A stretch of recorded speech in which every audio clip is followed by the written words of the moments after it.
Good morning. One moment. Sorry. We'll get started here in a minute.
Okay. Sorry, I was setting stuff up. I went to go check out an animal. I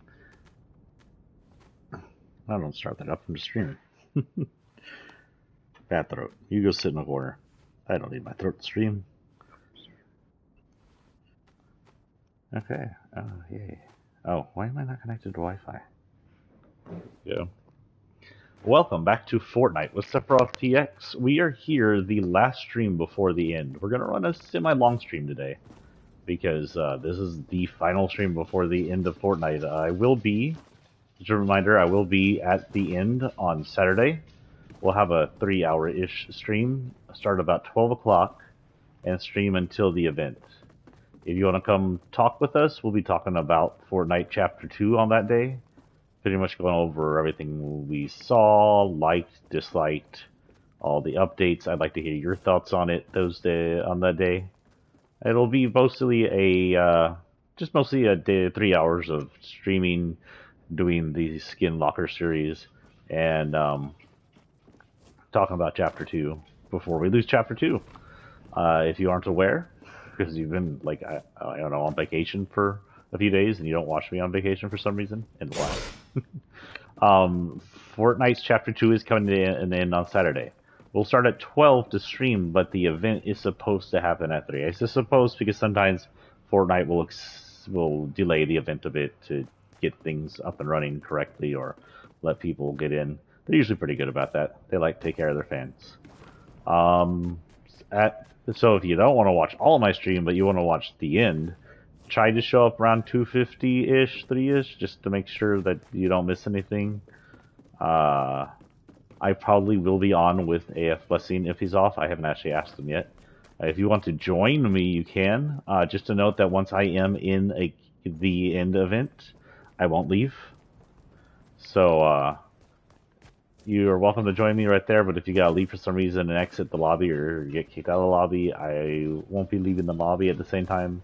If I get kicked out, I'll come in on a different lobby or something. I'll have to quit the team to get in. I just want to get in and sit there so we don't miss it.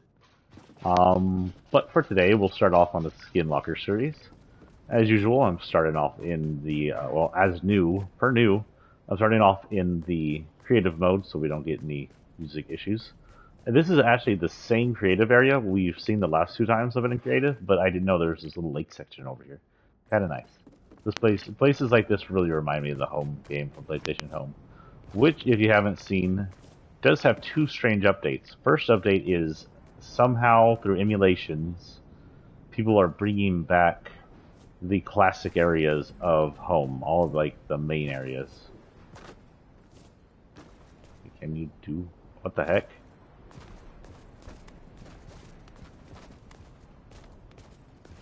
This is the weirdest pull up ever. Yeah. Wow. That was weird. Anyway. Bouncy mushrooms. So yeah. Um, I like it. Oh, sorry, home. Also, PlayStation Home has been recopyrighted by PlayStation or Sony, and we're not entirely sure why, unless it's coming back. Here's to hoping. I miss Home. Home was one of my favorite weird games to play. So today we're starting off with Tirana. Tirana came from the Primal season, season 6. She was one of the Battle Pass characters. She's a mixture of a modern day girl and primeval girl. There's a chance. So between the Spire being created and actual season of the Primal season, there was about a decade we know of, because we know that the Spire was created when uh, the Rune guy, I forgot his name off the top of my head, was still underage, and then he was an adult. He came into his adulthood studying it, so there was at least a decade between Aspire being created and the actual gameplay.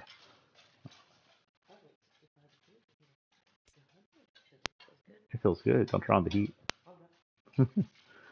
So this is Tirana. She says she sees visions of a long gone world. I don't know if that means she sees of the primeval world, if she sees the world before the primeval uh, incident, if she sees the last chapter's island, or what. That's not very specific. She comes with two different styles. There's this style here, which just shows a shirt, some knee socks, jeans, a few bone armor, and this one which adds the skull on her, more bone armor, some scale armor around her waist and legs. And then she has two different main color schemes, the kind of plain scheme here, which if you turn it to this version does have a rainbow belt and then some kind of sunset on her shirt. And then this one, the one that most people prefer, the kind of neon, it says indigo, but it's sort of like a neon color. It's blacked out a bunch of the colors, and then the other colors are bright blues with pink outlines. It's very neon. And if you're in the dark, the neon does glow, so it's definitely neon. And if you take off the other, oh, sorry, take off the armor, it looks like this. And little bone collections around her face glow and whatnot. Pretty cool.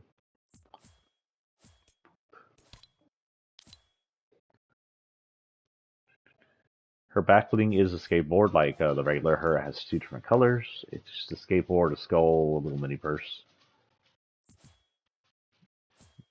Kind of displays her sort of a modern, evil lady.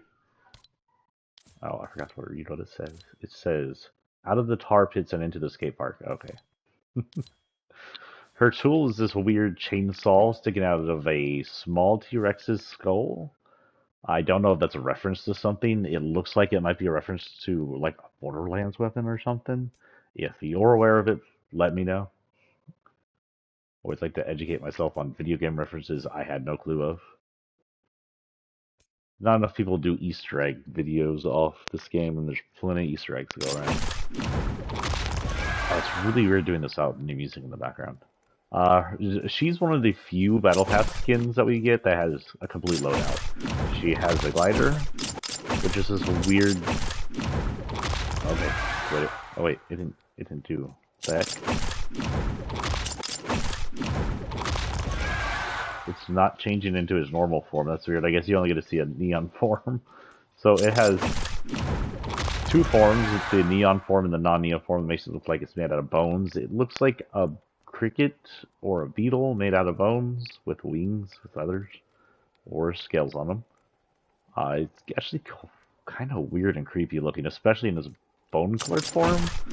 But there's some kind of glitch not allowing us to see the bone-colored form right now. Okay. Her fall is this, they call it Dino Feathers. If you aren't aware, it became popularly known once it was discovered sometime after the first Jurassic Park was released that raptors and a few other dinosaurs were actually feathered creatures. And since they're the precursor of the birds, that made sense. So yeah. They also come in two Oh no, it doesn't come in 2. It only comes in neon. Okay. And then she has her wrap, which is sort of like a mixture of bones, rainbows, and if you trigger, technology. Oh, that wicked out. Okay, now we'll go back to the main menu and get in the game. Do our dailies as well. And maybe join Lucky if he comes in.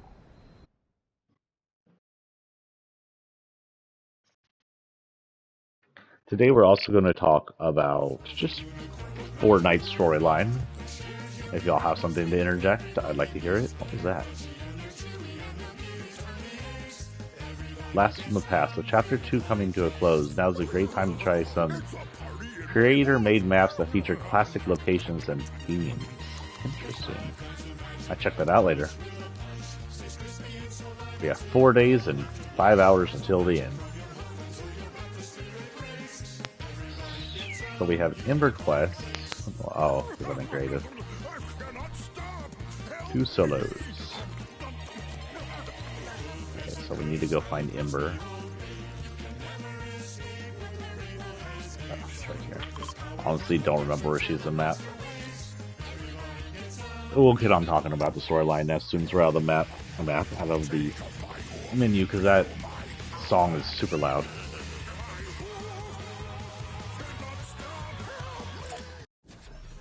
There we go. So Fortnite storyline. When starting off, I guess we should start with the central point of the entire story, and that would be the 0 point. We did learn pretty much everything we needed to know about it through the Batman storyline recently. At the beginning of time, there was the Big Bang, and that Big Bang is 0 point, or 0 point was its center. 0 point is that big ball of energy we always see, though it's currently missing, and we think might be space or the center of planet or something. Is the center of the creation of all the multiverse. And when I mean all the multiverse, I mean everything from our world to Fortnite to Marvel, DC, everything centers in the 0 point.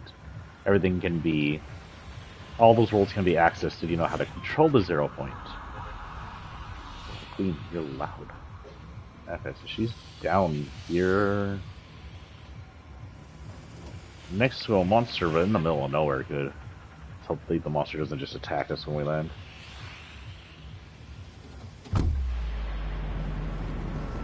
The 0 point lasted for a millennia without being noticed, and then a organization... Oh, that's right, she's on this hill. We should be okay. I don't think the monster's on the hill. Then, an organization, or a thing that would become an organization, discovered it, and they called themselves the Imagined Order. And they've been in control of and held the 0 point in secret in their worlds for about... I think it said 1,000 years in the storyline during the invasion. Sorry, looking around for things. Yeah, let's get away from that monster. What is our quest? Destroy a fireplace and Lazy Lake, Craggy Cliffs, Holly Hedges, place at Pleasant Park. I'm right there. Yeah, Pleasant Park. Good. Okay, we'll head over to Pleasant. Go break a fireplace. And get away from the monster because he's loud too.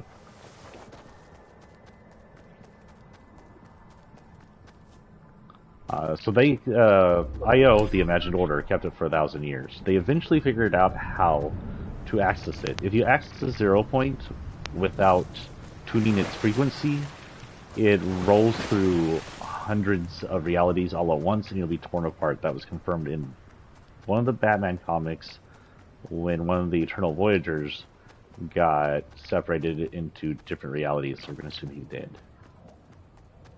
He's either dead or he's Gaster from Undertale. One or the other. They both had skulls for faces. Everybody post your fan theories. See, I don't hear anybody. It's very quiet over here. And we're actually inside the circle, which is strange.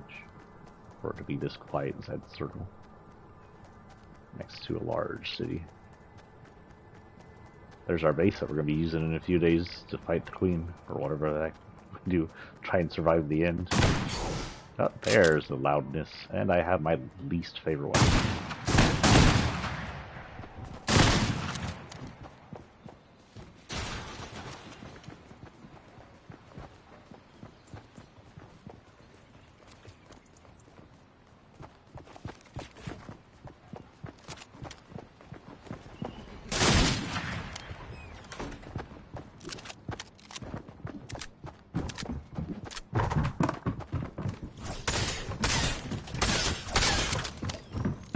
be dead here.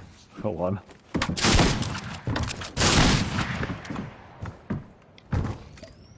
I can't tell if these are players, but I can tell one thing. Let's do this and get the frig out of here.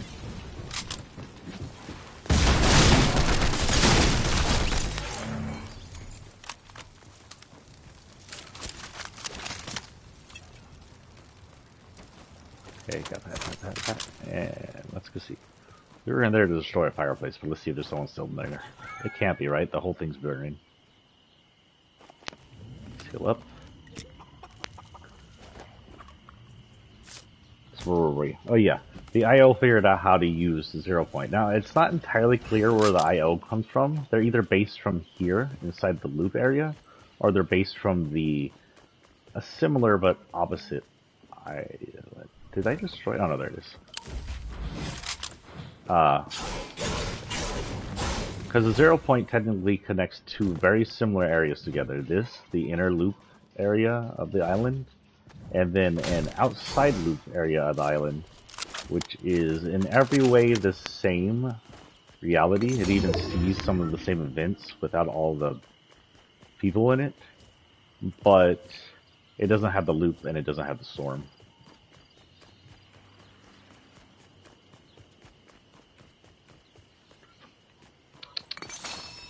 Boy, what are you doing?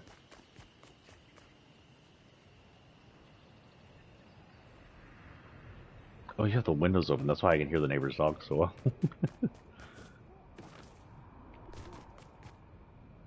Let's get in here and play around with this. It'll probably mean we die. Oh, wait, I'm supposed to... Oh, wait, I can break it with this. Cool.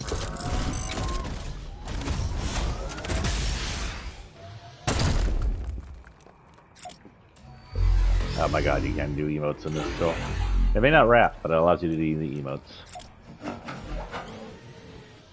Okay. It may not rap, but made it sound like it was like making music.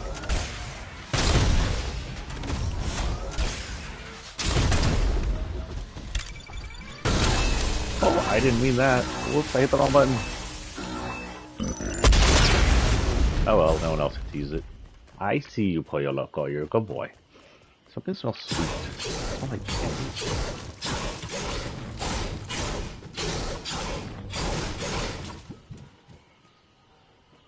Did that not count? Did that count? Oh, that was it then. Okay, then she wants us to set structures on fire. Darn it, lady, I just did that. I'm just gonna change that for that right now. Include the better. This one's a little more powerful, just doesn't shoot as fast. So now we need to find fire. Ooh, I have an idea.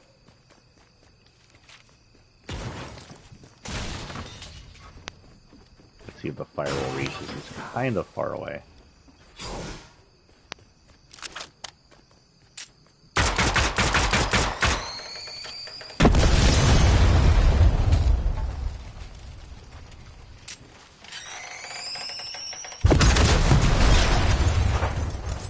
Did that count? That counted.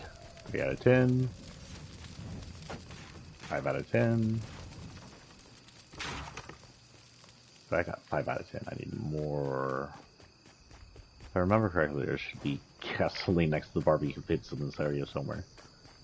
Because that's a safe way to store gasoline.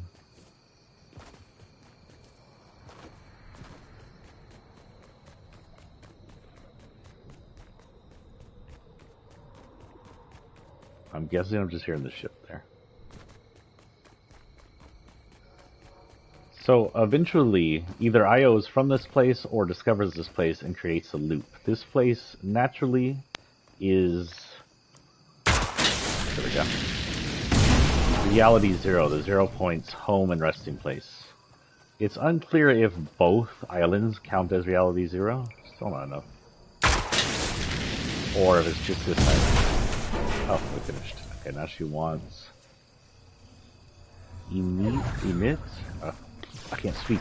Emote within 5 meters of the vehicle is smoking, so break a vehicle and then dance, I guess.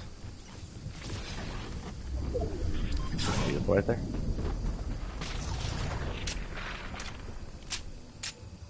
Okay, so now we gotta make it smoke. Is that enough? is enough. And that should be all we need from her. Ah, we got a new toy. Yeah, they landed. Nice.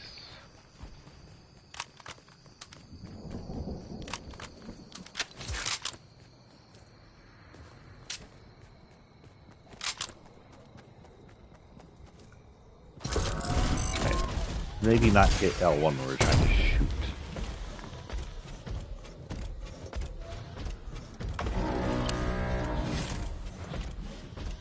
I forgot that I wasn't in the shooting seat when I did that earlier.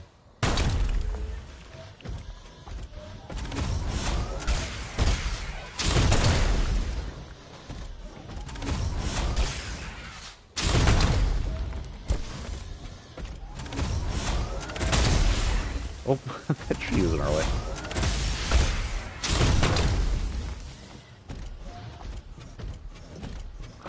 Maybe our ATV's over here. I'm sorry, but there's the ATV. I'm sorry, ATK's over here. I am abandoning this mech for the ATK.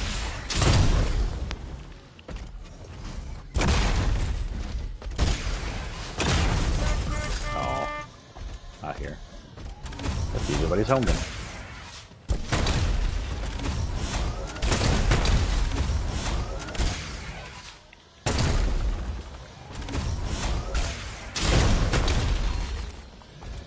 Nobody home.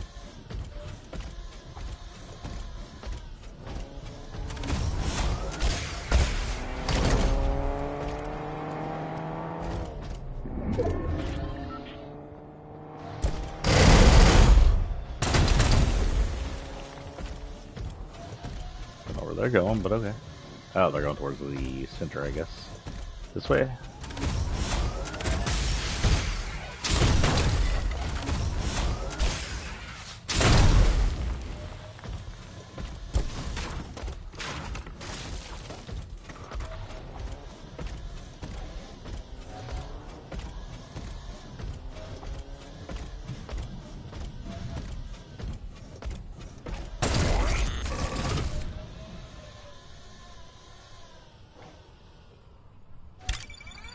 Oh, wrong one.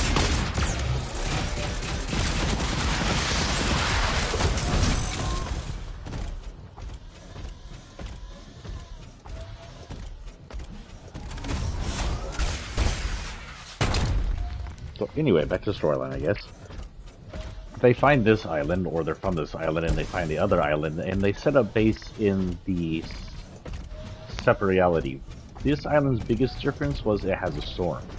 And every 15 minutes the storm, well, every 15 minutes I had to loop, the storm closes down on this island and kills everything on the island. Oh goodness, I've never been in one of these with these. I get destroyed really quick to go around. And so they create this loop. The loop allows these 15 minutes to re-loop over and over and over again.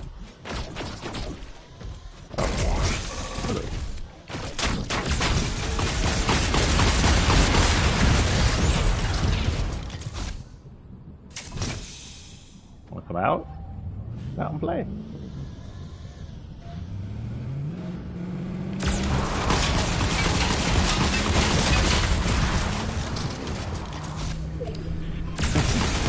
I don't think he knew I was up there, whoever that was.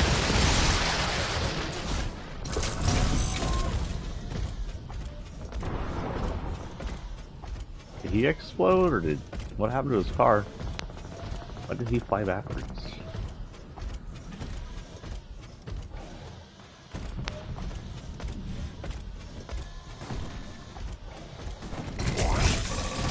Good place to sit.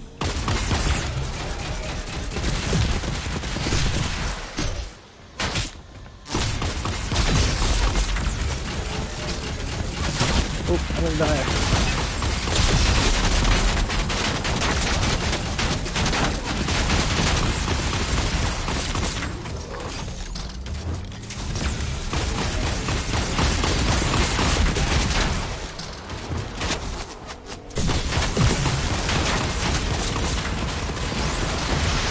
That's the bad thing about this, even in solos you become a target.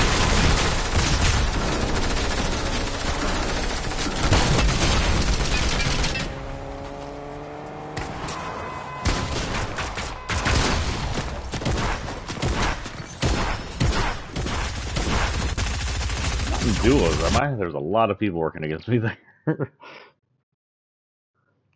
Oh, well, that'd be a very quick match. No, I'm in solos. That means everybody in solos was there at the end to fight me, but now they're all fighting each other.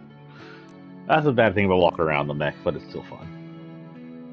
Easier if you're in duos. So we'll take a pause in the story here and go to the next in this Locker series. This is Teef. He's from Chapter 2, Season 1. I can't remember if that was a Fortnitemares, but he came in not in a pack, in a set. Like, there was a group of people, along with Chaos Agent, that he's part of. That was this, like, group of creatures that came out. I don't think Teef is related to Midas at all. We do know Chaos Agent is part of Midas's agents. Teef is just some weird, villainous, bubblegum creature in a gel outfit.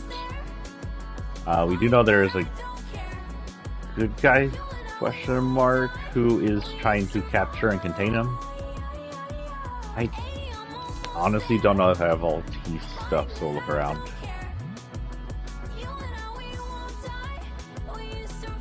Well, that was a weird. Just fine. He has a back bling, which is basically just another gumball head looking thing. It grinds his teeth, which makes my teeth hurt.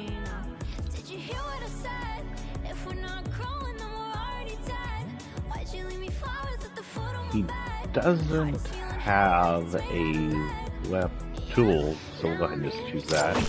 Now, he does have a glider, but I don't think I have the glider. No, I don't. So we'll go with something pink. That's pink. And he also does not have a fall. Pink enough. I don't think anybody but the Chaos Agent had one of these. Also pink. Pinkish. Okay, let's get out of here.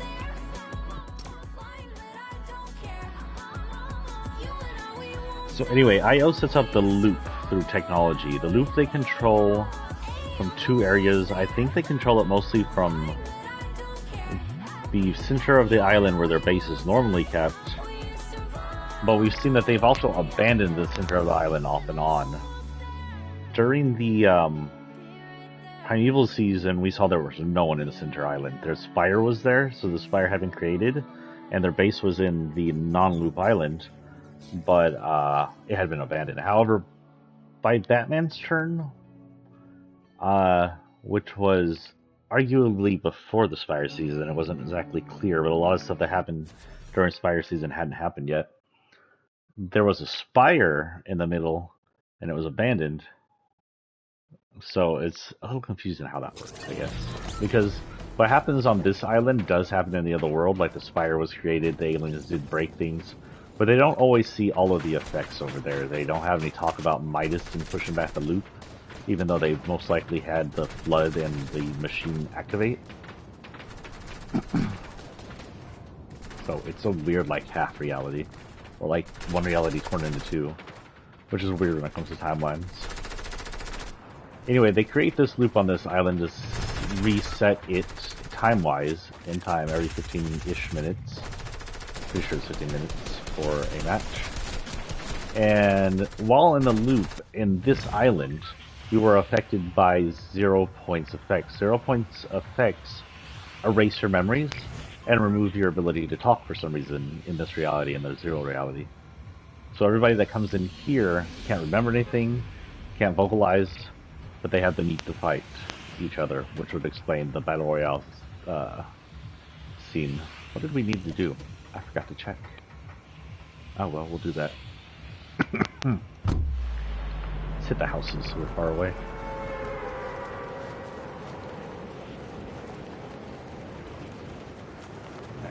And already here.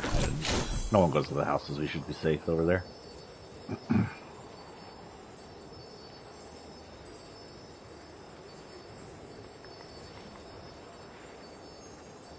No one following? No one following.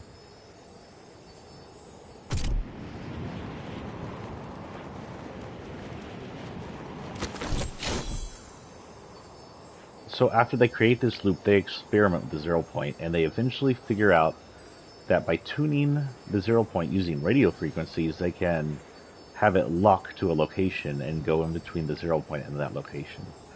Their main area of travel is inside and outside the loop between the two similar islands. We see that happen during the Hunter season of this chapter when Agent Jones leaps into the 0 point using dark crystals, which we now know are alien technology, to allow him to travel into this 0 point. But he also has a gun that can activate sideway rifts, and that is a different way to achieve 0 point travel, but by tearing holes in reality outside the 0 point, which ends up being dangerous, as we figured out, and cause all the bad things to happen during this chapter. Let's get in here and get this real quick.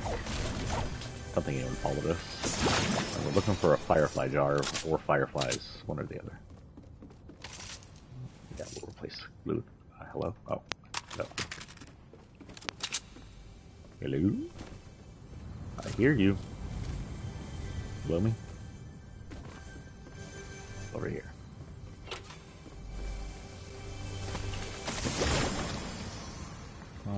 Won't take that, but we'll take that.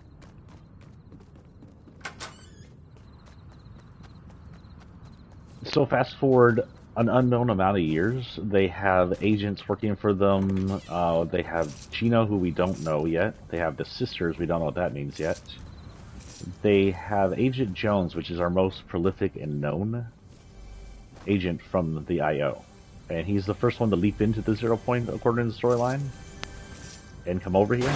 And he is also the most prolific visitor to the island. He finds out that every time you visit the island and leave using their technology or the 0 point, a snapshot is created, which is a copy of you that keeps fighting forever, which is why their form gets put in the battle passes or sold on the store and continues to fight for, I guess, the rest of this game's existence. Little alien friend over here, still stuck in his own little broken glitch loop. Looks like it. Is he gonna run backwards, crouch? Yep. Poor little alien dude, stuck in a loop to the glitch.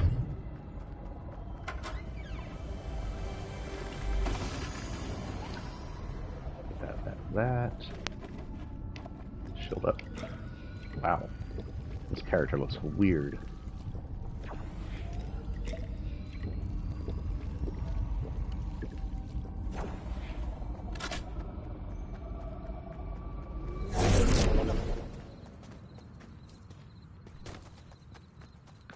So Agent Jones enters and exits the 0 point a lot of times, creating several dozen Jonesies by now. There's the first Jonesy, which is his copy at the very beginning.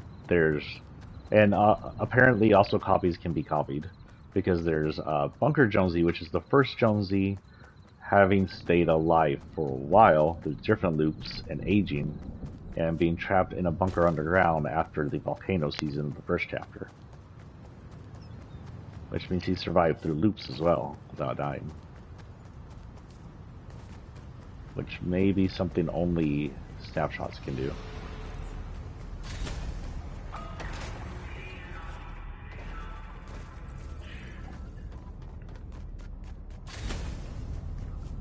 And then, after an unknown amount of time, Chapter 1 starts. We are in control of different snapshots in different locals. And for the first few seasons, there's not really much storyline. We just fight. Everything gets reset after every 15 minutes. We continue to fight. During the third season, we get a small smidget of storyline. We know that there's some kind of Avengers-like movie being shot on the island, and all those people get snapshot and shoved into the islands fighting. And they abandon their movie that's being shot on the island to fight in the island. That's our first indicative that this island and the second island we know about is different. The island on the other side, the one outside the loop, has some kind of barrier around it. There's no reality outside a certain mileage outside the island. And if you try to leave that, you'll be killed. We learned that when another character who's escaped the loop, and I don't remember which character it was off the top of my head, tries to leave the island, tries to glide away, and then is just disintegrated Thanos style. And we're going to assume he's dead too. He's either dead or shoved back inside the loop. We're not entirely sure. We'll keep that. Oh shoot, storm's coming. I didn't even realize it was on us. Well, we might not make it outside the storm, speaking of the storm. Also, on the other island, the storm doesn't exist. You can sit on the island as long as you want, and no storm will come down. But, in here we have the storm, which is about to eat me. And in here, we know that the island is in a world. We've seen the world drawn back from many times. It's a round planet, just like Earth. It's not Earth, because I believe this island might be one of its largest points. So it's a lot smaller than Earth, but it is an Earth-like planet. And that indicates that several of the creatures from here might be from this planet and might have come to the island, like the movie cast. The movie cast came here, they were shooting the movie, and then they got trapped by 0 Point effect, which possibly only affects the island and a location around it. Now, of course, people can't leave the island because they're trapped here by the storm. If you leave the island, you'll eventually enter the storm. And also because after Io's control, they're trapped here by the loop. And that's where other things get wonky too. But we'll hit that in a minute. So they come on the island, these moviegoers, they get trapped, they fight, and then we come to Season 4 for the next big story update. Season 4, through all of Season 3, people started seeing something in the sky. It started out like a brighter star than normal at night, then it started showing up at day, and it started getting larger. And there were telescopes set all around the island, but of course the telescopes were just for looks. You can look through them, but they're all pointed towards that thing. I don't know if I'm going to make it out. I did, but I'm so dead now. Let's wait till whoever's fighting up here quits and see if we can't go ultra some meds. We'll talk while we wait.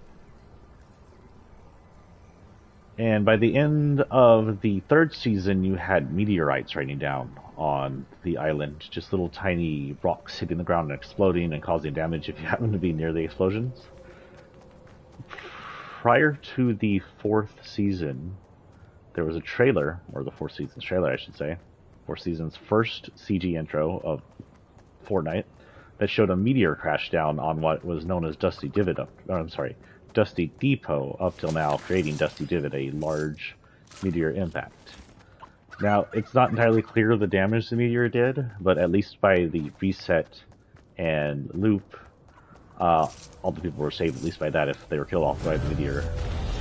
But at the same time, it showed something we weren't 100% sure of. We had seen buildings go up, like the Hero Mansion, but not get reset, showing that some things could exist outside the time reset, while people and damage done by the people were always reset every loop. And when the meteor landed, it stayed. The damage stayed. The IO base that was set up in the middle of it, well, we thought were the government base, but we now know was the Imagine Order base, stayed, and their experiments stayed on, mostly because those people visited outside the loop. So certain things, big events, big changes, for example, the Queen and her pyramid and the cubes, they existed outside the loop while existing in this world. They were able to forego looping, which would explain, again, Bunker Jonesy and his ability to age and exist from Season 8 to Season 9 without being stuck inside a 15-minute loop. It's never been explained, at least not to my knowledge in any of the comic books, why some things exist outside the loop. It just happens to be natural. The loop is the only unnatural part of this world as far as we're aware. The storm, which also happens in a different reality, is part of this world. And the beings that aren't from a different reality are part of this world. So it's hard to tell which is which, since Io has apparently kidnapped so many people and shoved them in this reality.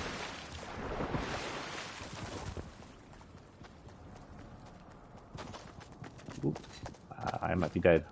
Oh, he might not notice me. Oh, he launched away. He escaped. I seem to be going a little faster in the storm here. I might survive this. I could use some health, because the moment someone shoots me, I'm going to die.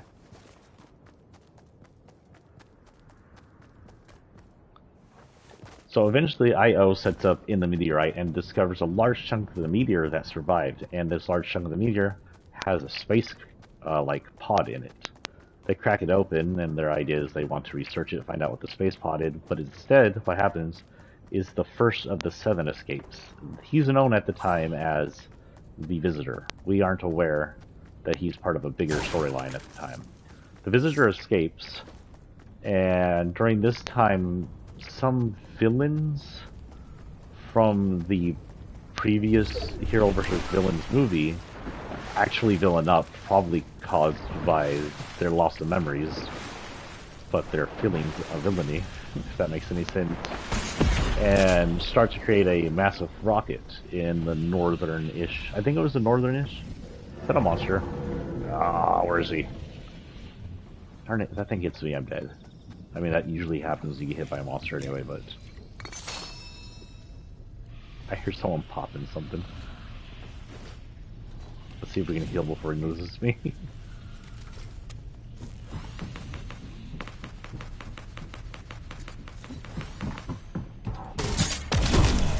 Oh, good deed. It's our friend who likes to escape, he's gone.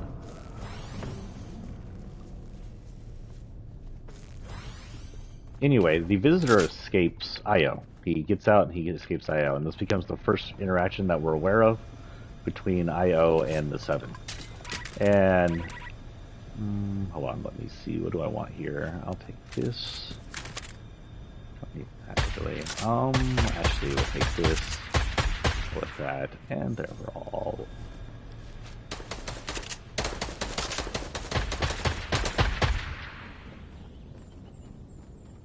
Who's shooting who over here?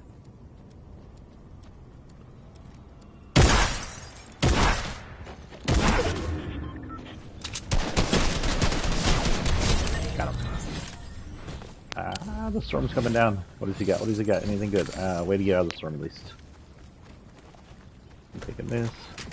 Let's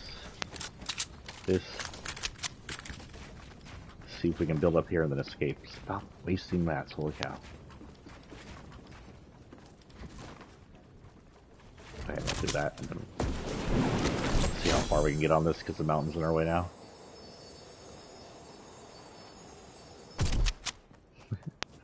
He was unlucky that I was there healing.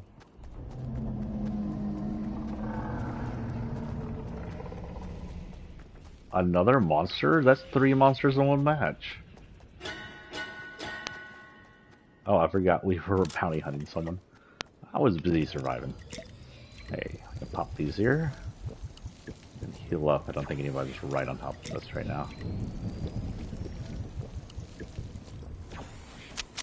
But anyway, he escapes and he ends up in the villain's face while they're building the rocket. We're not entirely sure what he does to the villains, but we learn that we learn later he is able to keep his memories because of his suit, his completely enclosed suit, which allows him to negate the 0 point effect of losing the memories and being unable to speak. Is anybody here? I can't tell if someone's here. I don't hear anything. Nope, but there sure is a chest.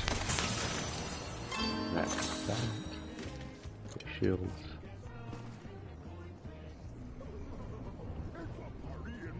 And so he escapes to the villain lab, he takes over the lair, and he retrofits the rocket they were building. We're not entirely sure why the villains were building the rocket at all.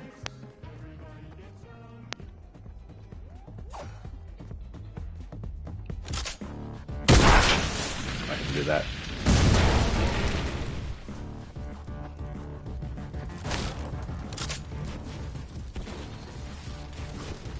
We should be safe in here.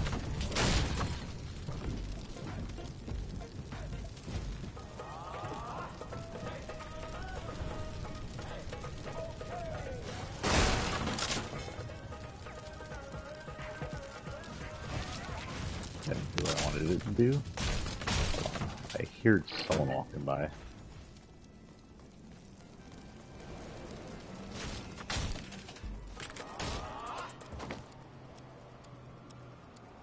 Oh, that was just the guy falling.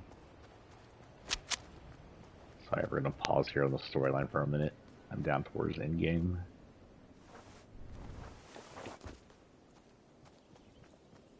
I don't hear the monster. Do the monsters turn off during endgame?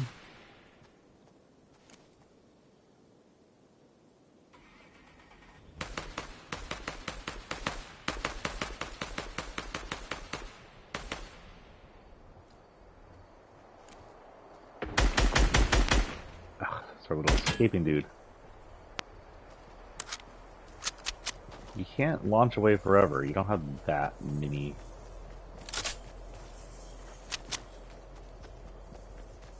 Where did he go is the question.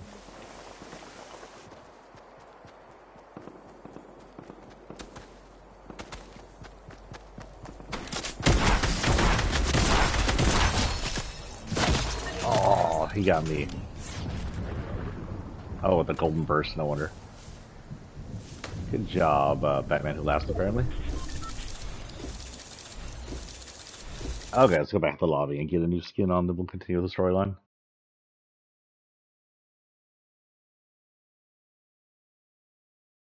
Is that Mama Cat?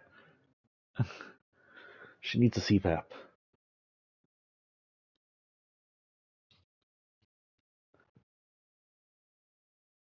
My large cat snores so loudly.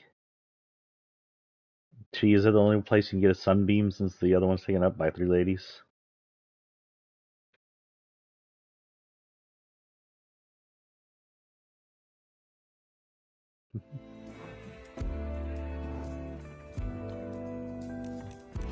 Okay, next in the locker for the series, we have Technique's from season 4. She's actually one of my first battle. Ooh, excuse me, past characters. She is the commander from Commander Ramirez from Save the World. Commander Ramirez's storyline, we're not entirely sure why she's here. There is some idea that this world, the 15-minute loop world, is the same world as Save the World, and maybe it got down to the end, and all hope was lost. I never got past to the end of Save the World, so I don't know how it ends, technically, or if it ends. And that's what forced them to create the 15-minute loop in the first place. That's some theories, we're not sure. If that theory is true, then Commander Ramirez might be one of the oldest.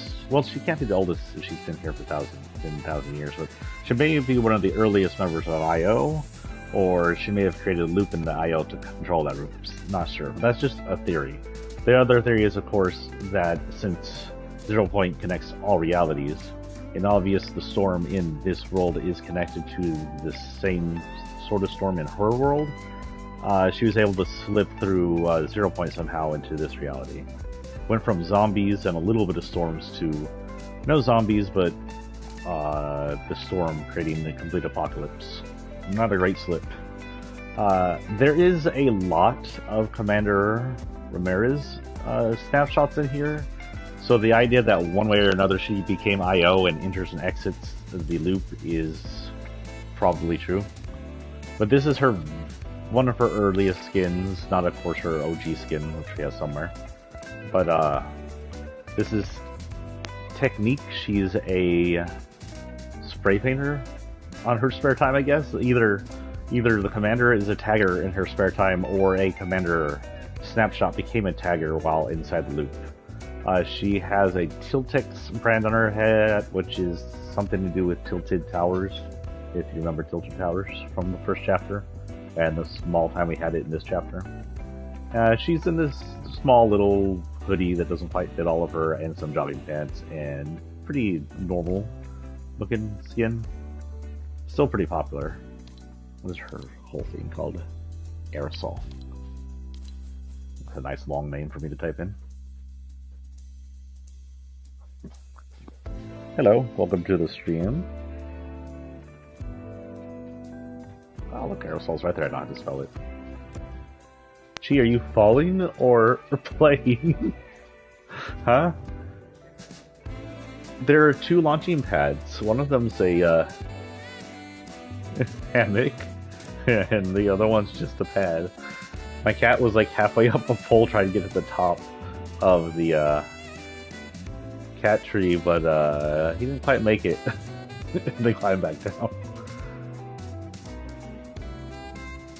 Yeah, she opened the window good enough for you so you could look out from there.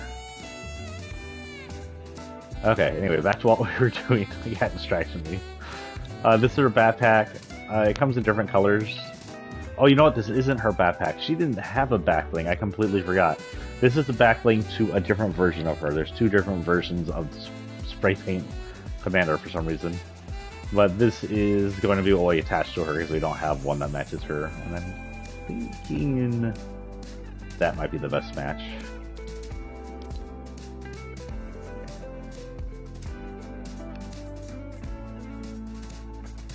This is her tool. It's just kind of... Actually, you know what? I'm wrong. This belongs to the other Ramirez. She does have a tool, but it's one I didn't purchase. I think Ramirez's tool had to be purchased off the store, and I was like, nah, because it came along with the Mel version of her. She came in the Battle Pass. I didn't finish Season 4's Battle Pass because I came in so late. So either I didn't get everything she came with, or they didn't give her a lot of stuff, because back then sometimes when Battle Pass characters came with one or two things and not a whole loadout. Now this I'm pretty sure came from Season 4. Nope, this came from Season X, but it was in the Battle Pass. I remember that much. Would possibly come in with the other Aerosol Assassin. But it's basically just a grate with spray paint on it. It fits her. And I do know she has a fall, but then again, I don't know which one it belongs to. Either way, we're attaching it to her. This one's actually her, so this is the only other thing I have of hers that belongs to her.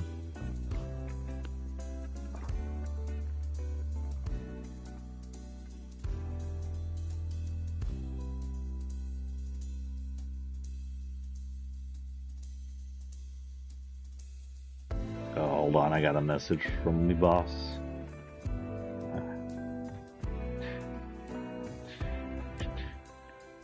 Oh, no, I can't.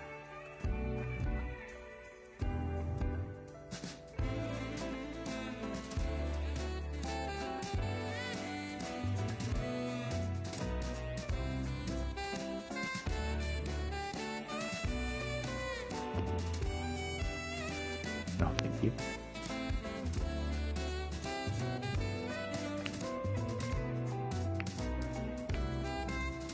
Think so.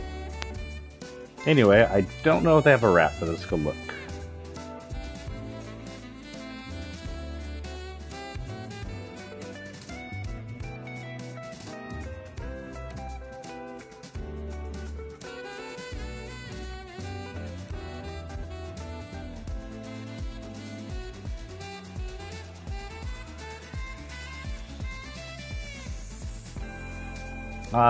Oh, that's right, it was this thing. So I don't know what season this come from. X, so this came from the X season. It's called Emote Camo. It's some of the emotes you can do back by Season X. Kind of ironically, or oddly, this is the same pattern that's on one of my son's, like, rollable backpacks. We found it at... Oh, he found it at, Target.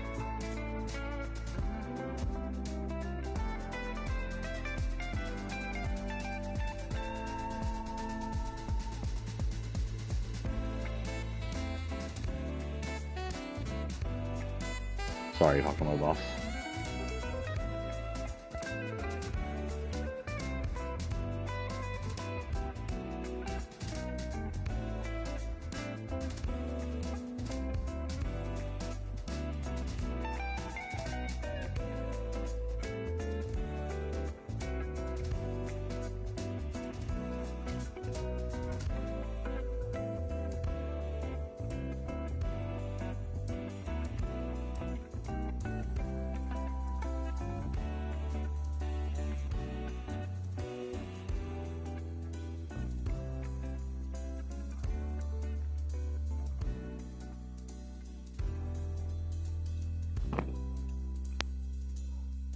Okay, let's go in.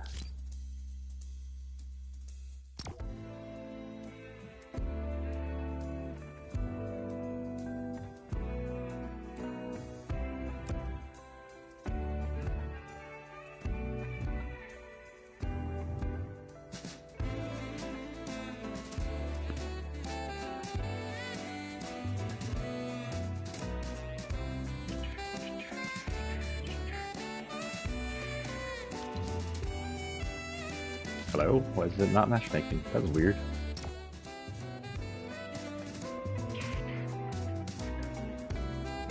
Where were we? Oh, we were with the visitor escaping. Let's get out of this music and then we'll talk some more about that.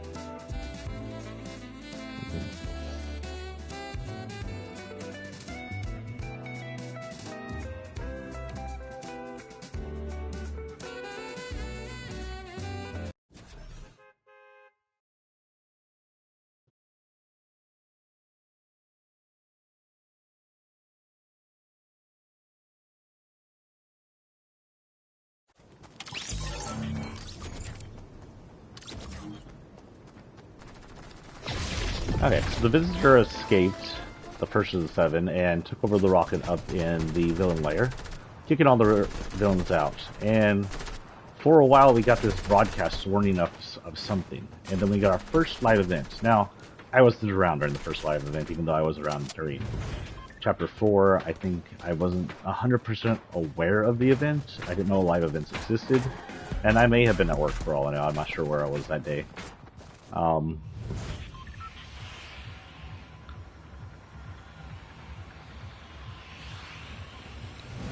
So at the live event, and I honestly don't remember what day or time it was on, the rocket launched, and then it took off for what appeared to be space, and then it disappeared through a crack. Now the crack we know as sideways rifts. Let's see, where are we going? Let's go... We don't want to go that way, that's too close. Let's go this way. I don't like our landing spots from here. Probably end up running into a bunch of people right off. But then we get to go to the next skin right really close, really fast. I speak well. But,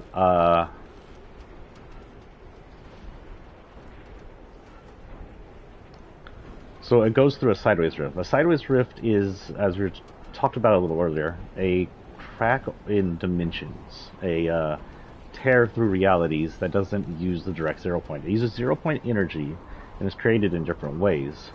It's almost never natural. It's usually forced by an intelligent species, and it damages both realities as well as causes stress on the 0 point. The first of the 7, the visitor, used one to rift his spaceship in and out of this reality, like, I want to say 4 or 5 times. Then it seemed to target... well, during that whole time, it seemed to target Tilted, but it didn't in this. We learned later that it was possibly looking, or he was possibly looking for the 0 point, but it was never clear what he was doing. But he ended up rifting one last time in the sky, and that damaged realities. That left open a giant sideways rift in the sky that lasted for the entire next season. The next season's kind of theme was rifts. People were being taken in and out of reality, stolen. There were tiny rifts opening in different places. We saw Sturburger, I think it was, get rifted out. The head get rifted out. We saw the entire pizza restaurant get rifted away.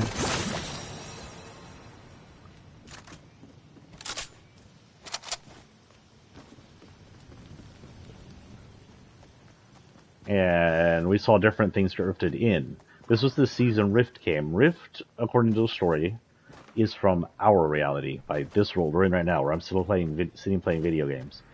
During the event, they somehow trucked... Oh god. He's right in front of me. How did I not see him? How does he not see me? Let's see if we can go around him without him noticing us. Go away, dinosaur. There's a pig. Pig, go over there and annoy that raptor so it chases you.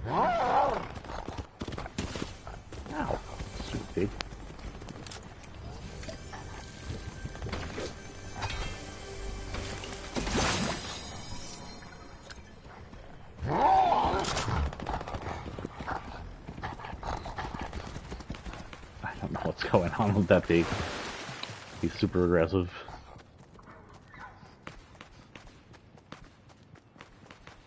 But anyway, Drift, they trucked giant tomato head into the middle of the desert in our world. And it was supposed to be tomato head that rifted from the Zero reality into our reality. And Drift was over there tagging it when he was teleported out of our reality into the island. And Drift then became one of the most popular characters in Fortnite. I think he still is one of the most popular characters in Fortnite. He ended up gaining powers during the extremely temporary sideways rifts that were pulling people into and out of the Zero reality. And his powers had something to do with the rift. We're not entirely sure, but it has a lot to do with a lot of pink glowing. And the powers is shared with him with a group of people known as the Fox Clan, whose clothes and styles he either took up or clan he created. That's still not clear either. Which now there's more characters that look exactly like him that share similar looking powers.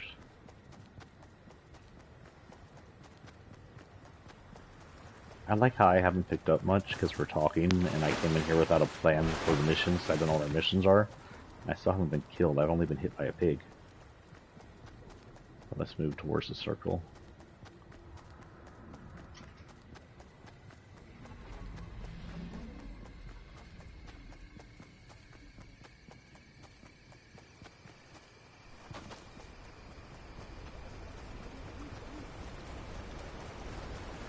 We'll go down this. I never dive off this thing. It always jumps. And the jump scares me because I can't feel like I'm just going to hit the bottom and die. But you die if you hit the bottom if you die. Diving feels more controllable for some reason.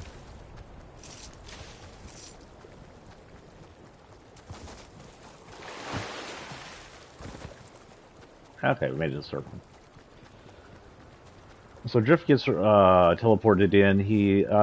Viking and an entire Viking village gets teleported in on top of a mountain, along with their boat, which is for some reason in the middle of town. I don't know if that was just the rift that did it, or what. And you can tell something's unstable. At the very end of the rift, as people are pulled into and out of the Zero reality, the rift shoots out a large swath of lightning that we've never seen before. It might be rift lightning or it might be the darkness. We're not entirely sure what that was. But it ends up creating a giant purple cube. The giant purple cube was created in the desert area. It was formed there and it sat there for a few days before it started rolling around the island. Which is a weird thing for cubes to do. Why are my stairs sideways? Speaking of cubes, welcome to the convergence. We are now amongst the cubes.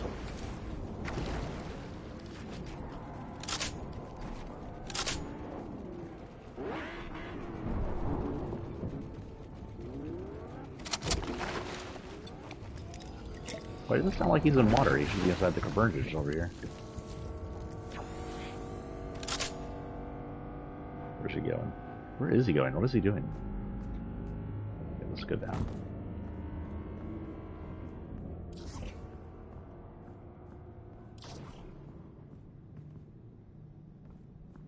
I hear someone bouncing, or this place is noisier than normal.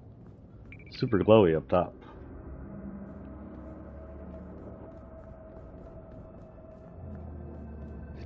I already have enough shield. Oh, you know what? I have. Oh, frick. I'm dead. I didn't see him. Agent Jones got me.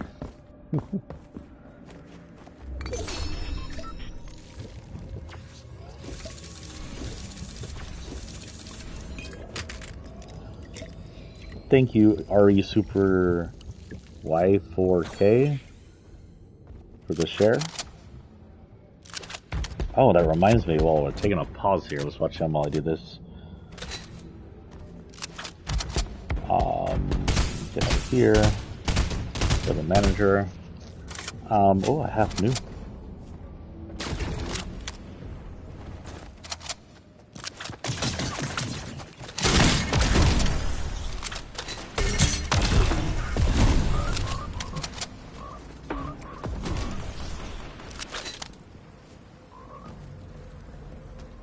Sorry, talking with manager again.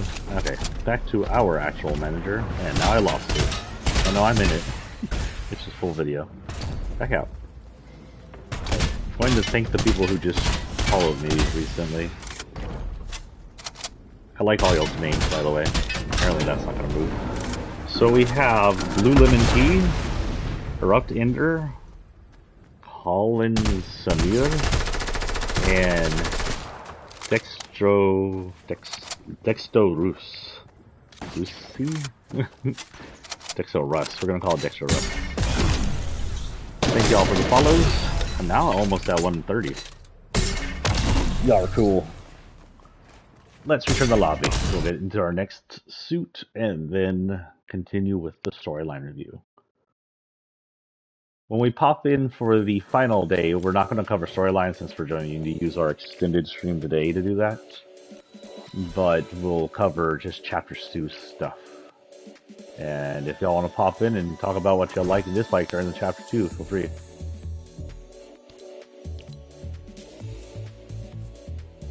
Our next is the Ace. She was from season 5, my second season. In the first chapter, during season 5, they had a theme going on, which was a thief, like a mini side theme. There's always like mini side themes going on. This one was a thief mini event. I think it was to play off the getaway like idea or GTA or something. I don't know. And you had this lady in the battle pass, and she's the thieves leader, the Ace. And then you had another skin that was purchasable, which I didn't get, but I got different versions of him. You'll see him later on. You may have passed a few up already. They were all thieves, and they were all card-based. We have the ace, the clubs, the spade, the diamond, and so on. I think we have a jack. We should have a jack. I should make a jack as the next skin for these people. And they're all masked thieves, and during the event you had to, instead of loot drops, you had these vans dropping, and the vans had jewels in them, and you had to protect the jewel. One person carried a jewel, 3 people protected the person carrying the jewel. If you could get the jewel to a van and get away, you'd win. And the more times you win, the better upgrade on the back bling you got, which was the jewel. It was just a little mini event. It was fun. I don't think we've had a mini event since John Wick, have we? Something like that? John Wick was the last mini event we had. Getaway gang. I'm just gonna put in gang because that's a lot shorter than getaway. Oh. There's a lot of gangs in here. The Grumble gang, the Inkville gang. The island is ridden with gangs. So technically she has 2. This is hers. So we're going to stick with that, but I'm going to show you this one too. This is the awards you could get from winning the event. And there were different styles. I never played it enough to get the other styles. There was Emerald, Ruby, and Diamond. If you played enough of it and got enough wins, you could get up to Ruby and Diamond. I played a little bit of it. I got enough to win to get the actual back bling, but not enough to upgrade it. This is her actual back bling, which is the swag bag. It's a bag full of Monopoly-looking money, which I guess is the island's own currency because it has a llama on it. I guess if you're stuck inside a loop, you'll use your own currency. She does have a tool, which I think you... Oh, it's gang. I was typing gang. Which I think you unlocked using the... during the event. It was this crowbar. It would fit for her or her gang. Or anyone else that would like to beat up people with a crowbar. I guess it works for John Wick. They do have a glider. I do not believe I have the glider. I think my son's account has the glider. I think you had to get the glider through playing that game. I didn't get it. So we'll just leave her with that. That'll fit. And then she does have a fall. I do have that. In fact, I think it's right here. Is it? No, that's cards. Is it? There it is. Cash flow. It's her dropping money. And I'm almost positive they don't have one of these, but we'll check. Yeah, they don't. I'll leave it as is. It should look weird if we hop in an 8K. I guess I should look up our mission today. Sniper rifle elimination. So I need to get a sniper rifle. Atlantic Caddy Corner should be easy. So Atlantic Caddy Corner and see if we get a sniper.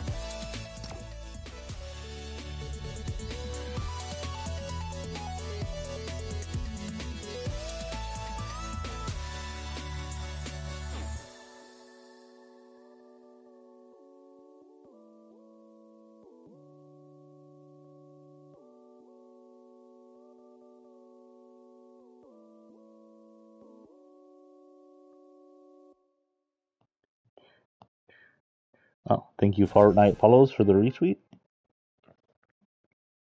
I should probably like them later. I actually am not aware of that account. Getting back into chat. Now we're back in chat.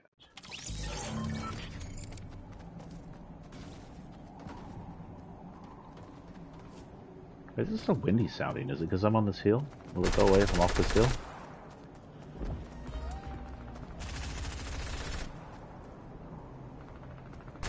It sounds so breezy in here. Is it part of the event booting up?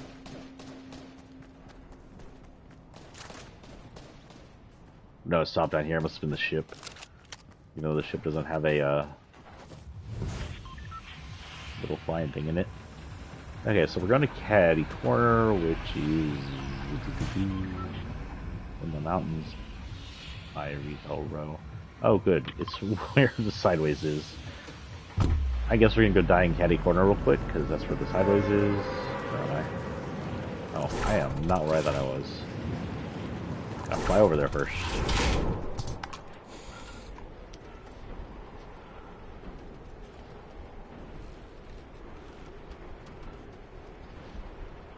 So the cube gets spawned, and the cube starts rolling around the island. And anytime you attack the cube, or anytime you hit the cube physically, like actually just bump into the cube, it'll launch you away. It's harmless, it doesn't hurt you. But anytime you hit the cube with your tool, or shoot at it, it electrifies you, it fights back, and it actually damages you quite a lot. A lot of the fighters, the players, are using that to their advantage, like someone would be near the cube fighting, and they just shoot the cube, and the cube would shock the person who was unaware up until they got electrocuted.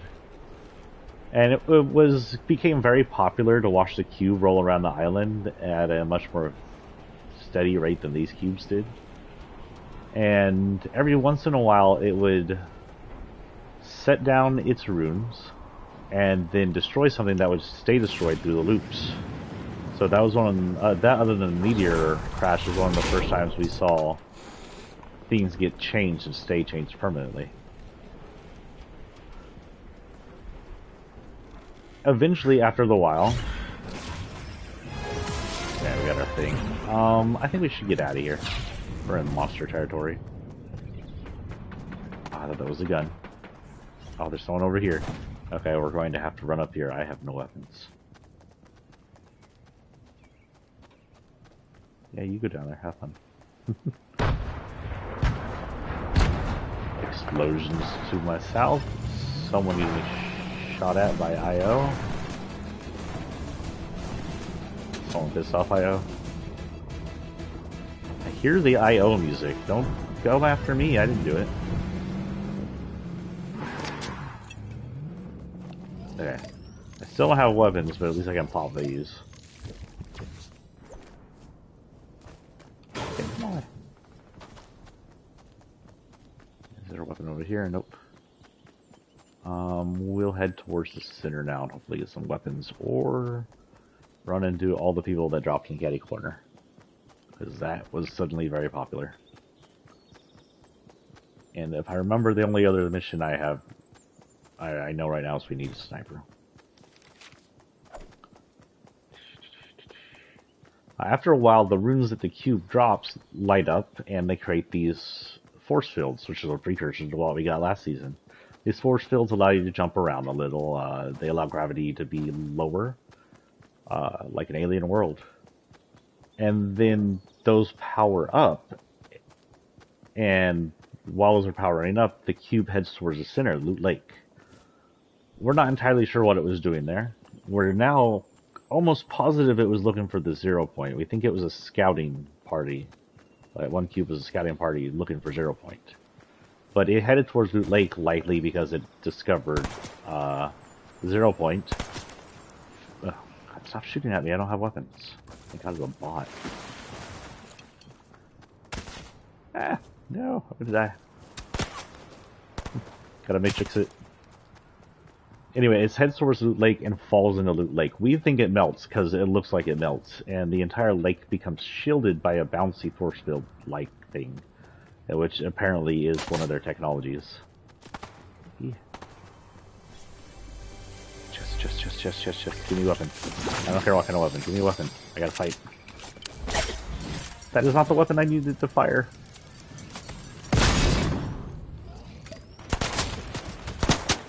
Okay, time to fight.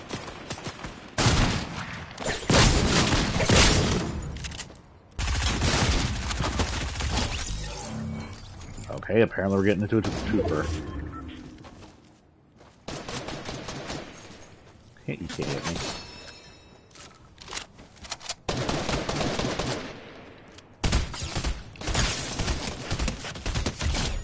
Yeah, I'm not dead. We survived. Hi, Mama Cat, you want pets? Oh, she fell over. She flooped. Now she wants tummy pets. Still the only cat in the whole world that allows you to pet her tummy without eating your hand.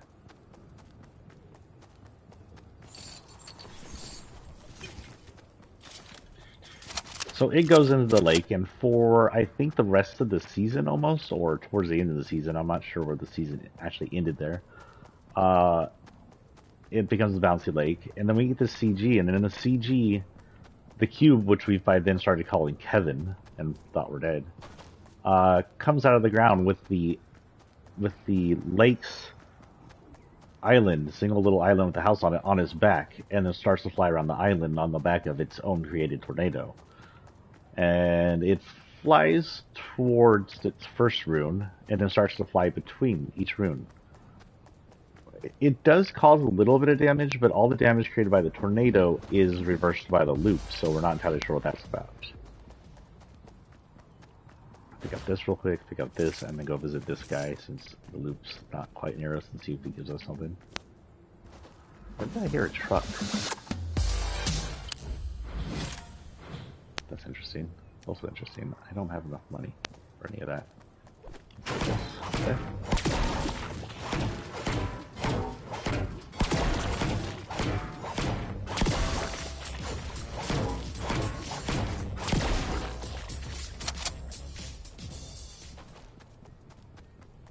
When it flies over to its ruins, it seems to activate them. They come out of the ground like it is and starts to fly in place. It makes all the way around the island, and then heads back to the center of the island. At the center of the island where the island first rested is now a sinkhole that's turned into a whirlpool. If you go down into the whirlpool, there's some kind of energy. It's some kind of bright energy that will bounce you right back out of the whirlpool. Saving you from dying unnecessarily, for one thing. It's also a clue that there's something down there we're not aware of. Hold on. Where's that? Is that up in the attic? Yeah.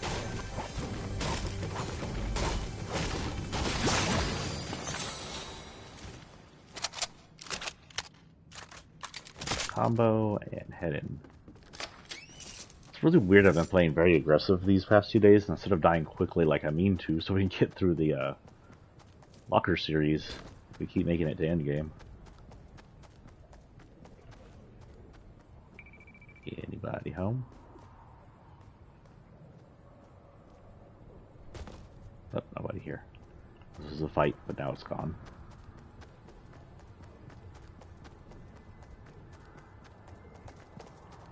Ooh, I hear you.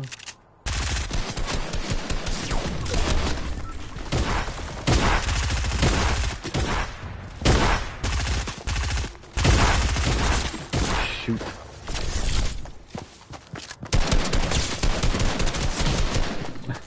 Damn. 22 HP.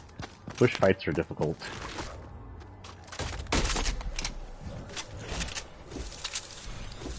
Okay. Back to the lobby, next skin, and then we return.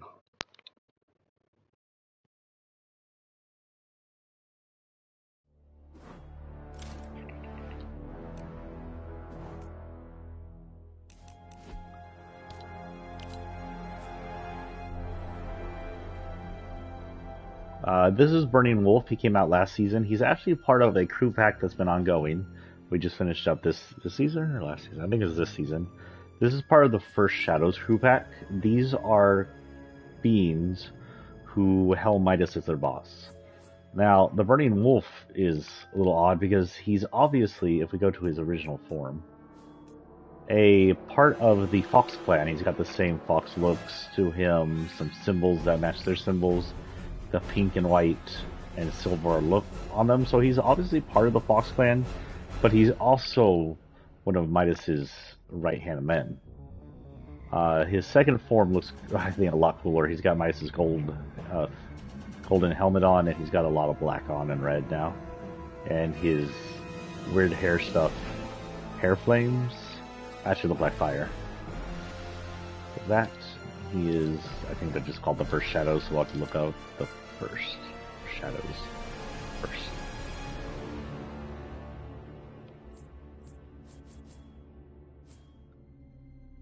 I think these are his. Unfortunately, it doesn't have selectable styles, but it really kind of still matches him. I mean, the only thing they could really do is turn it orange or red instead of pink. These are his Burning Fangs. His vengeance is only the beginning. What does it say on him? Legend is nightmarish. The reality is worse. Is there a legend of the Burning Wolf that I'm not aware of? The wolf that's on fire? I'm not aware of that one.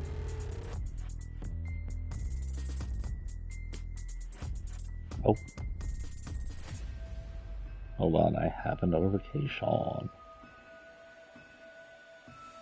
2:15. Okay, one moment. I'll be right back, guys.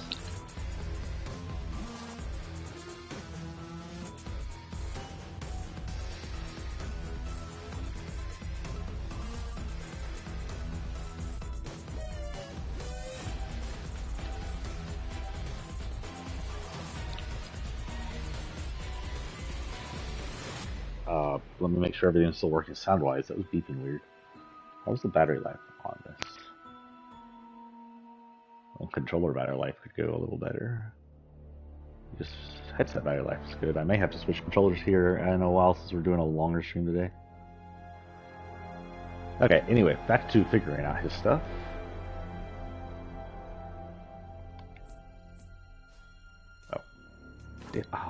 Why did that not go?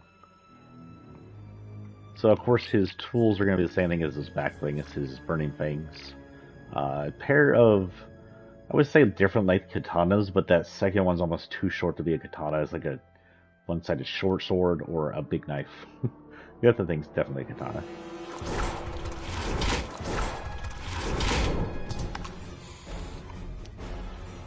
Don't think they have gliders now.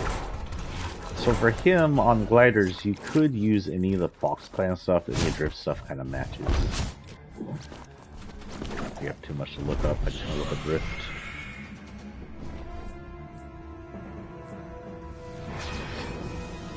Since he's black, since he has a black outfit, I'm going to go ahead and use the first drift glider we have.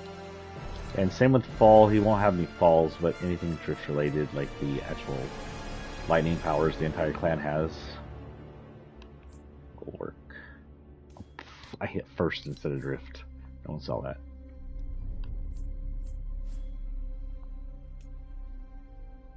That would probably match better if I ran the pink, but I want to run the Midas thing, because Midas has something to do with this. You don't know where he is, but he's up to something. I don't think First Shadows have... Oh, they do. World Dominator. That looks like it belongs to Chaos Agent or Glowing Vengeance. I think that should still work since I'm now black and red. And head in. Where are we on storyline?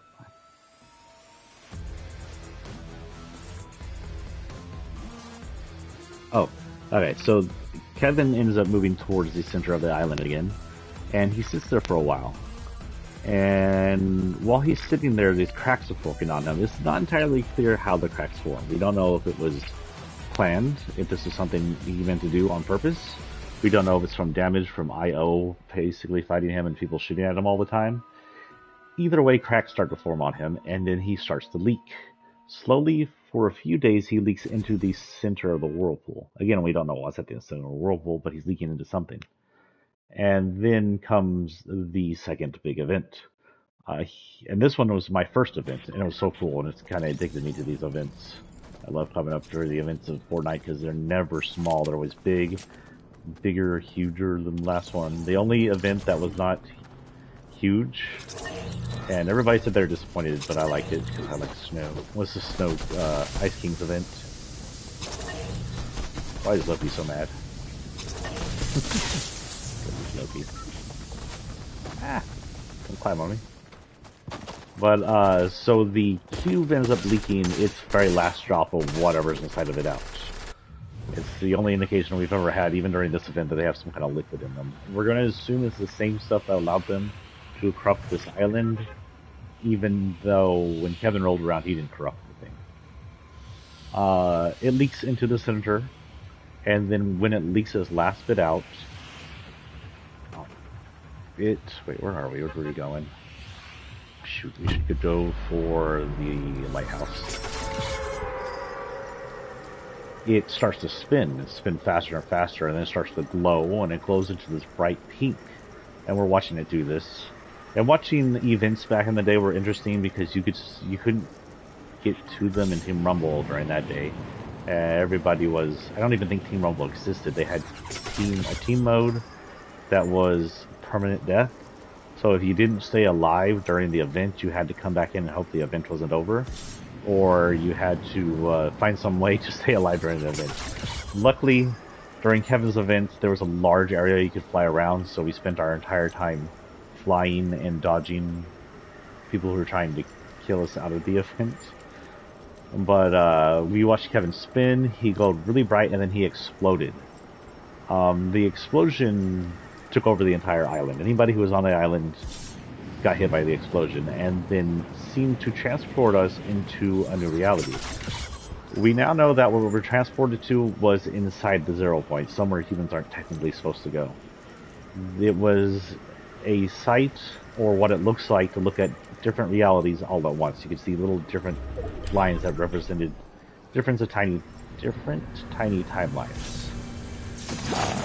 From there, we could have technically accessed anywhere at once, or ended up like that one guy and got torn apart into different realities. But as we floated in the 0 point, not touching anything, a butterfly, which looked like the energy of the rift, came by, touched us, and rifted us out back onto our island. And that's when something different had changed. Now, there's arguments towards what had happened here. Either the explosion had rifted in a new section for the center of the island, which is most likely what happened, or we got rifted into a different reality that was extremely similar to the zero reality, and still had the loop and the storm. Most likely it's the first thing, because it would be weird to have us taken out of one reality that was so important, and the cube was obviously looking for something. But when we come back out, the center of the lake is now turned into what would become known as Leaky Lake, which had a few, like, steps of land in it, down to the center whirlpool area. And the whirlpool, I don't think any longer was able to be reached down into, whatever that glowing object was. I can't remember, but I don't think it was deep anymore. I think you could get into it, but not down into it. But I may be wrong. It's been a while. It's been a few years. Let's take this. Y'all are wondering why I don't take the grenade launcher. I just don't really see any point with it. It's a good escape tool if I need it, but I'd rather just fight to the death and move on to the next character. Don't need either of those. Oh wait, let's do this real quick while we're here.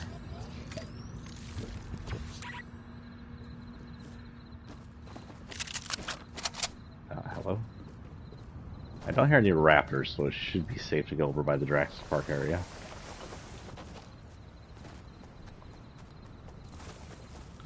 So we're rifted back into the island. There's a new island. There's a new, not really the island, but land masses in the middle of the lake where Kevin destroyed everything. Kevin's gone, except for a few thick shards. The shards mostly litter the island.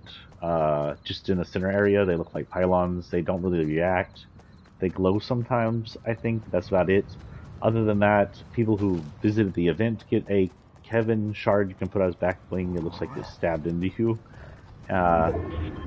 The zombie guy who was created right before Kevin exploded gets a Kevin back bling, which may be a chunk of it.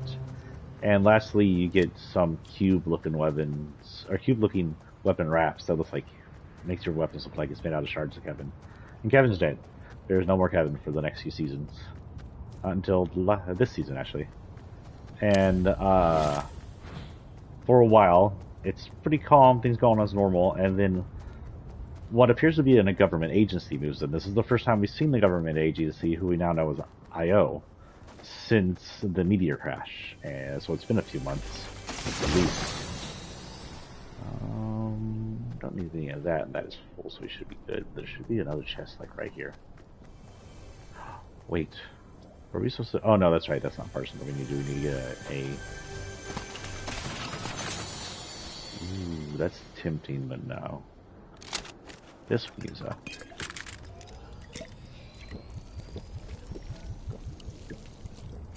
Technically, we only have one of those, and this is 2, and they heal almost as much. So might as well get that and see if we can't collect. Were there more over here?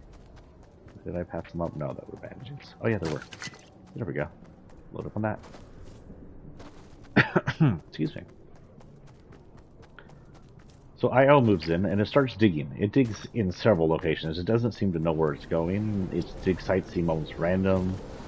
It seems to be just like rolling the dice and going dig here, dig here. I don't know if at this time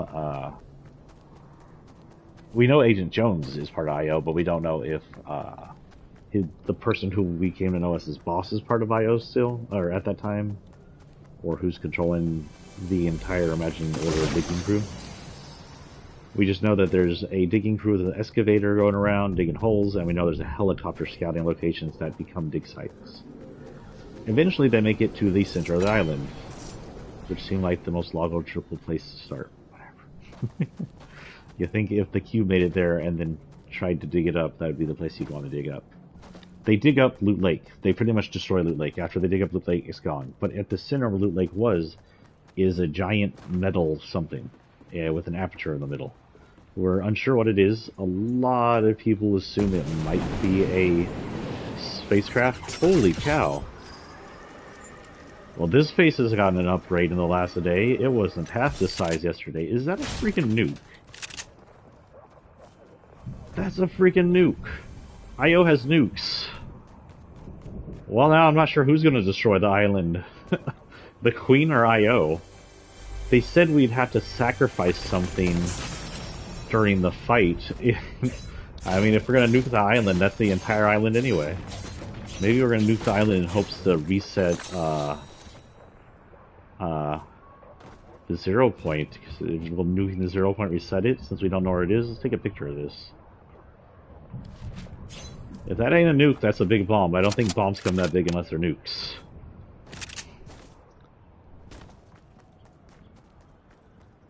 That was an interesting find. I'm a little worried about IO's ploy here, and I'm hoping Jonesy comes back in to fix things. It was an explosion. That wasn't too close. Sorry, I'm just checking out the new base. This base is almost done by the looks of it.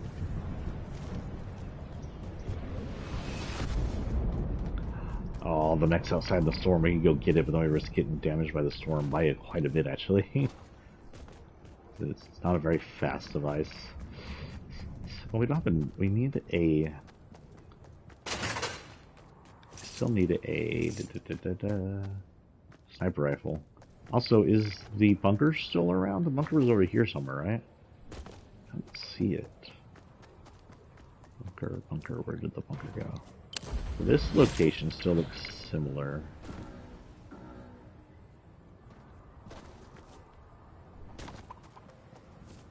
But no, the bunker's gone. I think the bunker was up here. Or right there. Or you can still dig to it. I don't think you can dig through that ground. But we should be able to dig through this ground and see something that's wood. Nope, just ground underneath it. Well, wherever the bunker went, it is gone. Okay, let's get out of here before the storm meets us.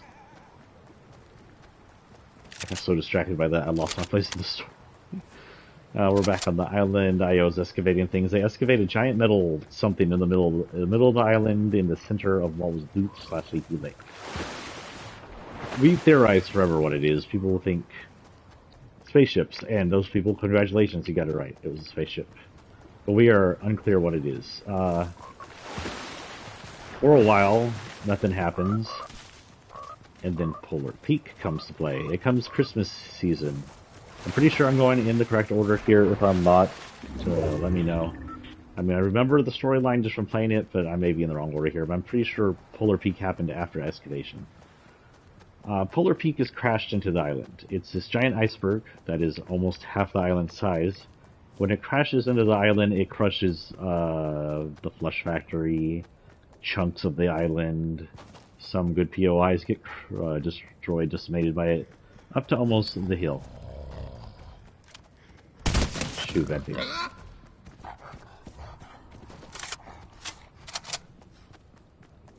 And the Polar Peak was being driven by Sergeant North, inter-military rank here in the North, which is basically buff Santa with guns.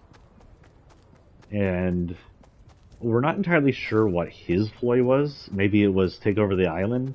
Either way, he gets stuck inside the loop. He probably loses his memory. He loses his ability to speak. But so he's here. He's also here with airplanes he brought in with him.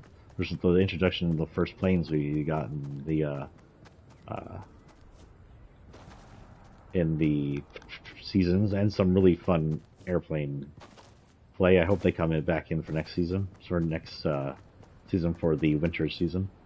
And then we get introduced to his robots as well. His robots actually came in at the end of last season. They were scouting things out. You can see them in the background of some of the stories. Just watching the other characters play. And they were actually the secret skin, if you got it. I think the name was AIM, and the entire organization that Buff Military Santa runs is called AIM, or the AIM organization.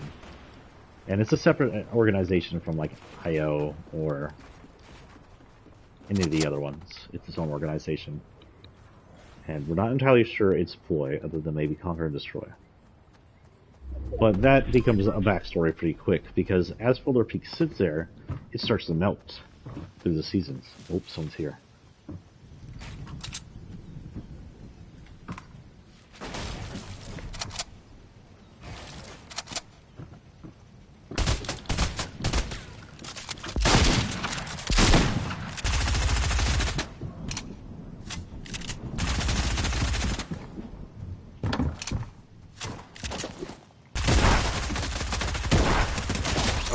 Shoot, that was close. He almost got me. Actually, yeah, I'll take your shotgun. I prefer the shotguns.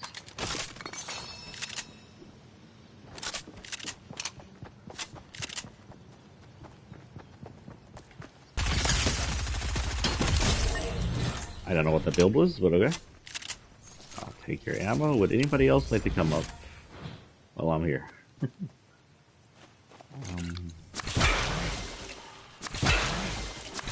Please don't kill that girl. Take the shield potion then. No, there's shotgun and shield potion. Oh, really?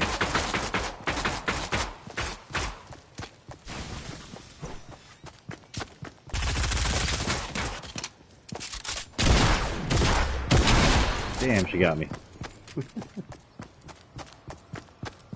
Well, that was an interesting little congregation we had there. Back, not to the... oh god, we got to the freaking in-game shop locker.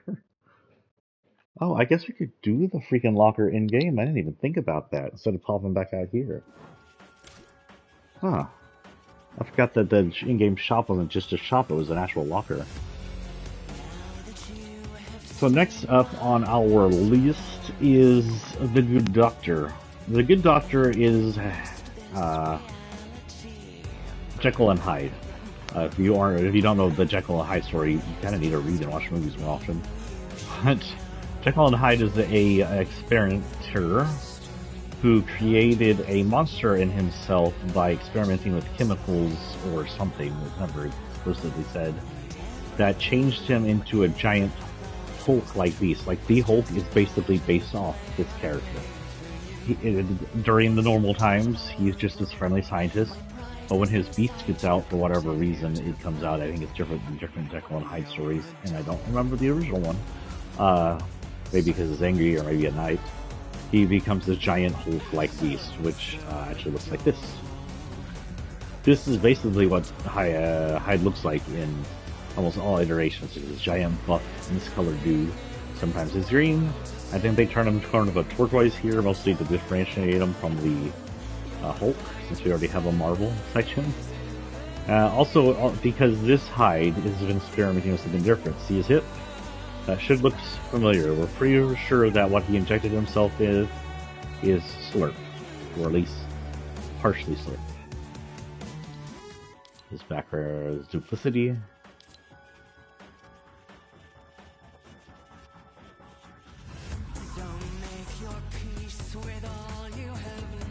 I mean, that should be enough. Yeah. So you see his backbling is this chemical reaction looking thing. It seems to be creating something. I don't think it's reactive. No, it's just animated. So you can see it makes a chemical and then puts it over there. I'm pretty sure this is supposed to be slurp or slurp-laced chemical. That's what turned him into the Hulk-like creature. And he isn't the first one, actually. Because we have the Bane-like slurp-like creature who's using slurp to drug himself and become a Bane-like creature. Where's that first he come into? Oh, it's just sending it over and over again. It's kind of cool. I like that animation. Hello, Queenie. I hear you. This is his tool. It comes in two different ways. It always has this extra vial hidden in his, not really hidden, but taped to the side in case, I guess, he needs to fight. It has two different versions. The cane version and the staff and weapon version. I technically like to go more as Jekyll than I do Hyde, and I keep it as staff.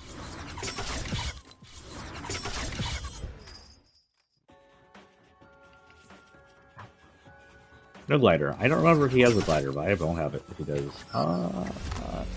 Seems like a guy who would have.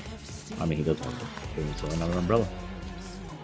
I'm pretty sure he does not have this, like positive, 100% positive he doesn't have one of those. This, I'm not sure. I don't think he is. I think this guy was viable and he didn't come with much more in this. We're just gonna hit randoms. That way if we get an ATK, it's interesting. And go in.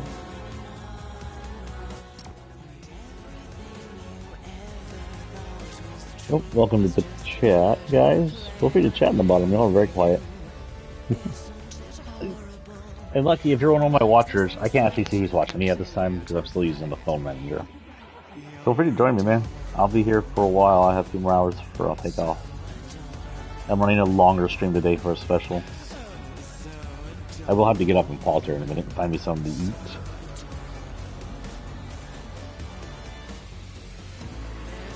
But this is our special day before the end stream.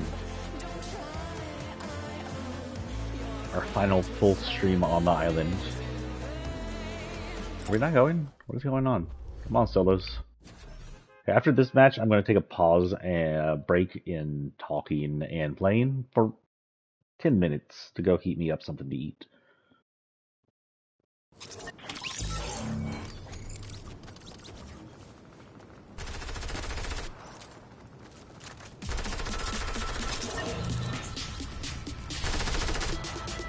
Oh, that's right, he has his own special emote. Let's turn to high.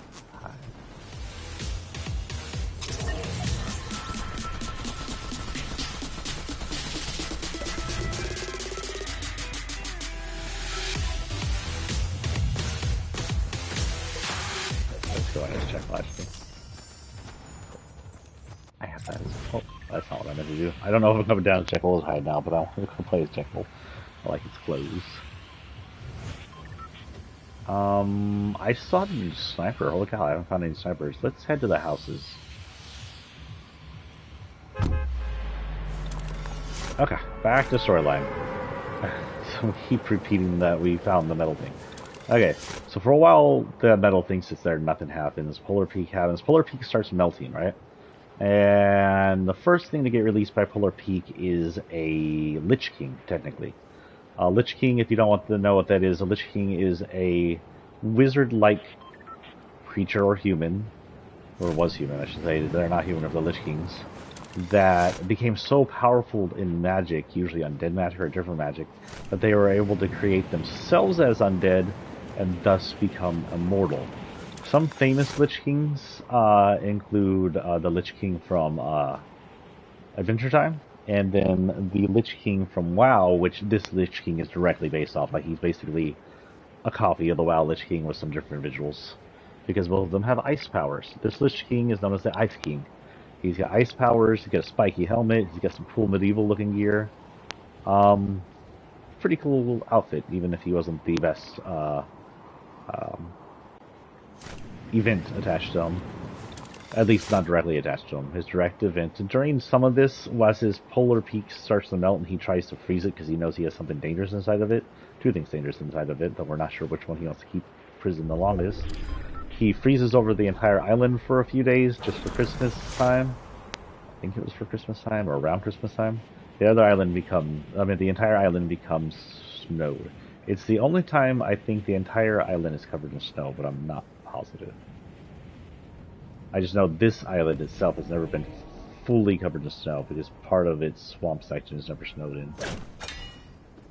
That's not a weapon.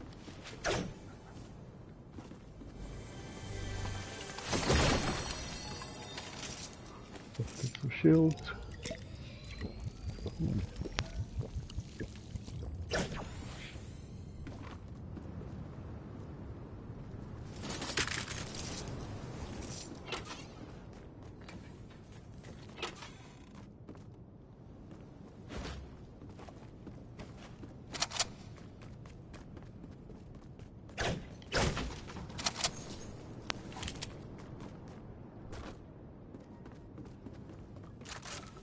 Okay, I've got a decent loadout here, an okay loadout, I should say. None of them are very colorful, but they work. So the polar peak starts melting despite the Ice King's attempt.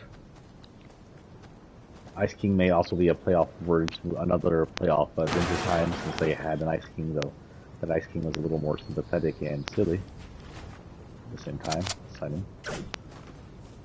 And as it melts, it releases the entire castle and then the dungeon. In the dungeon is a creature we come to know as the Fire King, or the Prisoner. He gets released and he walks out. Like, if I were him, I would have just went down on the Ice King. But by then, I think the Ice King's actually gotten infected by the 0 points issue. And he's probably lost his memory and his ability to speak right off the bat. And though he probably... But that might not be entirely true. Maybe it's because he's not human, he doesn't lose it. Because we do know that later on, the Ice King does create some of his minions, as well as the Fire King and some of his minions, and they're going around the island doing things as teams. So the Ice King might not lose his entire memory for some reason. Go ahead and grab this. And then head out. Hello, cube alien who's stuck in a loop.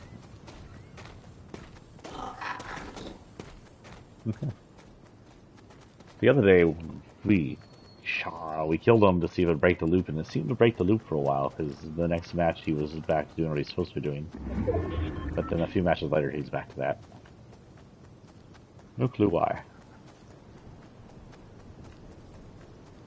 But he's harmless. He's a good cube monster.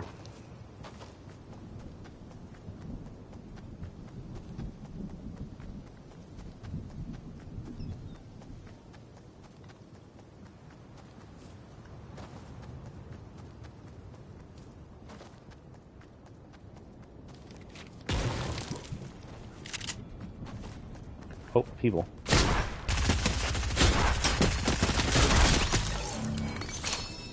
Oh, thank you. That's a nice shotgun you have there. Maybe just watch me. Sorry there, you player. I'm an expert at not using any builds and yet surviving. Oh, someone's here.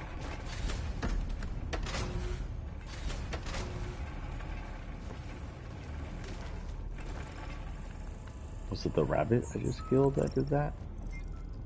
Nope.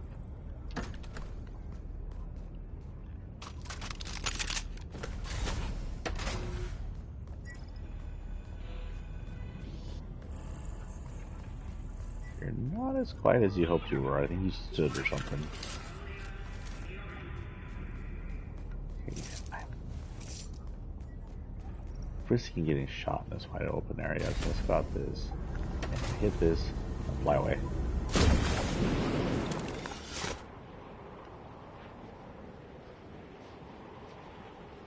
And then we can hit the spire over here and see things on top of it. Are we following? No, he did not follow. He was hiding from us. Good. After this, we're going to actually visit the... It's hard to see where it is. Right here. Oh, good, there's a monster near to it, but I want to see if the ATK spawns. I'm going to keep looking for that. As well as I haven't gotten a single... I haven't seen any sniper rifles whatsoever. Did they take them out? Anybody aware of that?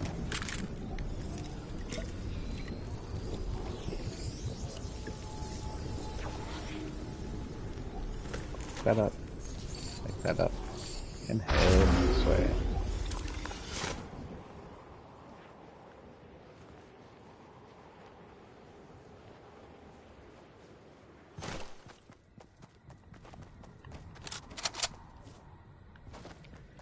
Okay, so we're over here. Polar Peak releases the Fire King, aka the prisoner, and he gets out. He's technically still in chains and a helmet, but as he goes to different places and awakes fire in him, he sheds the chains, he sheds the helmet, except for some, I think he still gets the wristlets left on him for some reason, and he begins to unlock his power. But as he unlocks his power, vibrations, earthquakes start to happen, heat vents start to open up. You can tell there's something volcanic going on the island. And then next season happens. Now, because of the big difference between the islands, it is likely there is at least a year between those two seasons, allowing a lot of something to happen. But the volcano is built. The volcano is kind of shoddily made. You can tell it's quickly made, but it is made. There's holes in the side of it allowing lava to leak out, and there's a throne in the middle for the Fire King. And it's a fun place to visit. It's one of the first places we have that you can just fly around on fire. Fly around on, like, air, I guess, is sort of what would become our, nuke reactors these days. Oh, I was here looking for the ATK. Darn it. Either the ATK was him not here, or someone took it. Oh well, let's get this.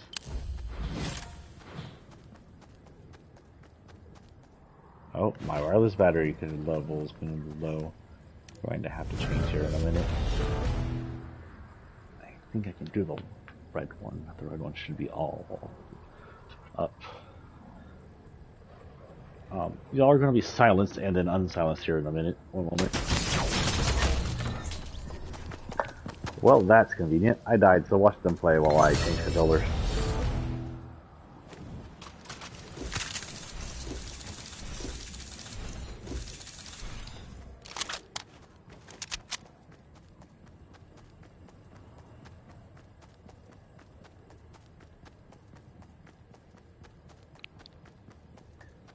Okay, I've never done that mid-match before, so let's see if you can still hear me.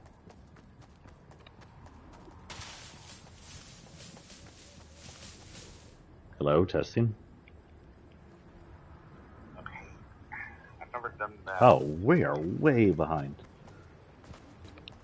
The video's like a whole 2 minutes behind the gameplay today.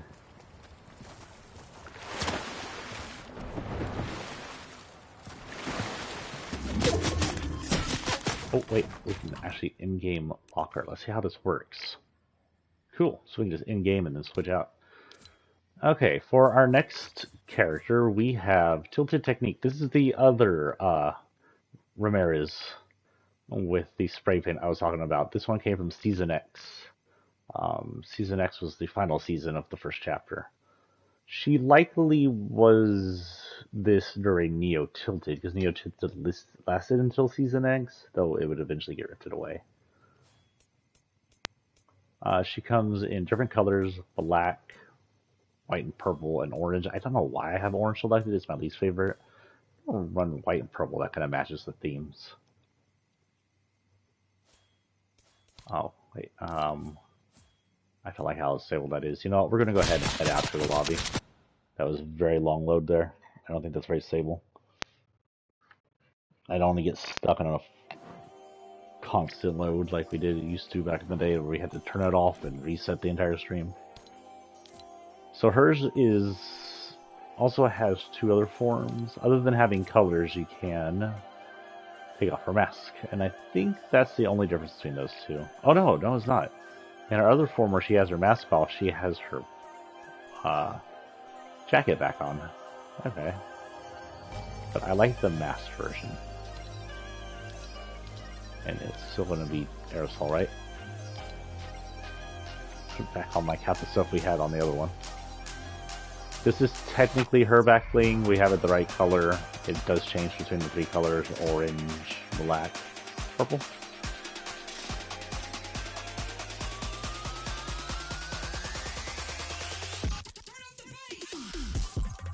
Whoops, that didn't work.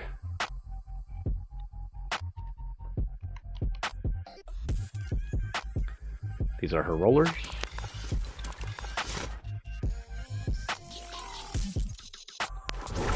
This is her glider. So everything came for her almost. Except for this, which should come from her old skin. Because there was no other release to fall for them. We seem a little less bright than normal, I don't know why.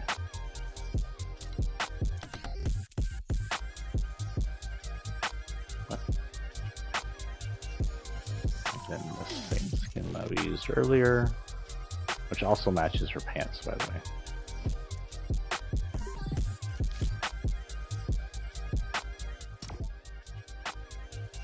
In her storyline, most likely the technique tilted Ramirez from before changed her outfit just to go into the new Neo tilted, so she's probably a direct descendant from the original technique instead of being Ramirez coming back in as a spray painter.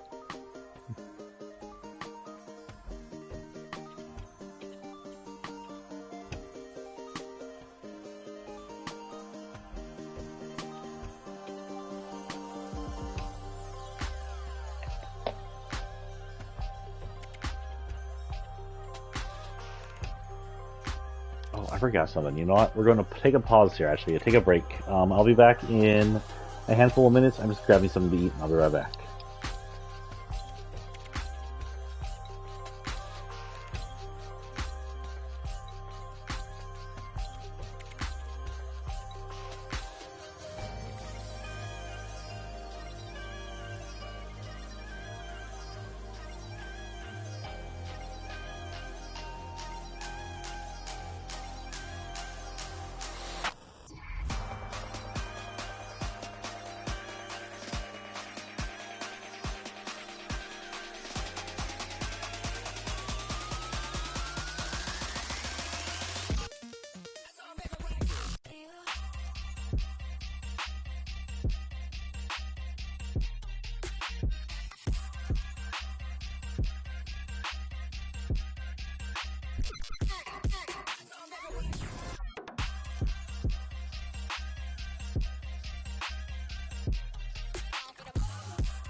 I am back.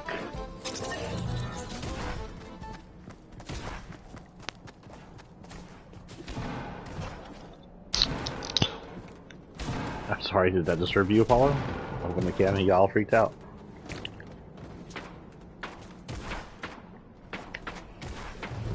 Where were we on storyline? Oh yeah, the Fire King escaped. The volcano gets created. And for a while, there's not much going on. We have this whole season where the new theme, while the volcano's sitting over there being somewhat dormant, is treasure hunting. We do see that the Ice King and the Fire King both are hunting for treasure. We're not entirely sure what they're looking for, unless they're just looking for wealth. And I don't think it's ever explained why they're hunting for treasure.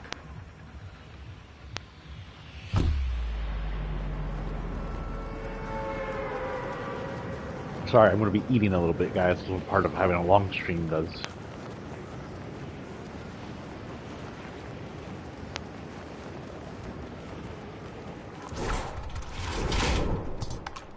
But also on the third side of this entire treasure hunting thing is a new pirate. When the volcano rose, it destroyed the golfing center. Lazy Links is the name of it. I think it's called Lazy Links. I think it's what transferred to Lazy Lakes in this island. But when the volcano rose, it destroyed it by creating this kind of divot in the land where the water could flow into, creating a new channel. And in the channel, the pirate set up his boat, his entire kind of old-time Caribbean-looking town, back in the pirate era, whatever you want to call that era. Colonial area, maybe? And, so the pirate comes in and he's the third party of this. There isn't anything too big with the 0 Point storyline having to do with them or any of these people up to the very end. At the very end of this becomes what we know as the unvaulting. The vault, the metal disc that I.O. dug up, begins to pulsate, glow, make sounds, and at the very end of the season, opens. The aperture in the middle of it opens. It releases some kind of beam, which, if you're in it, sucks you into the ship. Inside the ship, there's these slabs where you get to vote on what gets unvaulted. For some reason, things that were getting vaulted were getting put down there, and you now get to unvault one or the other. We also find a helmet, which in the future we learn to belong to a lady named Singularity, which indicates she is somehow either the owner of or resident of this spaceship. Also in the background, giant as the day, and we are completely unaware of its importance, is 0 Point. It is just sitting in the ground. You can only see half of it. It's not very glowy, and it's giving off this energy that's a lot like Rift energy or Darkness energy.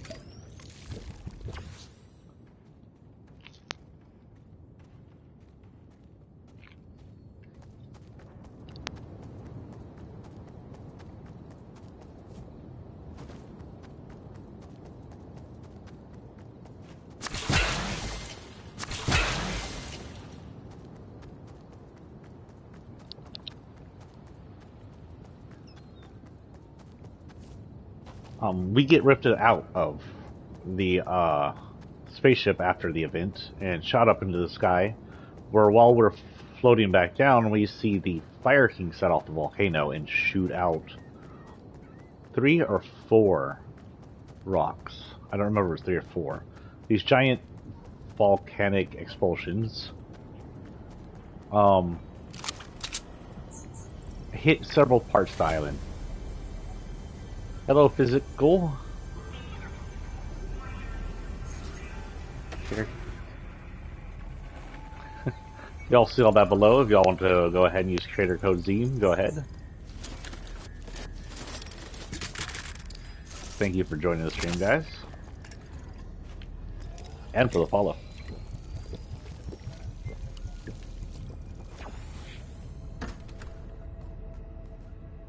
Oh, I guess if y'all are on YouTube, y'all might not be able to see the chat, which kind of sucks. Hold on, if I can get into my chat. Hello, open. That was the code for him was ZEEM. If you want to follow that code, I don't know. I'm assuming they're a Well, they're definitely a Twitch streamer if they have a code. I don't know what games they play. And now chat is permanently on the side of my screen. Okay, that works. Whatever.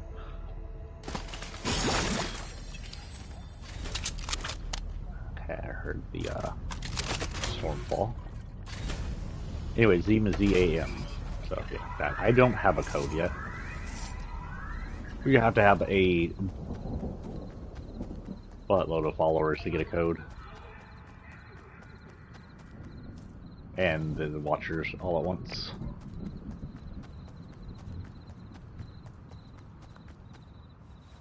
Oh, someone created a rift over there. I hope it wasn't a monster. But I didn't hear any stim stomping.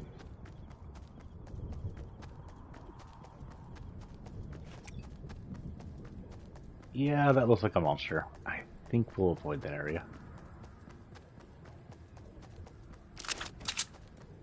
So the rocks come out of the volcano, the explosions come out. They hit several places. The two places I remember them hitting are Tilted Towers and the Retail Row. Retail Row and Tilted Towers. One other place gets decimated, I think. I can't remember the other place it hits. This is ironic because everybody up until now was like, we wish Tilted Towers could get destroyed. And then ever since its destruction, people have been like, we miss Tilted Towers. So, careful what you wish for. Your bullets.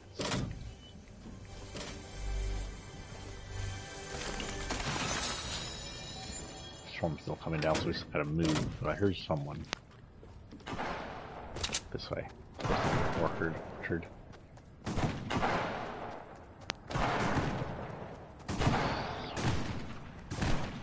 I don't think they're inside the house.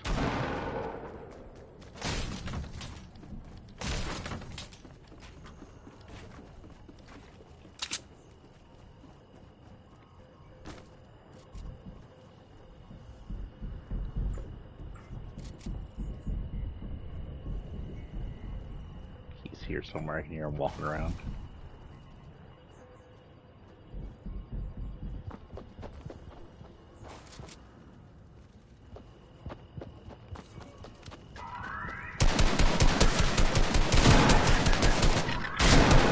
Kind of shotgun me that far.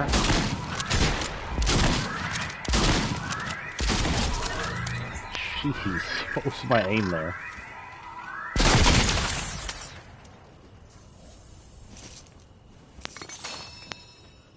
Okay, we didn't get hit. Good.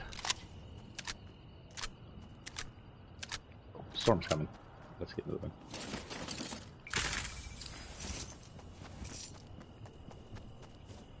Is this our first circle? I think this is the first circle.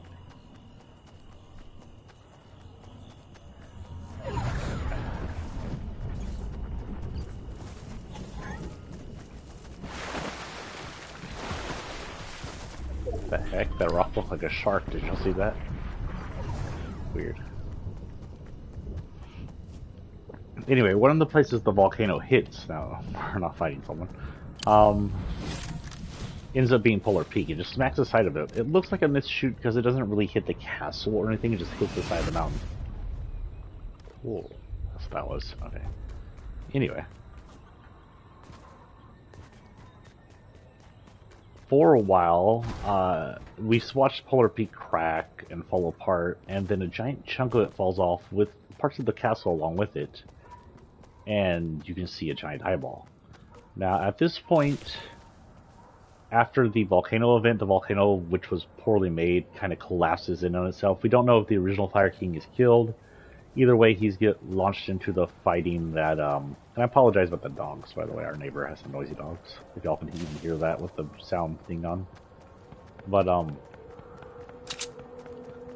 we see a giant eyeball, and the volcanoes, which has collapsed in on itself, with the Fire King now fighting in the loop, gets turned into a power plant of some sort.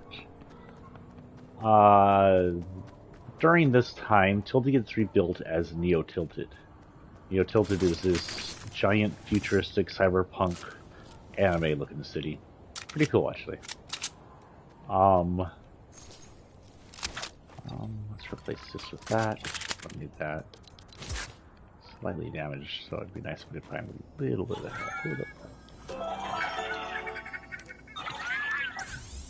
There we go. Patch up. Need anything else that you spot some crackers a hug? I like the talking vending machines. I wish vending machines talk to us more often. That was definitely a bot who doesn't open a chest.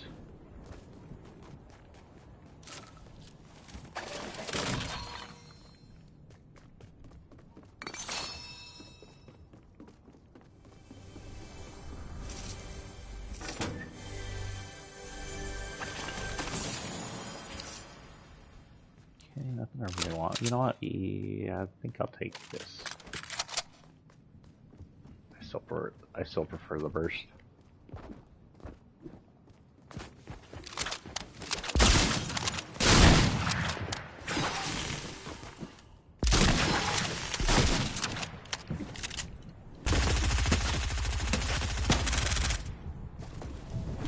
Where are you going? Get back here.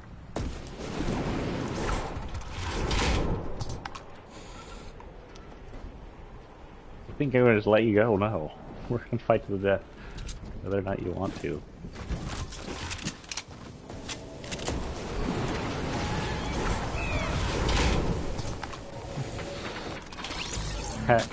He killed you.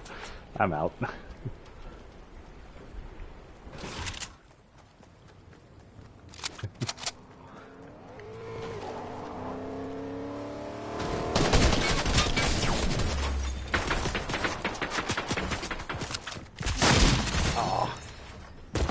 You guys friends? I'm taking another bite of sandwich here while I'll watch them fight.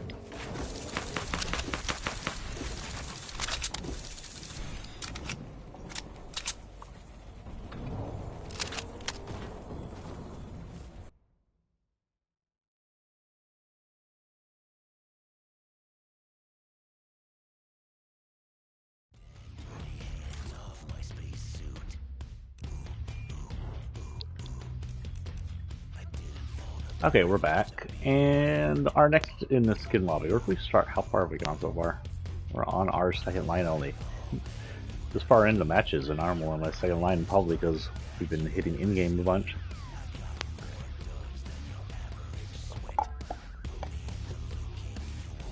Okay, our next is T and Tina. T and Tina came from the... Yeah, she was from the Shadow versus Ghost. I got her Shadow outfit. This is her original outfit, and then when she's showing the Shadow, she just kind of darkens it up, and instead of boom, it says doom. She was an explosive specialist. Either way you went with her. Short fuse.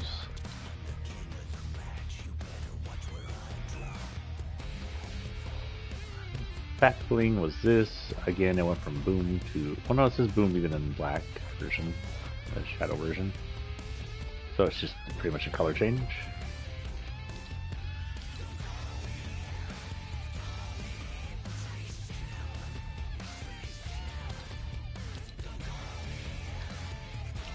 Shoe fly.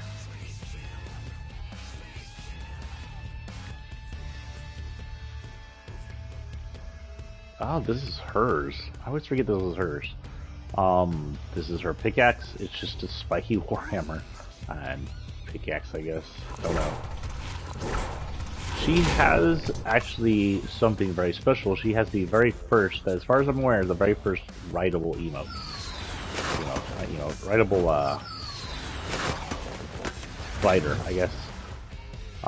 This came out on preview for a while. It featured everybody out because it showed her writing it in the trailer. And when it came out, it turned out to be writable. And now there's a bunch of writable ones.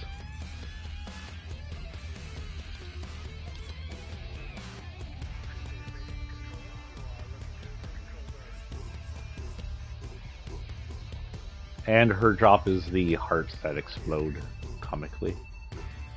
I think she has one of these, so I'm not going to say I'm positive. If she does, she has a full loadout. She does. She's got the blasted, sort of cartoonish look. She does have a built-in emote that takes her from looking like this to cartoonish. Cell shaded. And back.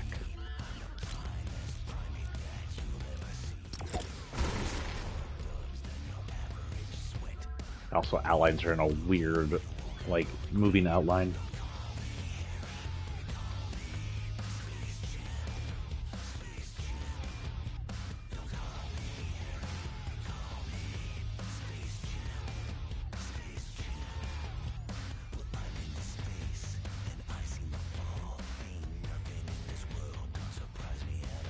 On solo matchmaking. There we go. Anyway, Neo Tilted is created. Along with Neo Tilted, there's a mall that's created. It's kind of cyberpunk and futurish. As mall was probably still one of my favorite locations ever in any of the Fortnites. I love the mall. It's fun to play in.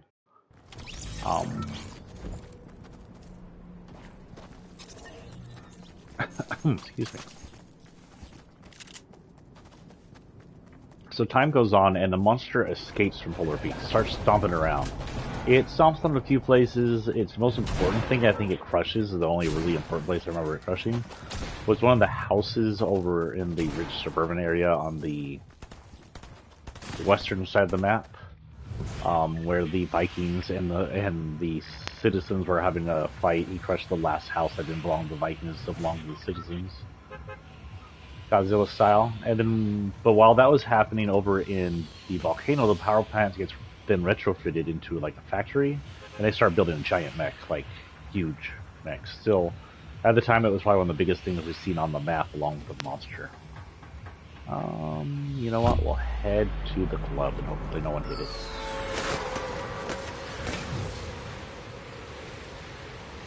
I see someone over there. Go away, my club.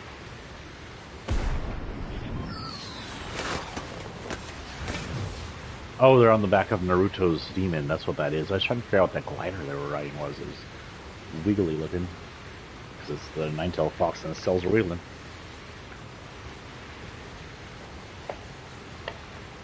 Then comes the event. What is considered by many people to be their favorite event from what I've seen. A lot of people have rated it as the best event released. While we're there, we're given these jetpacks, and we're put on sky bases that have been floating around the island for a while now, for apparently no reason other than to be a sky base. And the monster comes crawling out of the ocean, and we're not entirely sure its point or purpose other than to destroy things because it's a giant kaiju. But then the the mech comes to life. It's fully painted. It looks like something out of Power Rangers or Voltron, or any other Japanese-style anime robot-looking thing. Side note, did y'all know that Power Rangers is actually a Japanese show where they just dubbed English actors into it? Wow, there's nothing up here. Okay, this guy's noisy. We'll continue with the story after we're away from the horse. Wow, there is Jack in here. This is a bad place to land. There's not even anything there.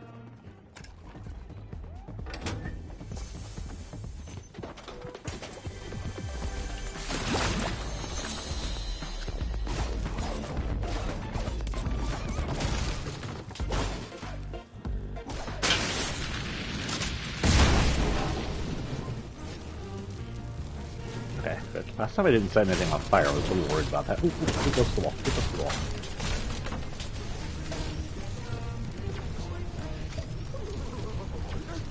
That should scare away anybody who was in here. I can do this while the fire's going on. Take note, if you ever want a little hidey hole while fire's going on, tiled floors do not burn. Go out this way.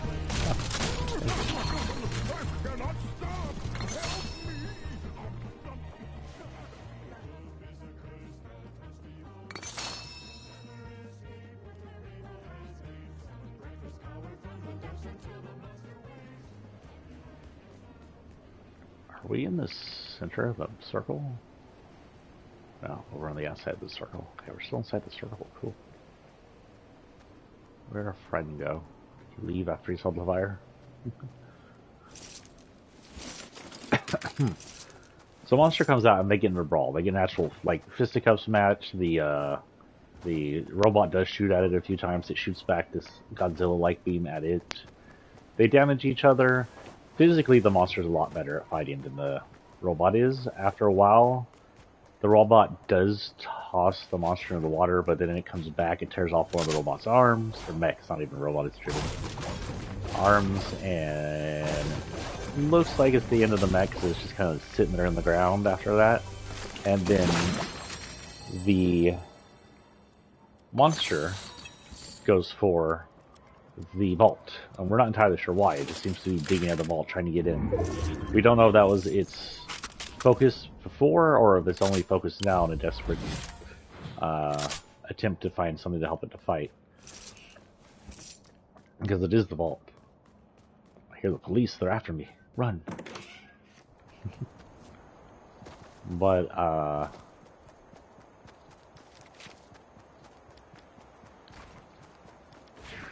let's get up here real quick. The mech comes back, he gets the monster off the vault. Kinda yeets him, like, over into the field where, you had to play the first map, but there was this giant field in between these little, like, weird-looking cartoonish mountains. Very popular area to actually end the loop. But, he gets kind of yeeted into that area over there. Then the mech reaches into the vault and pulls out a giant orb of energy. And it's our first view of the 0 point outside of the ship. Why did it do it like that? I didn't mean to press that. Take that. I think you should be good to go.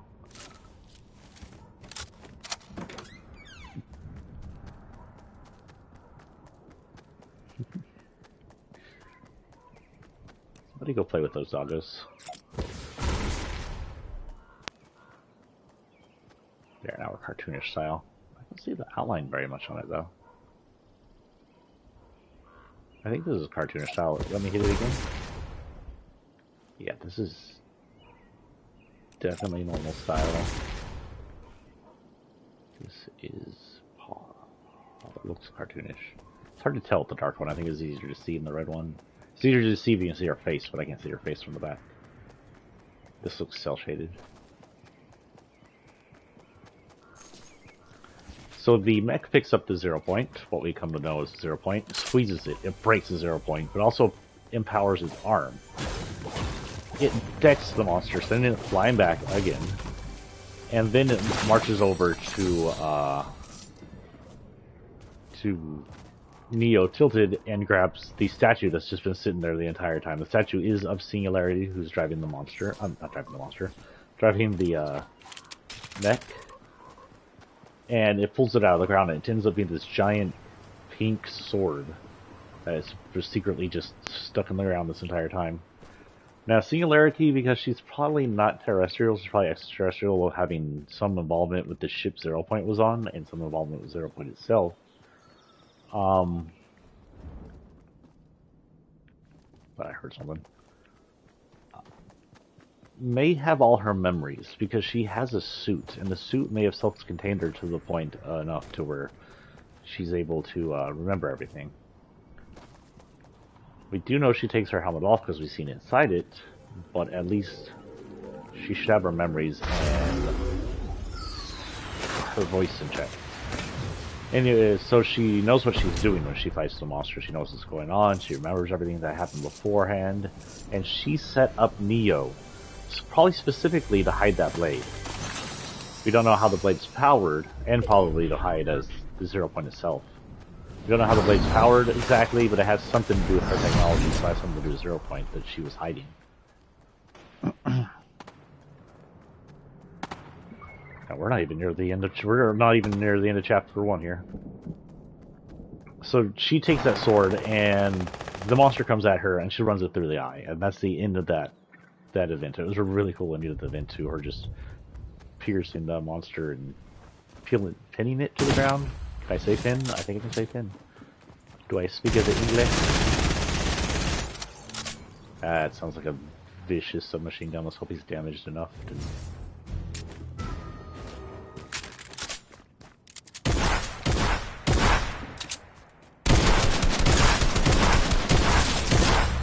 Woo! I got her. Oh, look! The one gun I needed. How is this the only time my entire stream I found my gun? I'm still being targeted, so that was not my targetee. But not goodbye. Do this. Do some of this. Person I'm killing is watching me and making sure they weren't killed by some noob, but to see that I don't freaking build and think I'm a noob.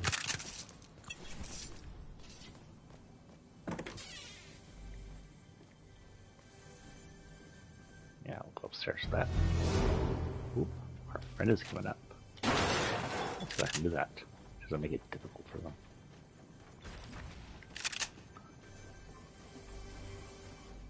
They're up.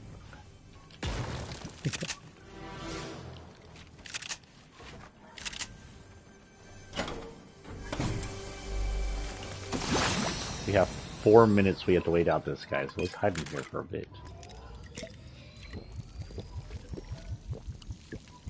After the monster's done, Singularity and her robot fly off into space, and as far as we know, they never officially came back. There are copies of her running around, and then somehow there's a copy of her mech running around that is now human size. It's confused at where I am.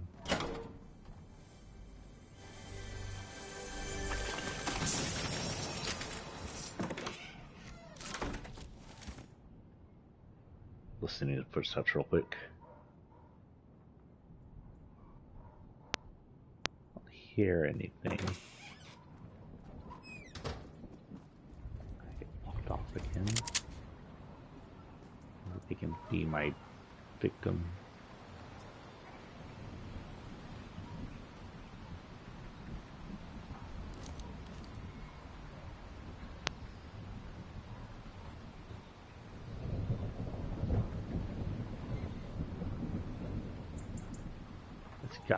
They got it. Well, now they're gone.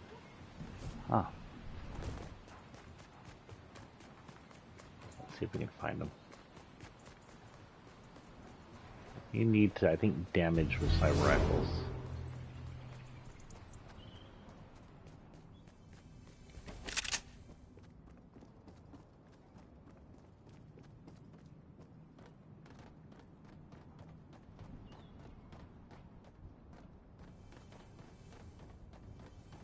Nobody here. I hear a chest. I hear a chest. Above me.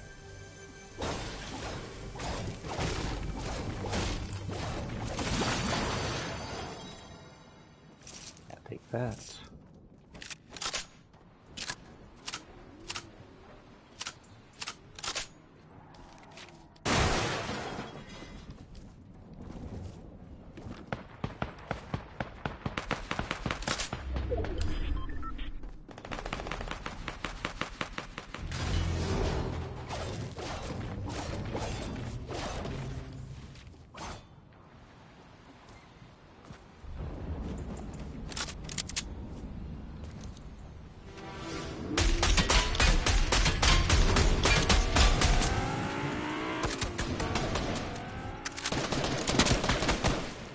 Wait, are you my hunter?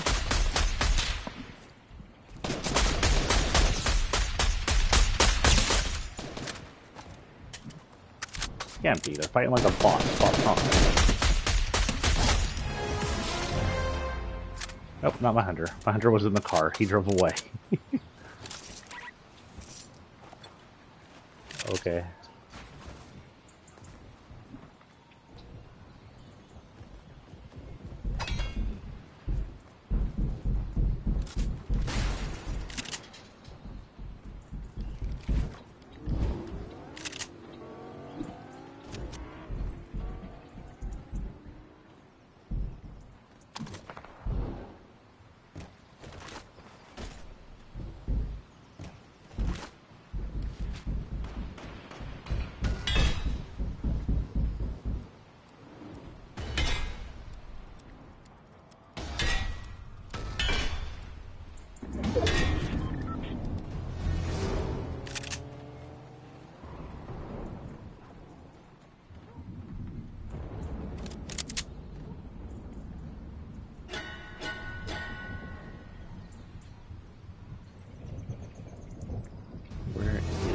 my friend.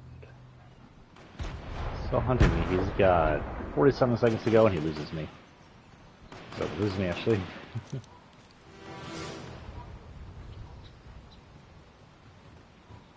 At least he's persistent.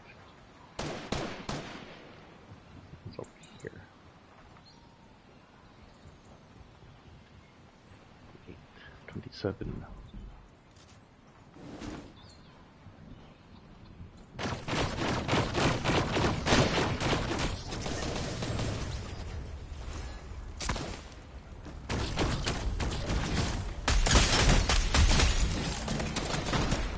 And there goes my hunter. I didn't get an award for that.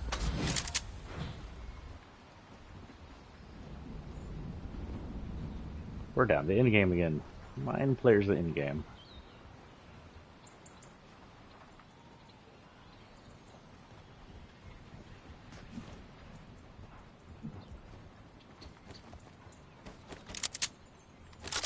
Sharpness loaded. Loaded. I'll do this and this. These are better.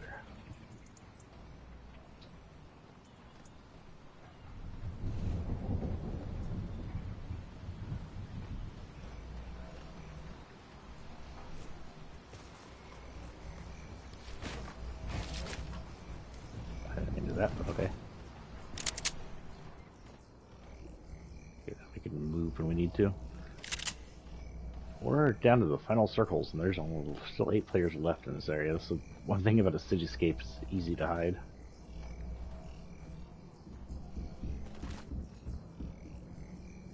Speaking of, someone's in here with me.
Oh, frick!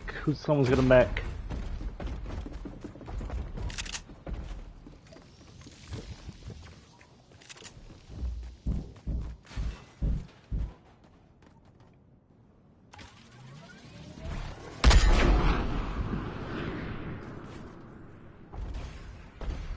Freaking mech at the end game. Is that even legal? Okay, everybody against the mech, it looks like.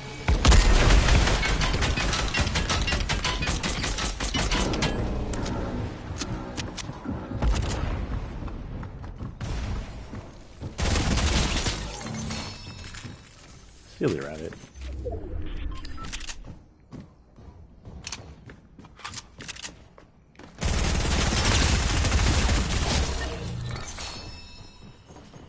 Oh, I have no life. Oh. And someone there. My HP is down to 2. And he had a golden shotgun, so that's like a one-hit kill anyway. You have so much loot right there, he doesn't know what to pick up. He's like, how's this guy carrying all this loot? He doesn't realize there's like 3 bodies in one spot.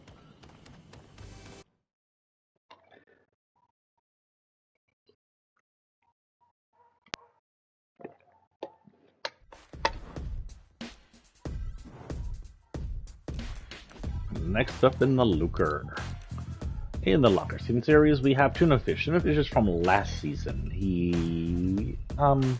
His story's kind of not quite sure, but according to this, it says, Griaciel got the aspiring rainbow fish, part of the Inkville gang. Oh, that ain't right. Okay, so I read something somewhere on his readout. Actually, I think it's in here. Let's see. Legends, characters. An island visitor from Inkwell. Tuna fish is on a mission to bring color back to the black and white home, especially orange. He likes orange because he's tuna fish. So tuna fish isn't an infected. He is originally from the Toonland, but we do know that the Toonland can infect people here in the real world because Meowscles ate that weird toon-looking fish thing and turned into a toon himself. The tuna fish is an OG toon. Just happens to be like actual fish sticks. It looks a lot like fish sticks, so I'm not sure what that means. But that's as far as we have on his backstory or whatever. He is also probably one of the most edited styles. Look at all this. If you wanted to, you could just go in and do different body parts as different colors.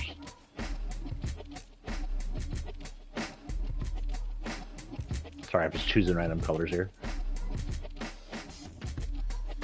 You have the most messed up looking, even his socks. And lastly, his, what is this, his neckerchief? Ah, it is neckerchief. You just have a really rainbowed up fish.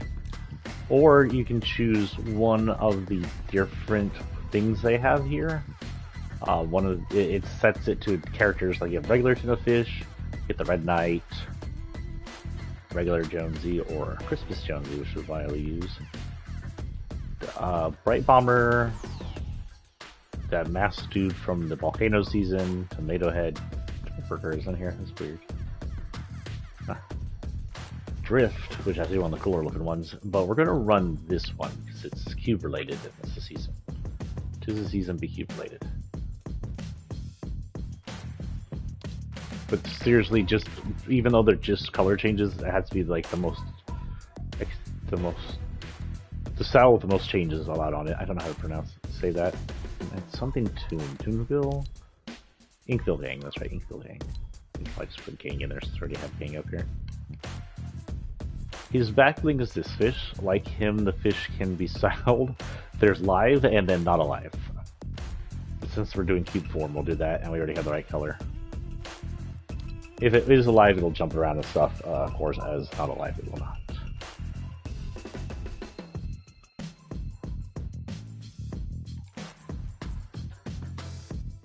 He has a toon-looking pickaxe, which, if you use, I don't know if it'll show it here.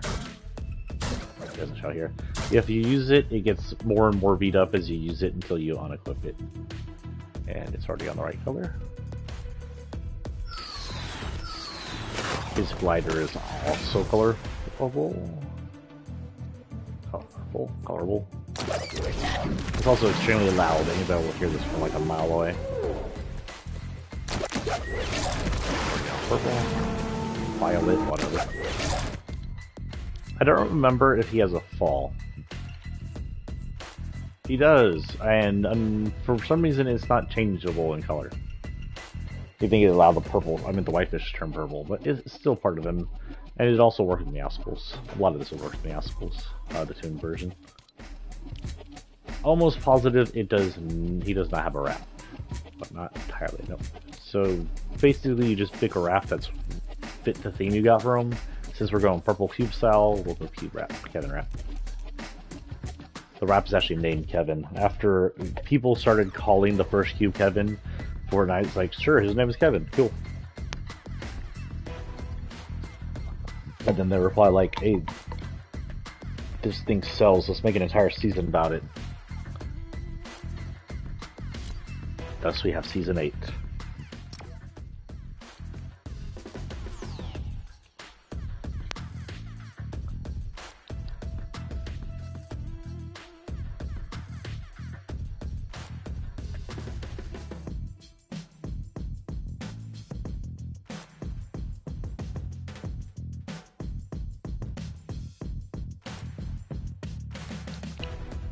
I'm back. I was snacking.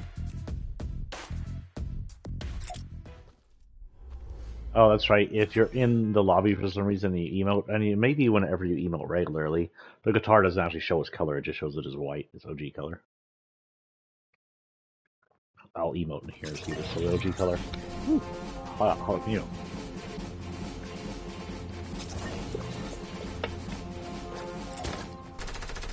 Oh no, when it's in my hand it's purple. How about if it's not in my hand? Let's grab a gun.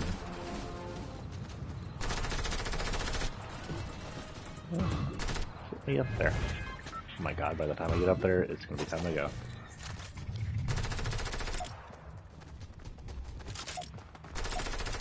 Yeah, it turns white if it's not in your hand. Okay, so it's purple if it's in your hand, he just uses it directly in your hand.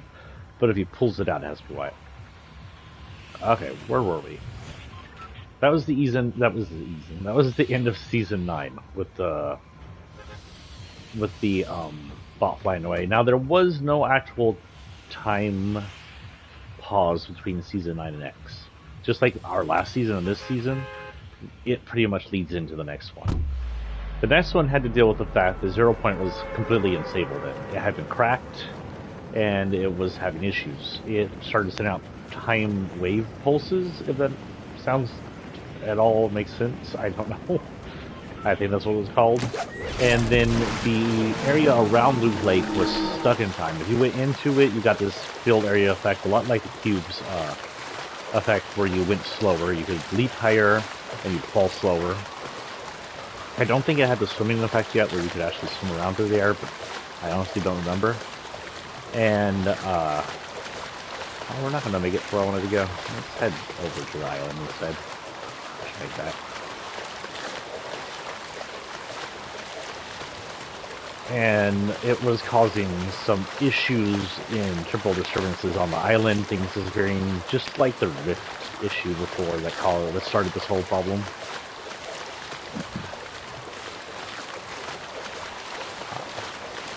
Down here. It also started creating new rifts in the sky, new sideways rifts just tearing open the sky, semi-naturally due to the 0 Point's instability. An entirely new neighborhood was rifted in, and this one wasn't done by the scientists, which we'll talk about in a minute. But we're not entirely sure if it was rifted in or if it was built normally. It just happened to appear mid-season. I don't think it was there at the beginning of X. If it was, y'all can correct me. No one's correcting. Good. I'm always right. Oh, shoot. Well, won't kill us without getting damaged. Oh, can I finish her? Oh my god, I killed her. Jonesy, you saw nothing. If that's a player, they're going to be kicking themselves.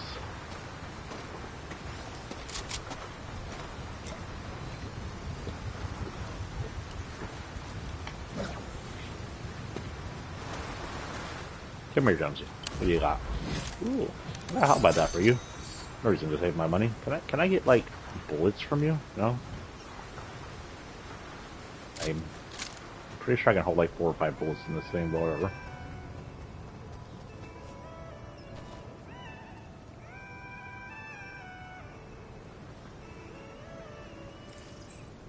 That's weird. Look at the wrap on this thing. I think it's trying to wrap it, but it only wraps the center, so it just glows purple in the middle. And the rest of it's just black. Railgun's probably one of my favorite new weapons in Chapter 2, by the way. We'll talk more about that tomorrow, more like favorites. Let's not get off track. So the 0 Point is unstable. We know that either Jonesy the First or Agent Jonesy, hold on until you get a drink of water,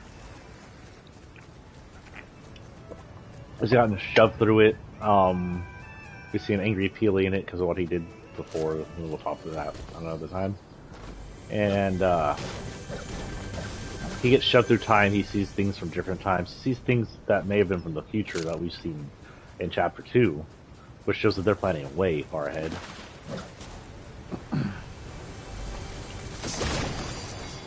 Pick this up, that, grab that. Let's go for a loadout. We got a loadout. I would like to replace this shotgun with anything else, please, but we're all loadout. Oh look, something to replace it with.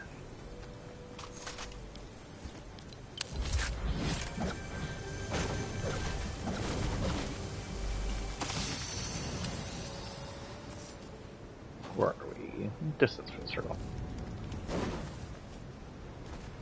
IO moves back in and creates a base around the kind of field of effect right next to 0 Point. Start studying it, trying to figure out if they can control it, turn it off, whatever.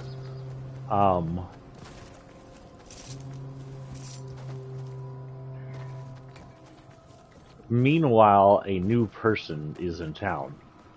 We don't know him. We just know him by his audio logs. He's known as a scientist.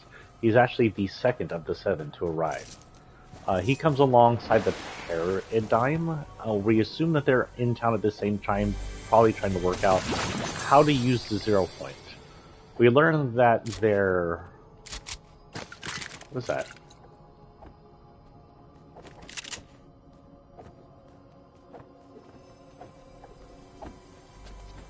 Oh, it's an NPC. I thought it was just a player doing something weird. Nah, we'll keep the sniper rifle. It'll be fun to use. Anyway, Paradigm and the scientists are here at the same time. They're the next, second and third of the 7, which makes them sound like Borg, by the way. 7 of 9. But they're here trying to figure a way out of the 0 point. We learn that they want out of the 0 point. They want out of loops. We don't know if the scientists and Paradigm are from the same or different reality, but we assume different reality because they all seem to be different reality versions of the same person. Like, they're the same person in each reality, but they've learned how to travel through realities, and they're all stuck inside a different loop reality. Sounded like there's 2 islands. There's apparently multiple realities that incorporate this loop, which comes to play at the end of this Season X. I'm not hearing anything. I heard walking. I think that's just me out here. The scientist is going around gathering items, but he's also doing a second thing. He's setting up these machines, and these machines create gigantic sideways rifts. I mean, it's not like you could destroy anything more than the 0 point's doing itself right now. So he creates these gigantic sideways rifts powered by this falling apart 0 point. And his idea is if he creates a device that can affect the 0 point, he might... The wolf set that off? The wolf did not set that off. He might be able to escape the loop, destroy the loop, and just free both the 0 point and reality all at once from IO's control. He ends up meeting a person named Jonesy, which at the time they are not aware works for, or I'm sorry, Jones. Jonesy is his copies, but Jones, he is not aware works for IO. Jones and IO leads the scientists and Paradigm to believe that by creating a rocket and launching it and several other things into the 0 point... Oh, I hear weapons.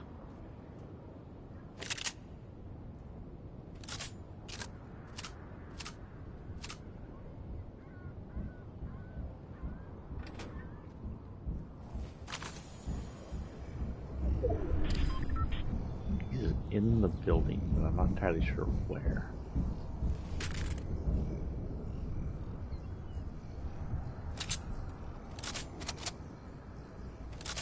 Not downstairs.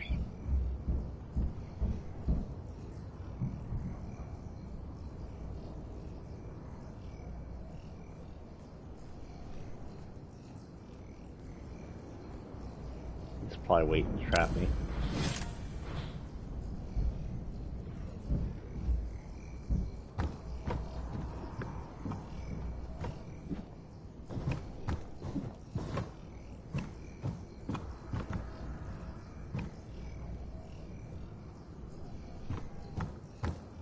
I can hear him walking around too.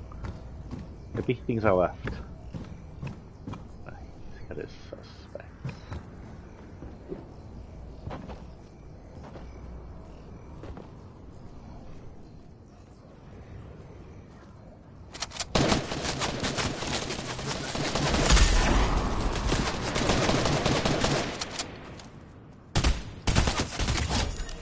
Dead.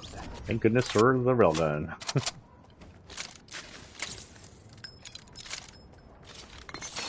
You don't have to have any large bullets. Would you? Large caliber? Any? None whatsoever. Okay. Let's go ahead and keep this. Do this, and we gotta run. That's gonna come down real soon. Are we far away? We're pretty far away. Might as well fly. We'll keep those. Actually, let's walk.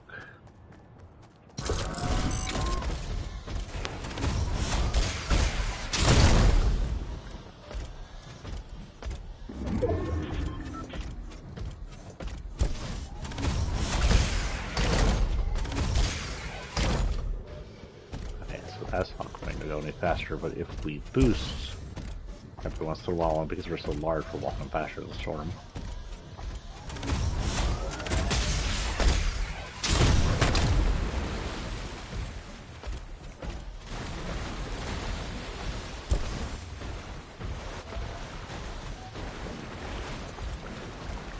So he starts to create this rocket, and he somehow gets in contact with the other seven from the other realities.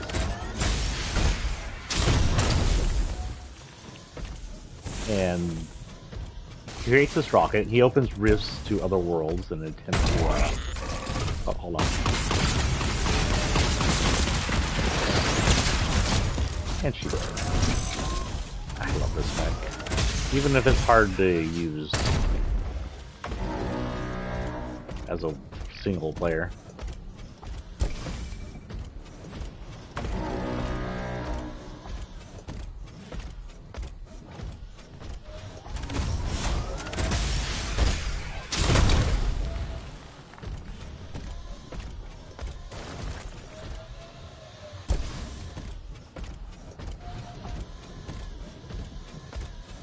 Let's get to a point where it looks like we should be able to shoot this pretty easy.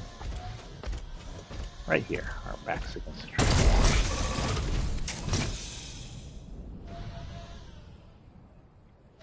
Technically, there should be a mech around here. Let's move it further.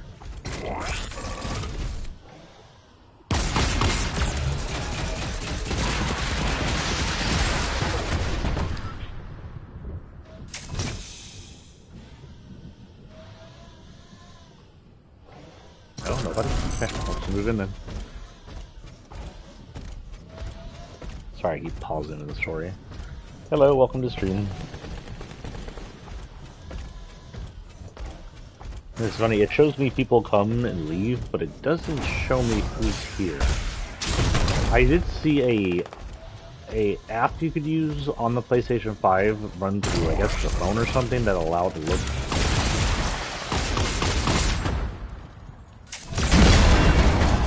Oh, you did.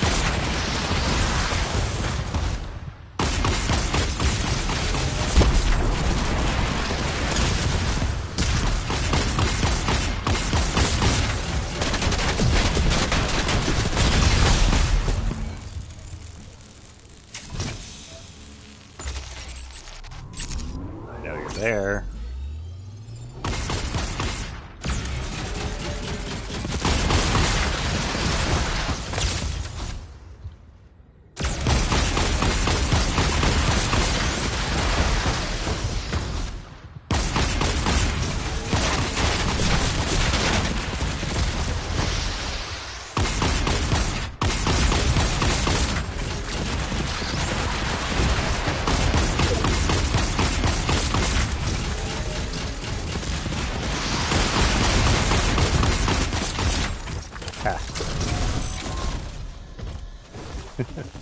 That's a good way to hold him. He either had to come towards me or risk the storm. My bot's almost dead though.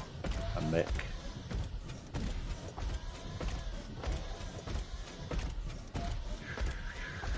He just had to storm. Yeah, that's kind of hoping to be inside the storm right here. You can actually heal the bot if we have any campfires. I figured that out the other day. Whoop, my bot dead.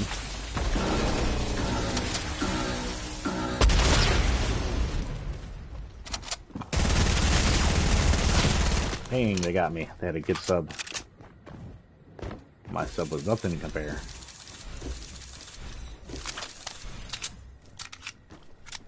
Back to the lobby.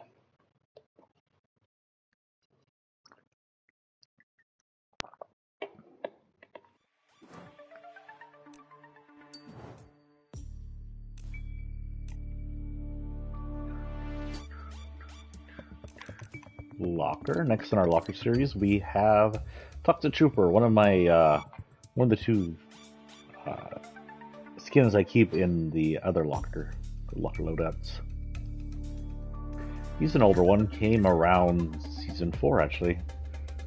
Technically, I believe he's part of IO because they've shown up in a few story things around the IO related systems back when we thought they were the government. Technically, they are kind of the government of the island. What's his thing called? It's called the Outbreak set.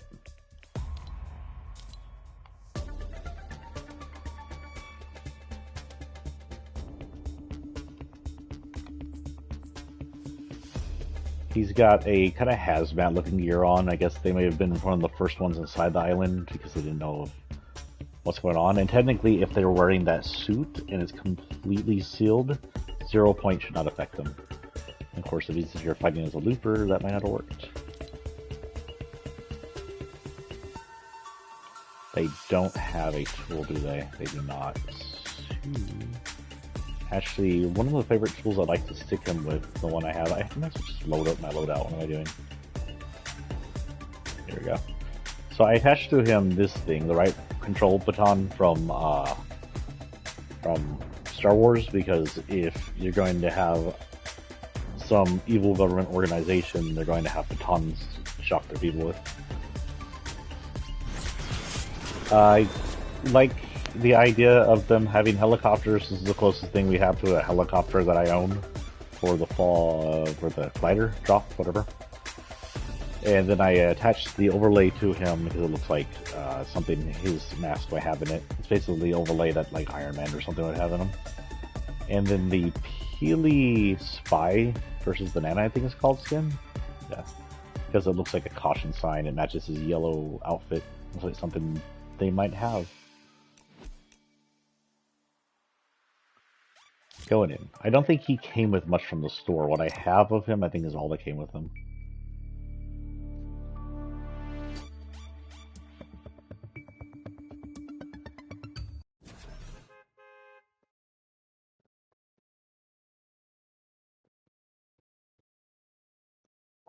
It wouldn't actually surprise me to learn that this is a copy of Jonesy. You just can't see inside his helmet. Like maybe this is one of the first most drops. I do have a slight question off the side of here. If we go all the way back to the beginning, Jonesy, if Jonesy was the very first looper, how did they know of the effect of 0 point on this island and keep him from losing his mind and voice, or is he stuck here and then he was rescued?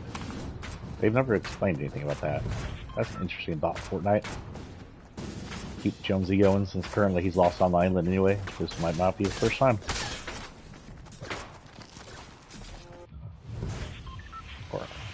Anyway, it comes to the day. The scientist gathers all this material. He's opening up these large rifts to bring in other worlds, or sections of other worlds, to get their material and their technology. He brings in parts of Gotham.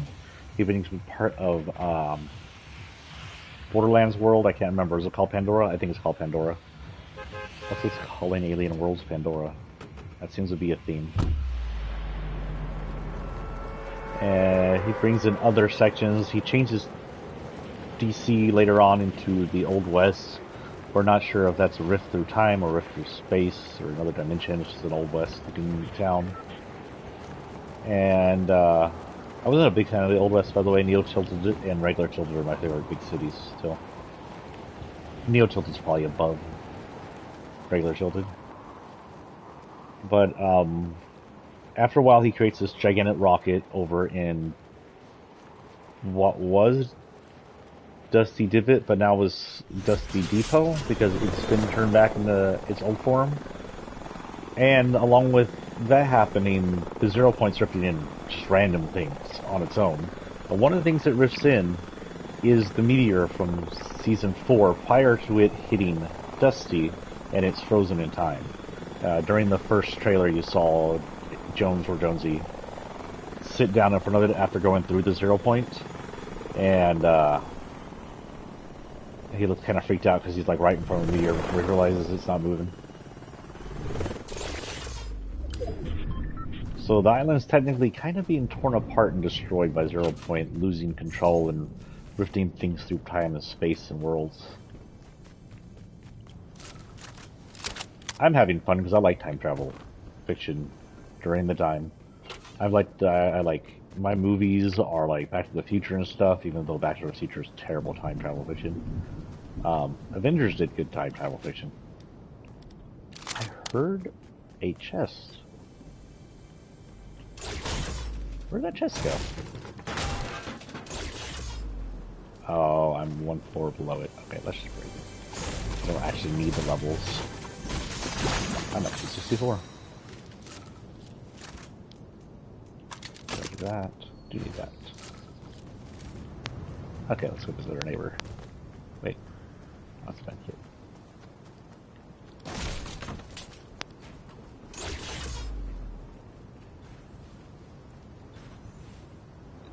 Was that from outside or my game? Okay. Whatever was outside through my earphones sounded like one of the monsters. I was like, there's no monster near me. Let's do the highway making funny noises. Is it down here? Down here.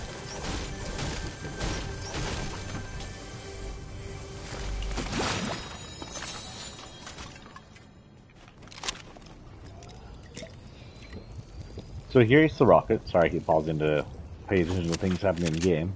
And he activates it. And it sets down a launch code. And he's pretty much said, if the way Jones told them how to do it works, they'll hit the 0 Point will break the loop, and they'll get out. That's their ultimate goal, is to get out of the loop. Let's move. We've got 50 seconds here. I don't have any really... Let's go down in his living room and see what that is down here, because we're kind of stuck without any kind of good gun to shoot with fire from. Oh, well, I can shoot far with these, but they're not good guns. Pretty much guaranteed to lose a distance shooting match with any regular humans. Oh, wait. Hey, they're wrapped. I thought these didn't get wrapped. Cool.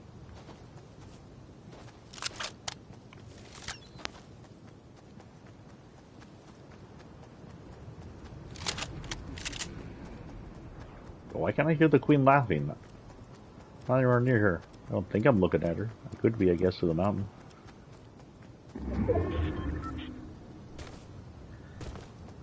Back to the storyline. So he starts, he finishes creating this rocket. Sets off the timer. We all gather to watch it. It's probably, I think it's my first event that I have recorded to YouTube. I have some events, unfortunately, recorded to my son's file that I can't figure out how to get off. I think I might need to like record them to a flash USB or something I may upload later. I think the only big event I have uploaded there is probably the Marshmallow concert, which I would have to upload directly to YouTube, and I need to cut it together because it was so long and I wasn't really good at recording on the PS4. Wow, what happened here? This place is all burned down. Obviously there's someone here, so let's be sneaky. But yeah, during my... Ooh. Yeah, I saw hit. Take the taste of your own weapon. Ah, oh, he got me. I tried being cool with the kunai and I missed almost every single hit. Okay, that was a quick one. Let's go back out to the lobby and then we'll return to our story. I have a message. One moment. Oh, spam message.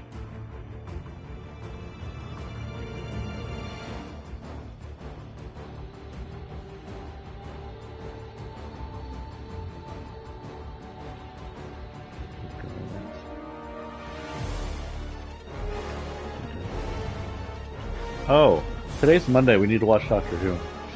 We'll watch it later.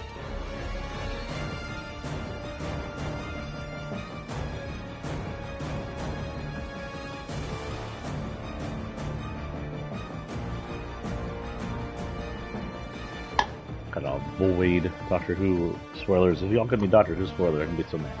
Please so. Anybody watch Doctor Who? Like it? We've started watching it. I don't remember if we started watching it during Doctor 8 or Doctor 9. I got into it because of my friend. And then I got them into it. And now we're all Doctor Who addicts. But I can't remember if I started at David Tennant or if I started at earlier. I think I may have started at Tennant because I watched through some of Dr. Tennant. Then we got to Matt Smith and I was so like put off by how Matt Smith looked. He ended up being good anyway. We all like Doctor Who here. Okay, next in our locker. Let's try. Stop getting sidetracked. Go, sidetracking. Trespasser Elite. So Trespasser Elite technically is from Season 7, The Invasion. He originally looked like this. If he looks familiar, he is a more elite version of that Trespasser he's stuck down in the Broken House area, who's currently in an unfortunate loop because of a glitch in the game. They originally didn't have all this electricity over them. They didn't have all this cube writing all over them. There was no clue giving them away what they were part of. The Trespassers originally came in with the Chimera. The Chimeras were sort of like the Marine Force, and then the Trespassers came down and occupied parts of this island. Most notably, they were all over a holly hedges where they created a hatchery for parasites. These guys were up in the mothership. They were roaming around up there when we came in during the end event. During the end event, we found out they turned into this. Little tiny Kevin-like cubes that pulsate for some reason and look quite cracked with little cubes all over it. It's almost like the cube is an infection in this. And they got all Rooney and electrical looking. I like this version. Because we figured out that the invading species was the last reality, which is a species of giant sentient cubes. Oh crap, what's its actual name? Oh no, it doesn't have one. We're going to have to go with 7 and hope that I can find whatever the heck he has. I hate it when they do that. Fortnite, you guys gotta name the sets. 7. Okay, let's look through here. We have quite a lot from 7. I collected everything from the original 7 and the new 7. Now it's IO's machine. Did he not have anything? He may not have had anything.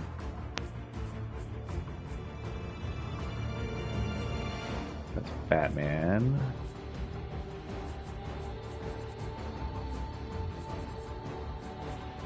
This is Chimera.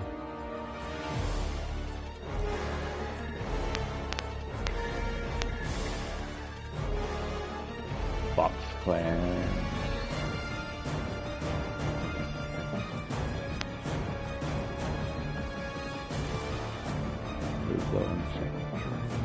Brain Boot stuff.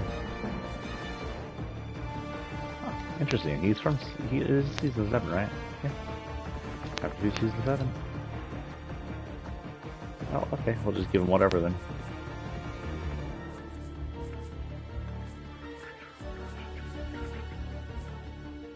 Maybe he'd buyable things. I didn't buy them. I don't know. Yeah. Why not the spaceship?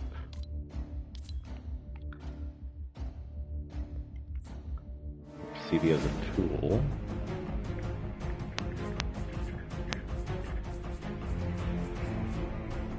Chapter 2 Season 7 was apparently also Loki.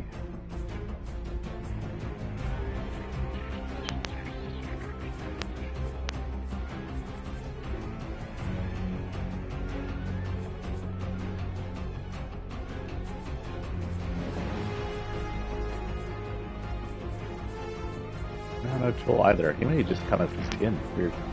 We'll give him a lock ball and thing.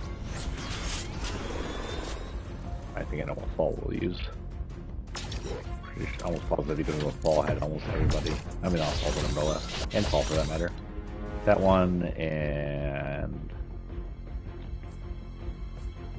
this one.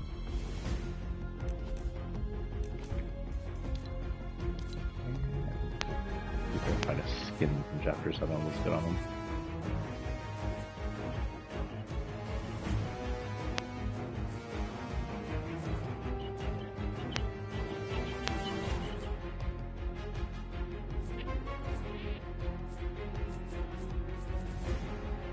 Yeah, we'll do that. Okay, head in. Where were we on storyline? Oh, we got to the rocket. We keep getting the rocket and keep distracted. The rocket launches. Now, by this time, there's a lot of natural zero-point created rifts in the sky, Cyber's rifts, as reality slowly tears itself apart. According to Jonesy in the newer seasons, if Zero Point gets destroyed, since it's the center of all realities, everything gets destroyed with it. It's like undoing the Big Bang, which kind of looks like it is since it's tearing holes in reality above us. The rocket launches, and just like the first rocket, it shoots into the sky and then rifts away. But then it rifts back and starts creating more and more and more sideways rifts. During one of the rifts, more rockets drift in, and we realize that he's called the other 7, and they're all coming. Eventually, 7 rockets end up in this thing. If you want to go watch it on my YouTube, it is underneath the Fortnite events playlist. It's the very first one in there. I don't speak during it because I didn't have any kind of mic at the time, and I wasn't doing streaming or anything. But it's a nice silent stream. If you don't mind, at the very end I didn't know where to look at, so I didn't get to see the last rift. But they all end up rifting behind the meteor that's still stuck in time. And they're going around the meteor in sort of a corkscrew look and rifting in front of it. And they start creating this sideways rift that gets bigger and bigger, a gigantic crack, and eventually the meteor gets sucked into it. Then they open a giant rift in the sky over the 0 point and bring the meteor through. And it was pretty epic to see just giant rock that we've only seen in CGs before come flying out of the sky in real time. It still flabbergasts me, for lack of a better word, that they can do this stuff in real-time events while we're on the map. I expect more real-time events to be like the Galactus event, where you're kind of stuck off the side of the map and everything's run scripted, and you're not allowed that much movement. But most of the events, you're allowed all the movements. You can look at the event from where you want to, and there's dozens of people on the map. So the meteor crashes into the 0 point, and this is what 7 was told would break them out of the loop. It causes a black hole. The black hole sucks everything into it, swallowing all of our sight into this tiny little black hole stream that lasts for 2 days. For 2 days, we're not come down. Which, by the way, I hear they're planning again. Since the event's on the 4th, 5th, and 6th, we'll have no Fortnite, so if we do any kind of stream on those 2 days, it won't be Fortnite. Probably D by D, DPD, I need to get back in there and do some work on that. Or maybe actually finish Delta Room. Under Room. Delta Tail.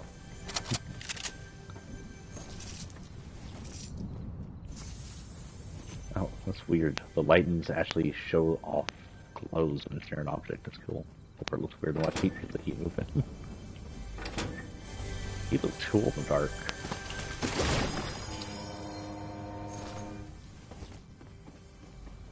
Are we inside the circle? We're inside the circle we got all the time.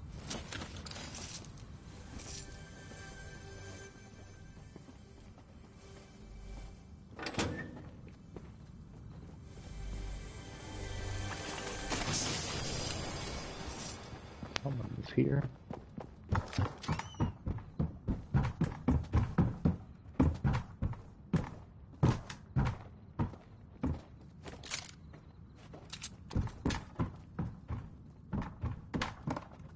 Let's see if they come down. Oh, that little... Oh god, I'm trapped.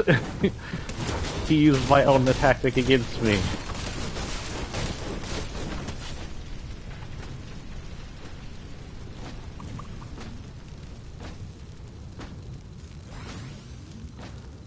How dare he?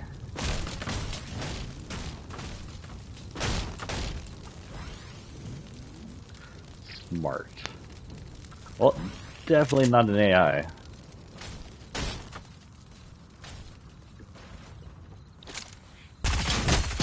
But not that smart. Oh crap.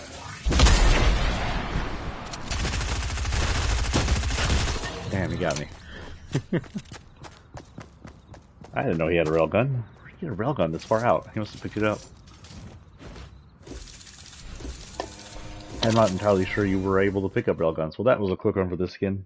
We'll go out and come back in. We're stuck in Season X storyline forever.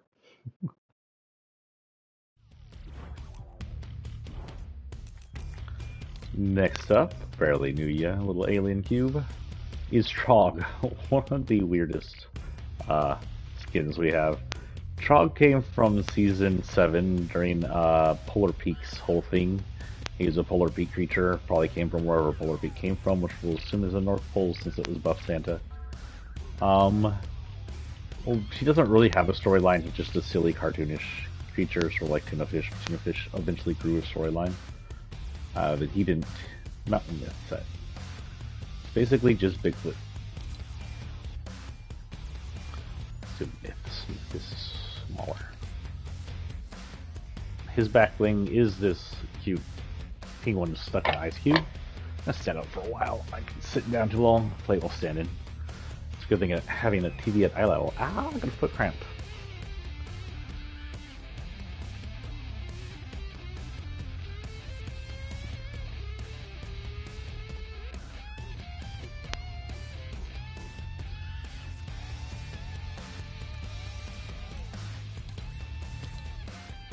Okay. Myth. This, you've seen me use this plenty of times with different characters, but this is who it belongs to. It's just some fish stuck in an ice block that looks like a hammer.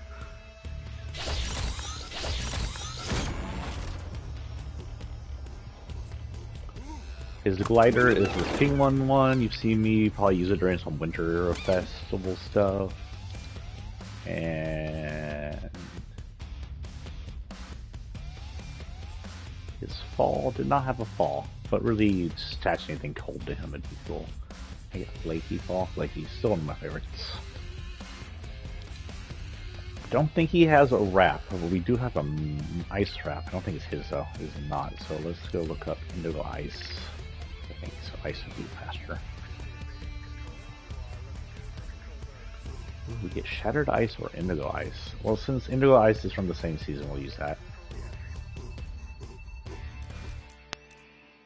And we head in. We'll probably have him equipped next season for the Christmas Winter season event.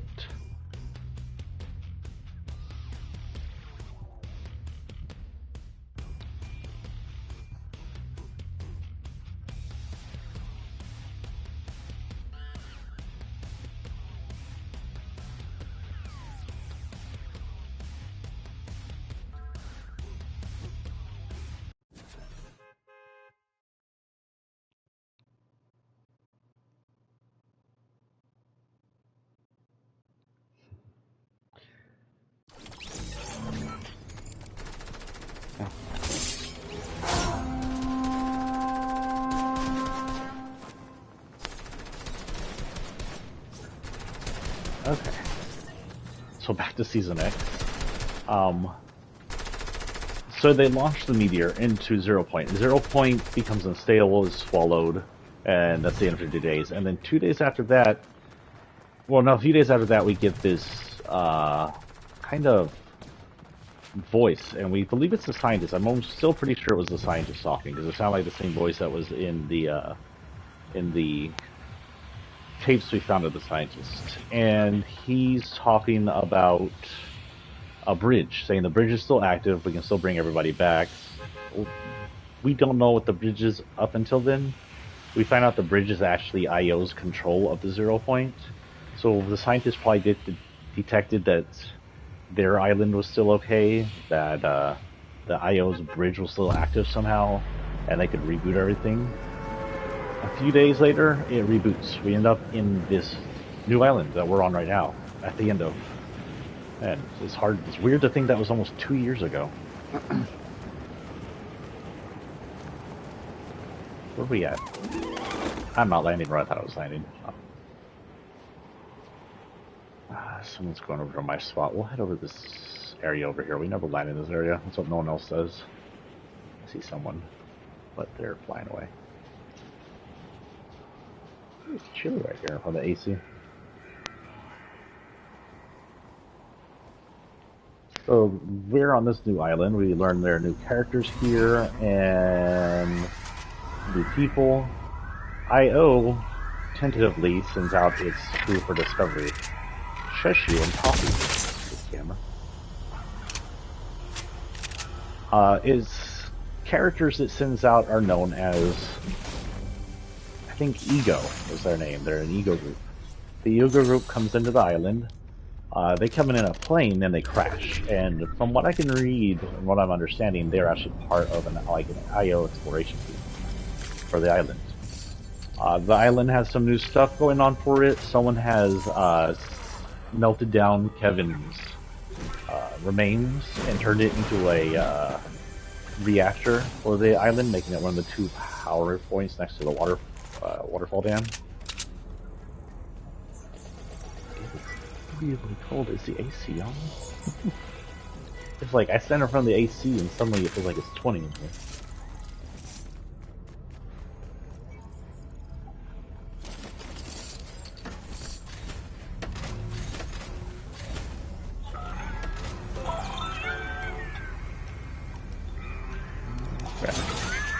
A few of these. Now we're out of money. Creepy.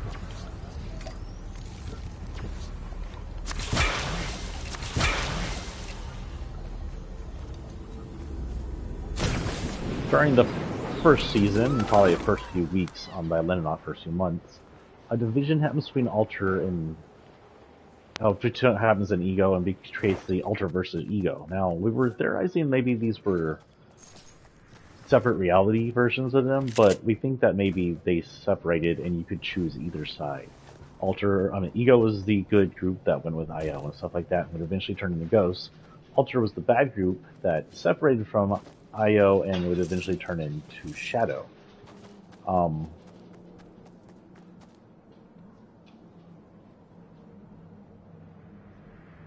don't know, did one else tap me? I thought I felt someone tap me. Paulo, you tapping me? I have this in a very bad spot. It's amazing you didn't see that. Is your nose not working? He's looking at it like, oh shoot, I missed out. Huh? No, but he still has a nose. He's a dog. They had the best nose in the world. Right? Best nose in the world?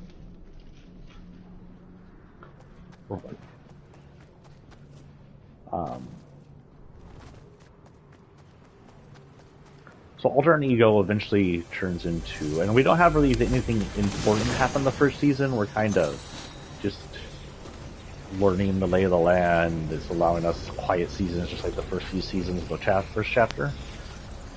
Eventually, Alter and Ego split into Ghost versus Shadow. But a new character comes in, Midas. He, unknowingly to anybody, kind of grabs control of both teams and creates the Ghost versus Shadow event and puppets both sides.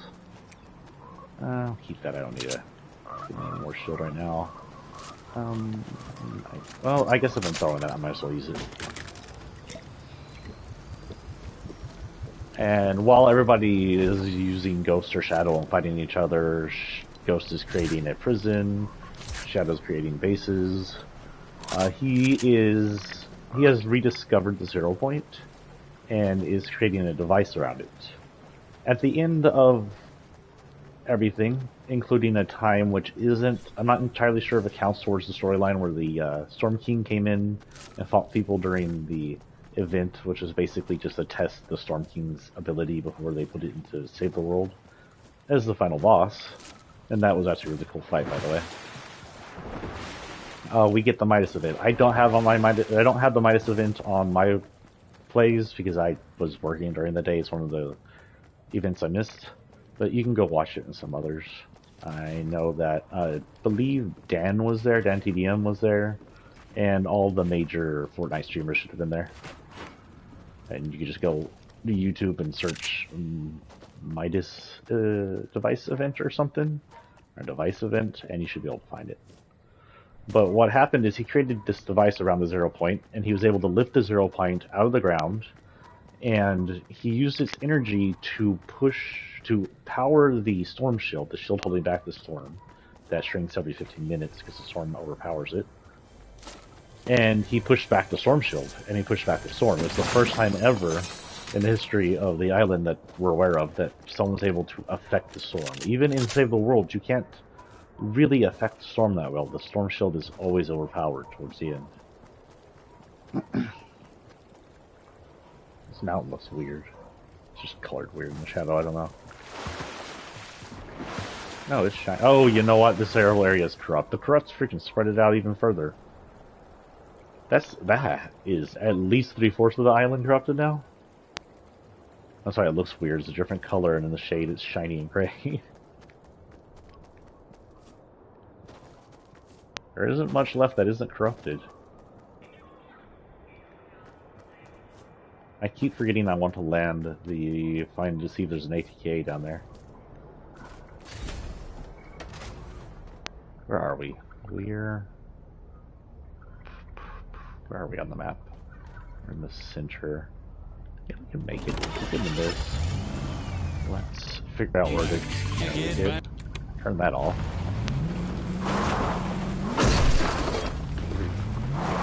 Don't ever let me drive your cars down mountains. I'm very bad at it.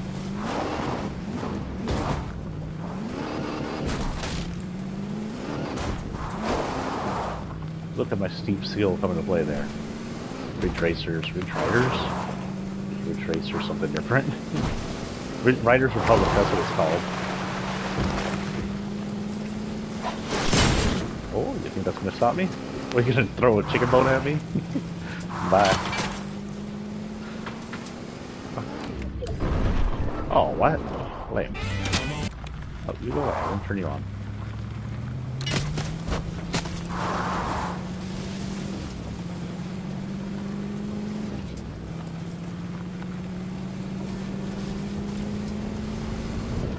Okay, let's go see if there's any people in here. I am obsessed with finding this ATK since we found it once. Darn, still not here.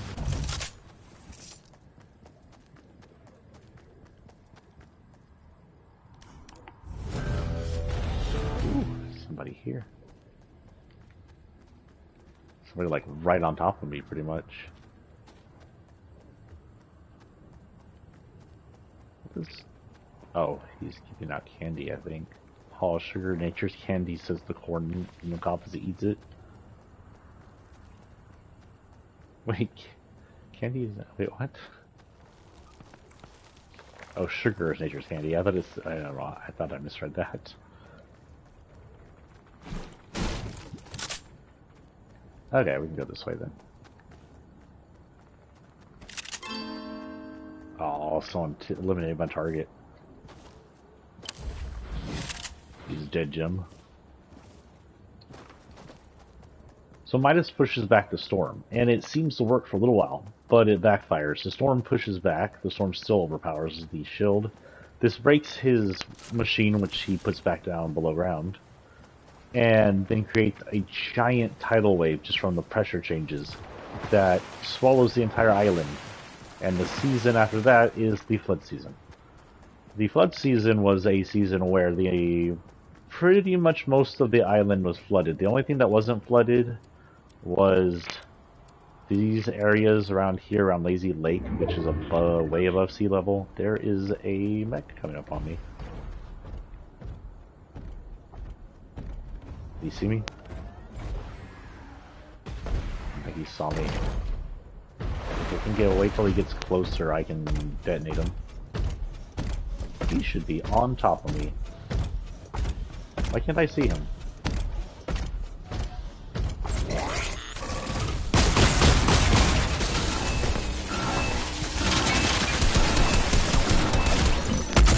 he got me. Did I get him? Nah, he's still alive. Really? That old Christmas emote?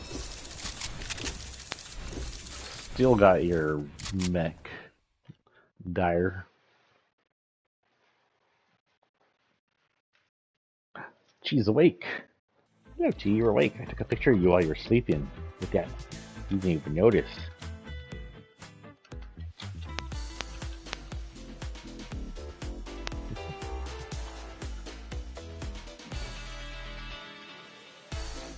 Next up in our locker is Tropical Punch Zoe. This was a summary skin, I believe, from Summer Legends, from season 2, 3. Season 3. Zoe is one of my OG skins. I don't remember if she's from 4 or 5, but she was originally in the Battle Pass. She had the weird candy look going on, short skirt. I don't think I was streaming back then. She had this really weird glitch where her skirt was stuck and it gave a really creepy look because it wouldn't move, it just looked creepy. This is a summer version of her, created a whole chapter later, which it's not pearlescent, just shiny look to it. As usual, she's candy themed. She has bubblegum looking things in her hair. Summer Legends, tried the name of it, yeah.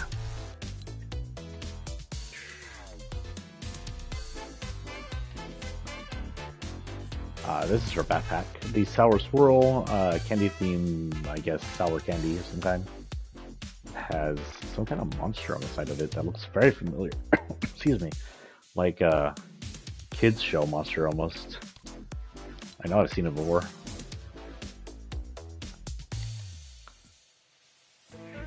I don't think she has her own. Yeah, but you know what? This would technically fit her, but she has her own. Shoot, she's season 4 or 5. Let's go through season 4 and see if I can find her pickaxe. Nope. Black hammer. Okay. I know she's not before 5. I wasn't here during that. Let's see if we can just look lolly up and see if that shows up. Ah, there it is. This is her tool from her original version. It's like a lollipop on a... I forgot the name. Those Japanese candies where the chocolate's on the outside of the pretzel stick.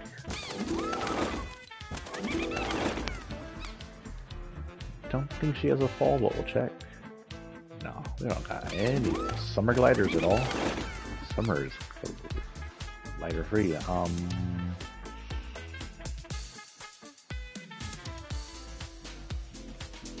I don't think so.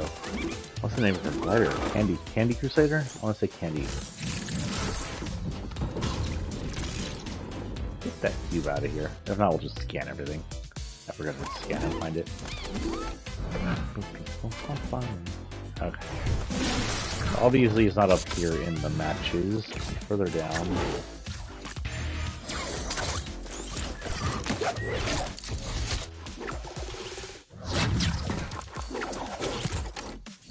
Yeah, there it is. Sugar Crash. That's right. One of the first ones I owned that played music, I think. Don't think she has a fall. I don't remember her having a fall. I do have a box of chocolates fall, though, that belonged to someone else, which could work well with her. If I can find it.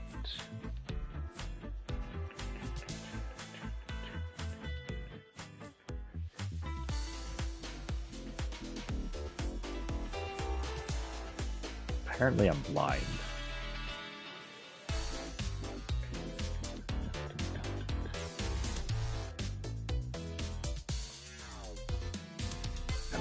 Oh, there it is. Box of chocolates. And then she doesn't have a wrap, I don't think, but there is the peppermint wrap that came out, I think, around her time. Yeah. Or candy cane, I think. Not peppermint. Same color, white and red. We'll head in. So the flood came, and during the flood, it was pretty much post Shadow versus Ghost, with Midas either breaking the loop or getting eaten by a shark. We're still not sure if Midas broke the loop and got out, and the thing that got eaten by a shark was his coffee, or if he got eaten by the shark. Either way, with Midas gone, they fell apart. There's no more Shadow, no more Ghost. For a while, it was quiet. The island eventually drained.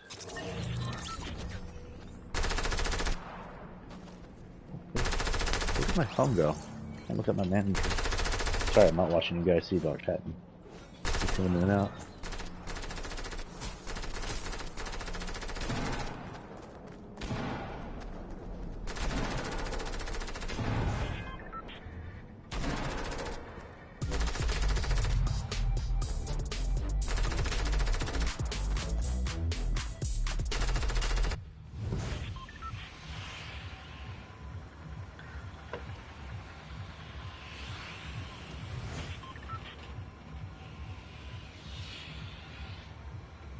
Sorry, I'm looking up just to make sure I have the seasons. So it's chapter 2 seasons. I need to remember which is which.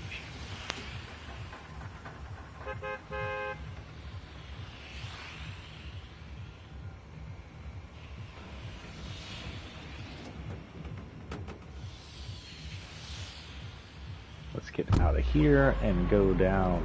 Ooh. The heck? Pudge tried to kill me. We'll head over to Flush. We don't really head to Flush a lot. I don't really hang out in a sludgy swamp ever since they lost the slurp ability. It's not a place I like to land. Are you following me?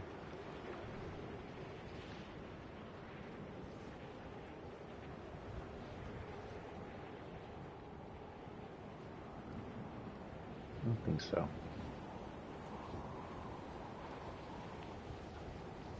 There's some popping in down there. It looks like the remake of Grand Theft Auto with that kind of pop. Pick this up.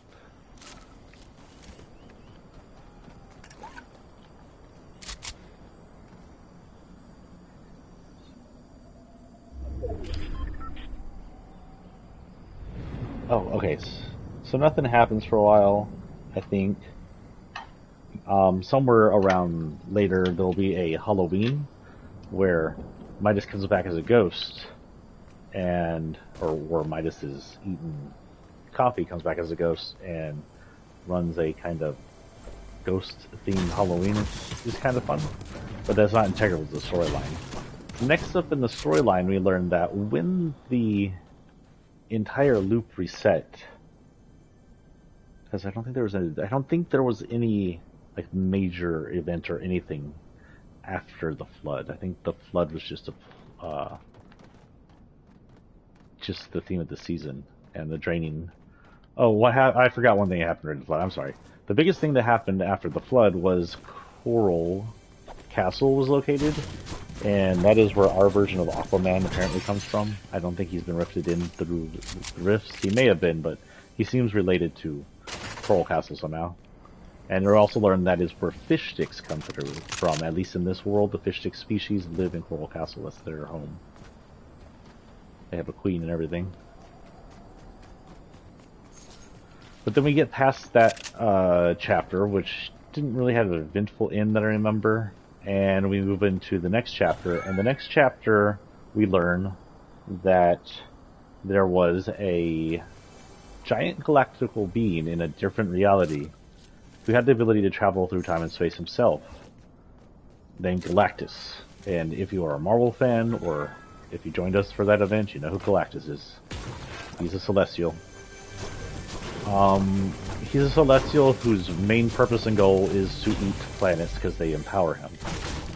He is from a specific Marvel universe, this Galactus, and this Galactus was traveling with Thor at the time, and they were eating only planets that they required to eat to save the universe. And this is all in canon. Him coming to Fortnites has been confirmed to be Marvel canon. So he actually came here for a while in that universe. It's kind of weird to think they'd canonize something like that in Marvel. Of course, it's canon in here too. So Galactus ends up racing through time and space into the zero reality. And he heads all the way to our planet, which is one of the many times we see that this planet is not like the other island where there's nothing there. It's a round planet. But before he gets here, Thor figures out that if he eats whatever is going on with this planet, it'll probably be bad, which would be true because if he eats the 0 point, then everything dies. So Thor comes into the island, and he starts losing his memories and his ability to speak because of the way the 0 point works. But before he does that, he brings in most of the Avengers, Iron Man, the rest. I don't know everybody who does and doesn't keep their memories and their ability to speak, but one that does is Iron Man, most likely due to his armor being a sealed suit. While he's in his armor and ability to keep everything, Iron Man starts building a way to, figuring out and building a way to defeat Galactus, which, by the way, is a god in Marvel's term, and immortal. I am not entirely sure Galactus has ever been killed. But we do know the Celestials can die, because if you remember in the MCU, you see the head of a Celestial becomes a base in Guardians of the Galaxy.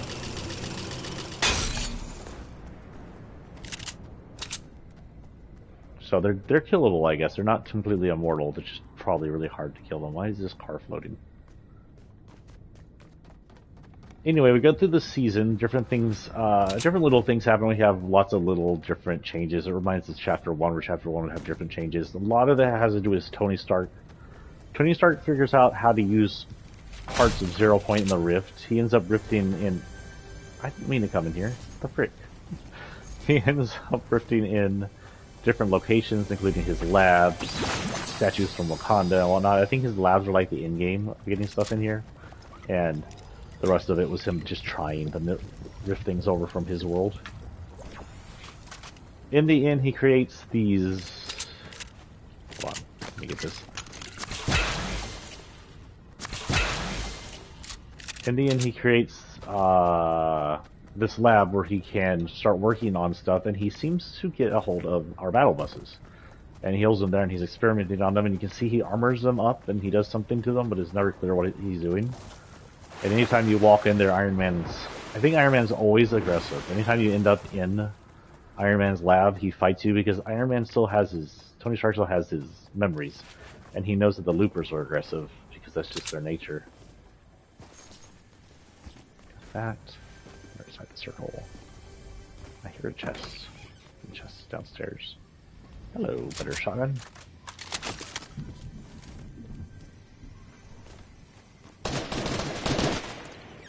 Nope. I do believe we have a bot outside. Okay, come into the front door, whatever.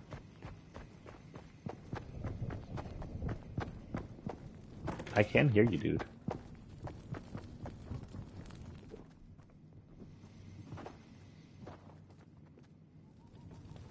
What is he doing?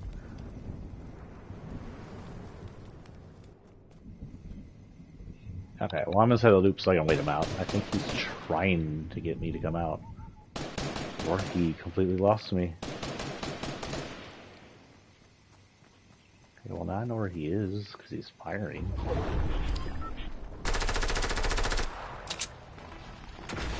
Oh, he's fighting a shark.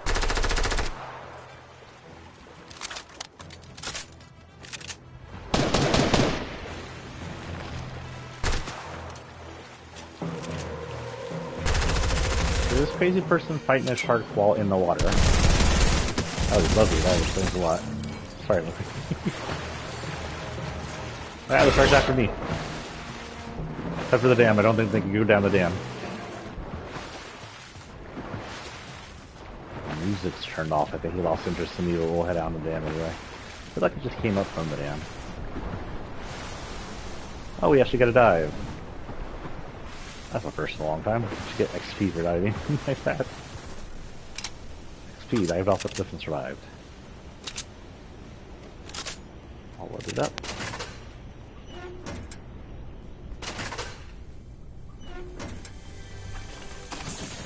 So Galactus comes. Galactus lands, and he lands somewhere off the other side of the world. You can see he's bigger than a planet, technically, I think, or as big as a planet.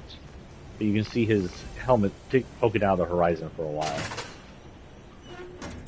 And then he walks until you can see, during the event, he walks up until you can see his waistline at the horizon of the planet. During the event, we get to sit on the helicarrier, which has moved in from somewhere we're assuming Stark has... Hello? I swear my earphones were echoing there. We assume Stark has rifted it in. Which is kind of funny because we just got the Helicarrier's boss this season. Up here.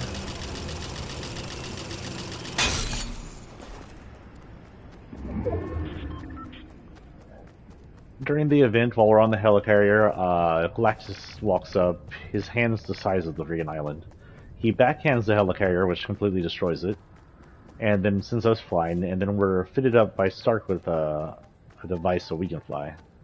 And the whole point is to stop him from eating the 0 point somehow. The first thing we see is Galactus just go right for it. He pulls the 0 point out of the ground without effort because he's a god. He's that freaking strong. And he starts to drain it, which breaks it, which we know isn't good, because it never reacts well when it's broken. And he sits there draining it, and for a while the 0 point does seem to fight back, like we're not sure if it's sentient, or if that's just how it reacts, but it does push back on him. But he overpowers it, and he starts draining it again. Which makes him... I wouldn't say he's one of the only ones to overpower it, because the robot did crush it. But it also didn't put up a fight against the robot. Like it knew the robot. It was better if the robot took the power than if the Devourer ate it. It's very quiet out here. I don't hear any gunshots, and we have 20 people on the map. I do hear a raptor. Let's try and avoid that.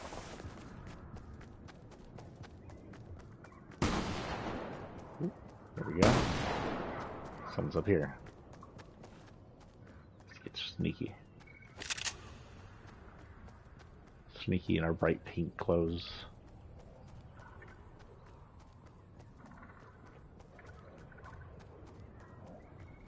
Hello?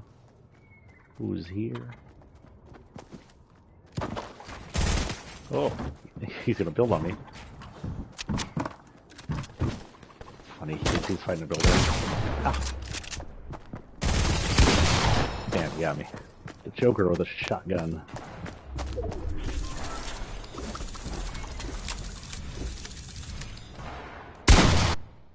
Nice attacking chickens. Joker's crazy.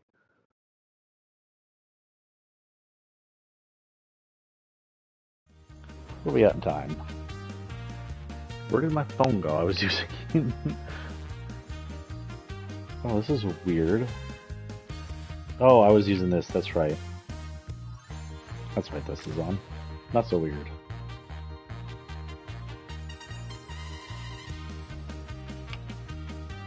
Okay, we'll go in here, and then we'll go back into the storyline. This is Unchained Ramirez. Came out during Season 2-8. It was a kind of weird... It's the very first of...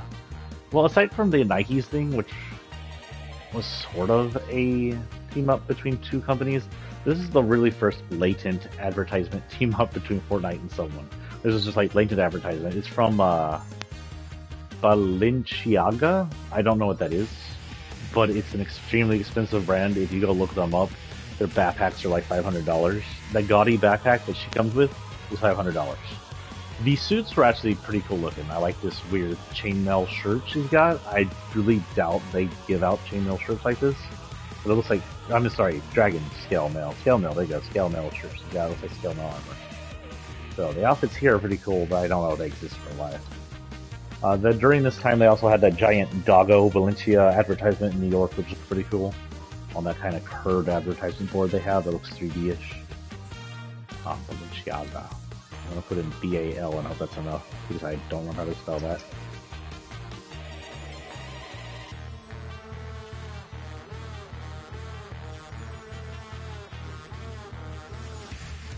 Here, that should be enough. Bell. So, her backpack is technically this one. This is why I say it's a gaudy backpack. This thing is $500 somewhere. Tried to ask what a shirt like hers would cost. $5 billion. You're paying for brand name when you buy this stuff. Don't do that.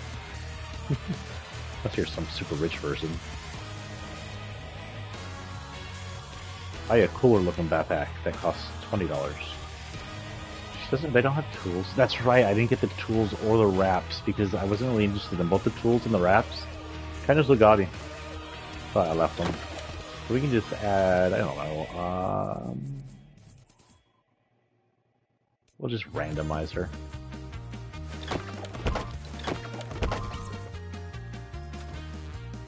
Oops.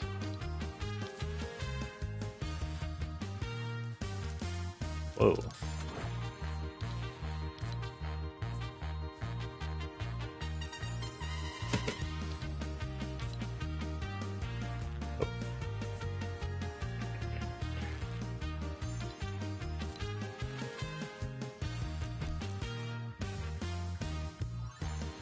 Okay, dropping in as the commander in some really weird clothes. It is reactive, by the way. It turns gold, I think, from kills and lasting. Or you just kills. Dropping in. Supposed to carry and dropping down the opponent, so we're not going to do that. But not on duos unless Lucky comes in, but it's really late at 1 o'clock now. Lucky will be asleep. Lives over in Europe. It's probably gonna be near midnight right now or something. Land at Corny Crofts, our last daily that we can do then.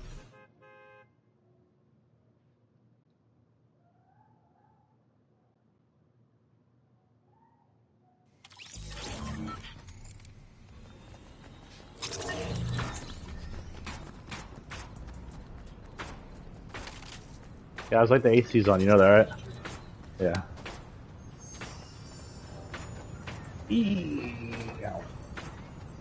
Sorry, Mama Cat. She's like, oh darn. Sorry, chicharrones. I got it.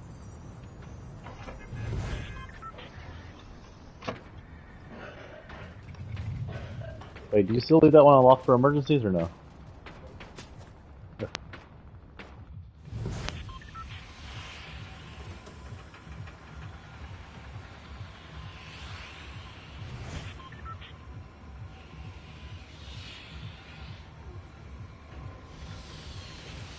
So anyway, Tony Stark apparently, what he was doing with the battle buses was retrofitting them.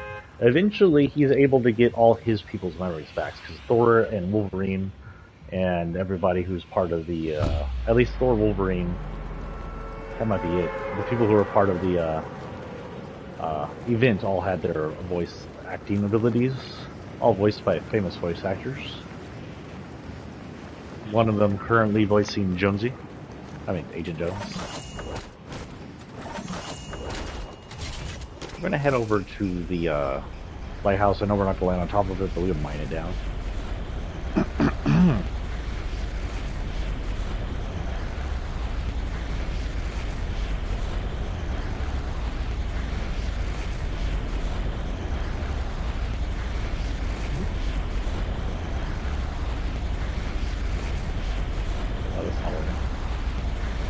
And my manager's giving me troubles. Hopefully I don't fly into something while I'm trying to... That's it. There we go.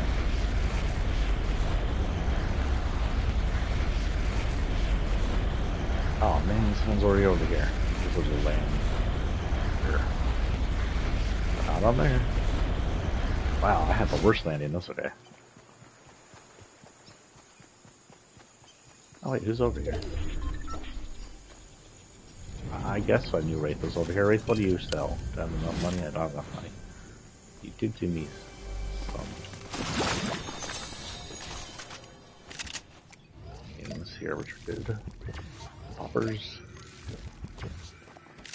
So he retrofits the battle bus with bombs, and then he already shown his ability to tap into the rift and the loop, hacks the loop itself, and spawns in hundreds of battle buses. Technically, every player that was on at that time was supposed to be in the battle bus. Realistically, we were all in the same battle bus in different, like, play servers or something like that. We all got the same experience.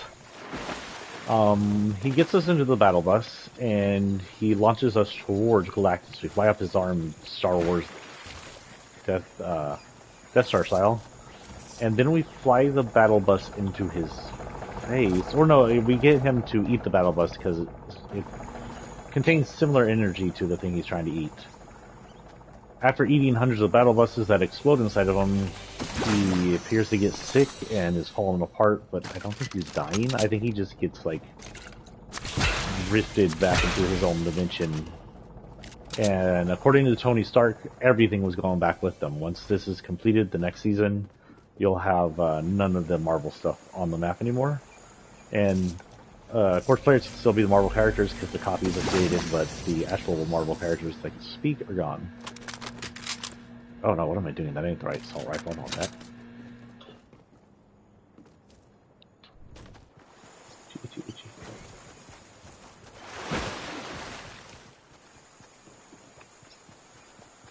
Let's get back over that wall before time ends here. Hold up at the base.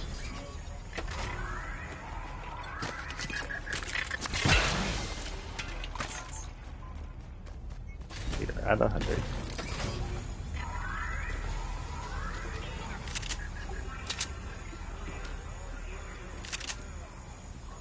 Technically, if you wanted to and you didn't have the Valengia set, I think the Disco Wrap, if you have that from Chapter 1, would be good with this one.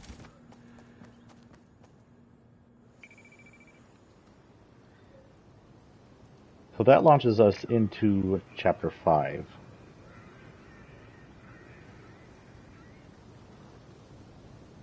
Chapter 5 is the 0 Point chapter. It's the chapter named after the 0 Point. 0 Point, after being broken by Galactus, gets left out above the island, just floating there. It's broken, it's shattered, and it started to do its thing again where it's drifting things in and out on its own. Though it's not as volatile as the first time by appearance. It didn't create a shield around it. It didn't create, it's not creating as many rifts on its own or doing too much on its own. It's just sitting there, but it's exposed and it's shattered. I.O. gets concerned that the loopers, the people in the game, whether they be copies or just the original characters stolen into the loop by I.O., can escape with I.O. exposed. So they send Agent Jones in to try to distract the loopers, hunt them down, and stop them from entering the loop if they ever figure out how to. It is around this time, actually, that Batman enters the... No, it's not around this time. He comes in during Primal, doesn't he? So he'll come in the next chapter. So my mistake, reverse that. It's not around this time that happens. Forget I said anything. Or else.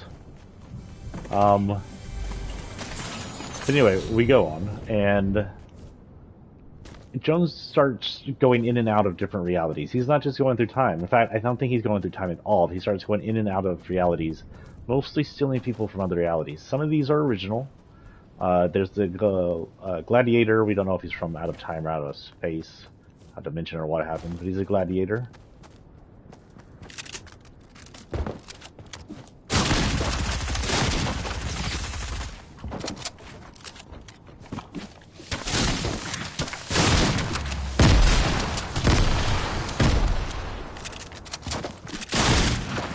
Freaking out of bullets. Oh, how did I win? Why did you not use that? Holy cow.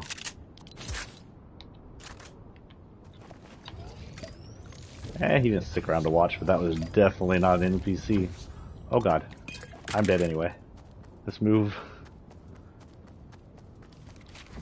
You should have just waited around to see me die at this. Really?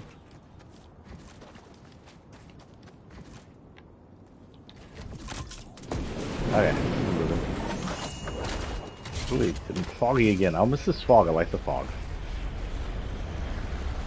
I know the sweats don't like the fog. It messes up their game. It allows sneaky people like me to move around.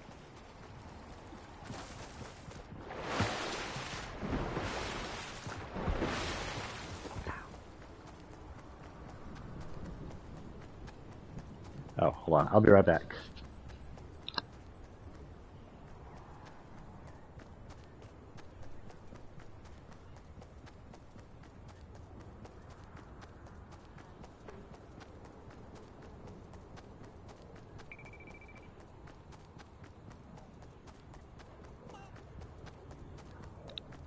Whoop. I'm back, I think. I can turn back on my mic there for a moment. Not entirely sure I like this mic thing here. It's controlled by a spring. If the spring ever springs, it won't be able to turn it on or off one way or the other. By on. I mean, I probably could still run it.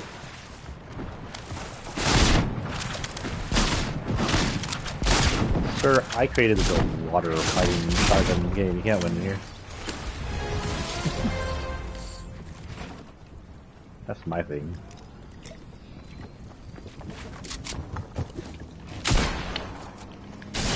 Ah, shoot. I'm gonna try and get behind it. I should have flew. What is with me ending up in the most populated area in the beginning of the map? Match.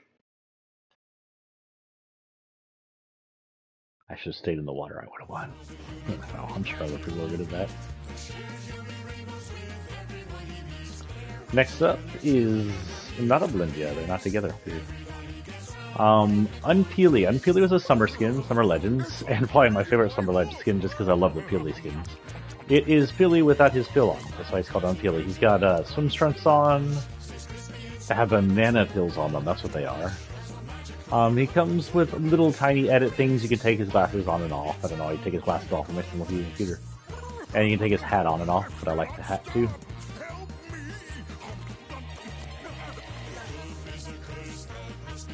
This song is hers. I don't think he... Oh yeah, he does right here. Banana I can't say that. Banana Cabana. It's a backpack with a similar design as his trunks, yellow for being a banana, and has like weird weave thing that kind of looks like his hat, I guess. And a cup on the side is cool looking. In summary, as I said before, if I had the chance, I'd be a beach bum. No Summer Legends, so normally I would just go for banana then. We'll see if there's a banana one. Banana Republic? No, what? That's his banana. That's not very summery. Let's up Bunker. Can we get these axes a little more summery looking? And have his skills on the outside.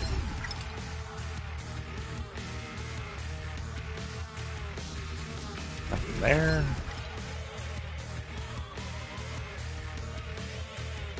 Banana. What? Try that again. That's his glider from Season 9. Wait, Chapter 2, Season 2, my mistake.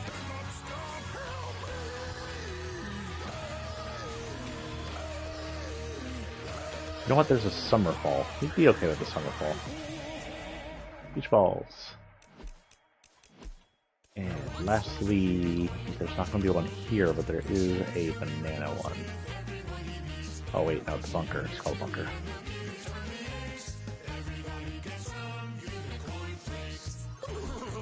Let's get away from this song as soon as possible.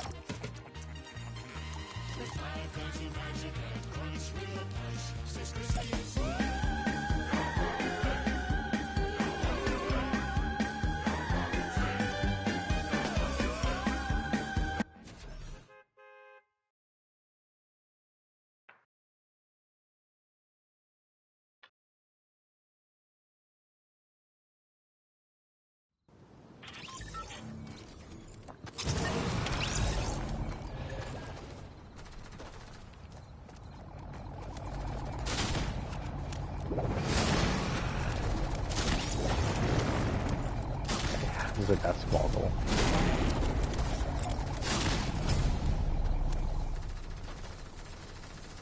So anyway, Jonesy rifts between different realities. One of the realities he rifts through is Star Wars.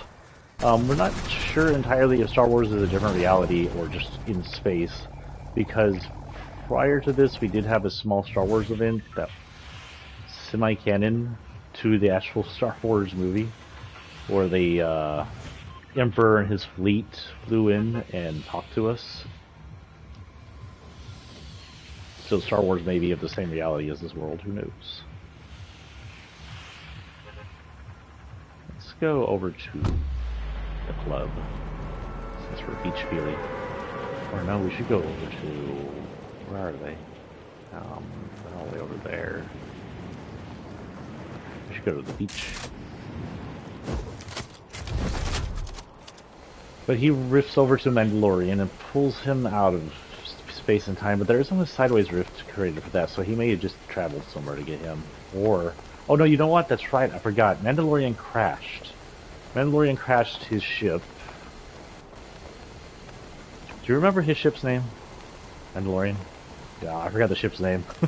Mandalorian crashed his ship into the island and became one of the first hunters to be recruited. Other than that, most of the other hunters either came through space on their own from the beginning. There was a few times he opened or through his travels through the 0 point himself. However, he used his gun, the portal gun, to create rifts and bring in characters from The Walking Dead and from Street Fighter and from the Aliens franchise, traveling to half a dozen different dimensions and creating a ton of sideways rifts. However, they apparently didn't learn their lesson. These sideways rifts are the same kind of rifts that were created in the sky in the very first season. So that destabilized the 0 point. Hold on, we're going down. Is there any chest down here? Okay, there's one. What was the name of that ship? That's going to bother me for the rest of the day. I'll figure it out later. If y'all know it, tell me.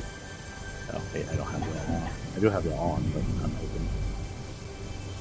Yeah, my chat is closed down and emptied out. Sorry, if y'all had said anything, I didn't see it. For the past, like, 10 minutes, I had it minimized, and then it reset itself.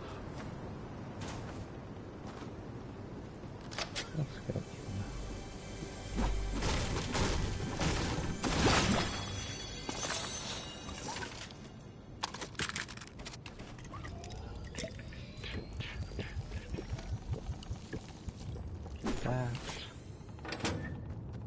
This round is basically the best close-up weapon I currently have. Don't hear any sounds coming from in here.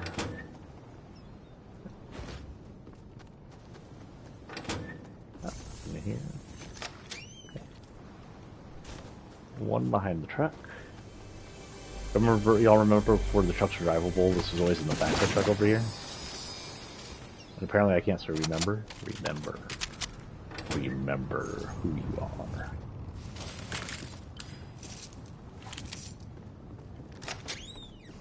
Okay. Not a great loadout, but we get a gold AK. A gold SCAR, technically. If I have to say one thing about this season, this late end of the chapter, I would say the weapons are very well regulated. The only weapon I'm not greatly fond of is that new assault rifle, but just the way they, well, that was done. The way they, change styles just due to, oh, I forgot y'all were there. Okay. We're in a fight with IO, apparently.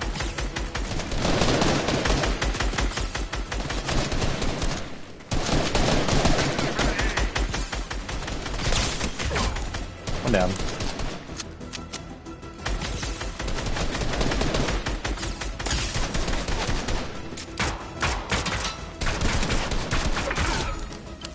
And IO down.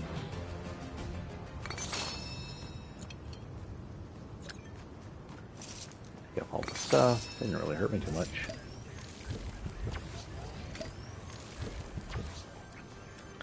Anyway, as Jonesy did go through rifting...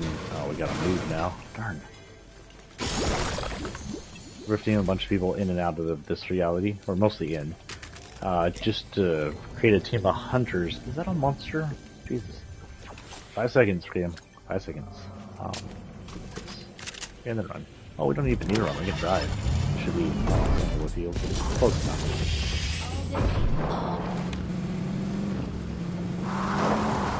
The rift became destabilized. You can see it start glowing, radiating, cracking even further. It looked like it was on the verge of falling apart by the end of that season. We did not have an event that season, other than the small in-between happenings that happened, mostly the rifts opening and whatnot. However, at the beginning of the next season, we had our first solo event, and if you don't have the Galactus thing, the Galactus did have a little bit of team area in it.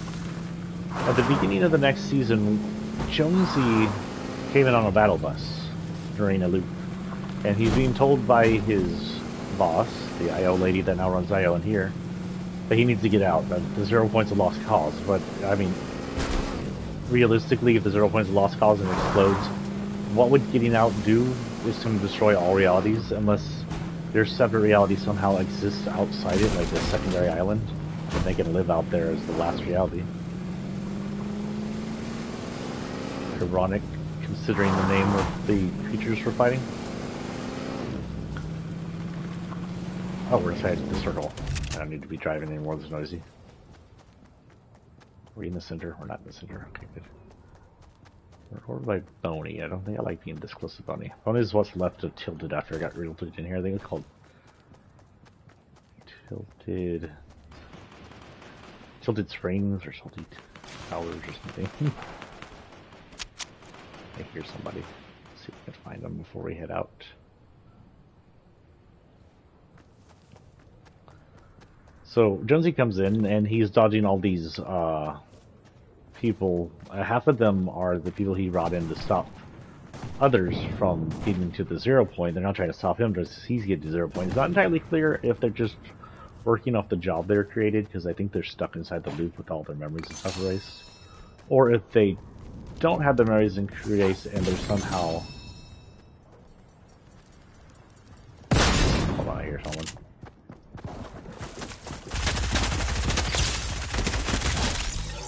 He down. Are we inside the loop or outside the loop? Inside the loop still.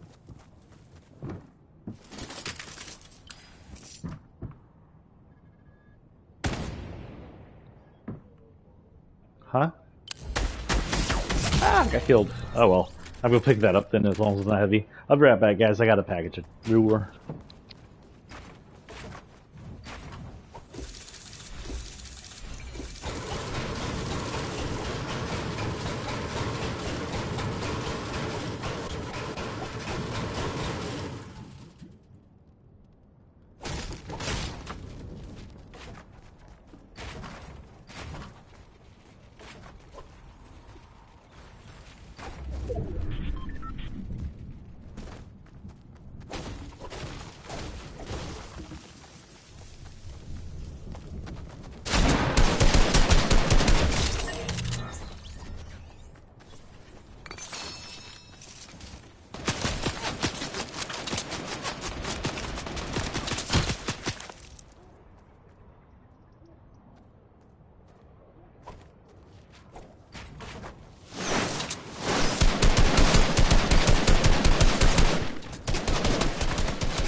Sorry guys, I got distracted by a parcel and got killed.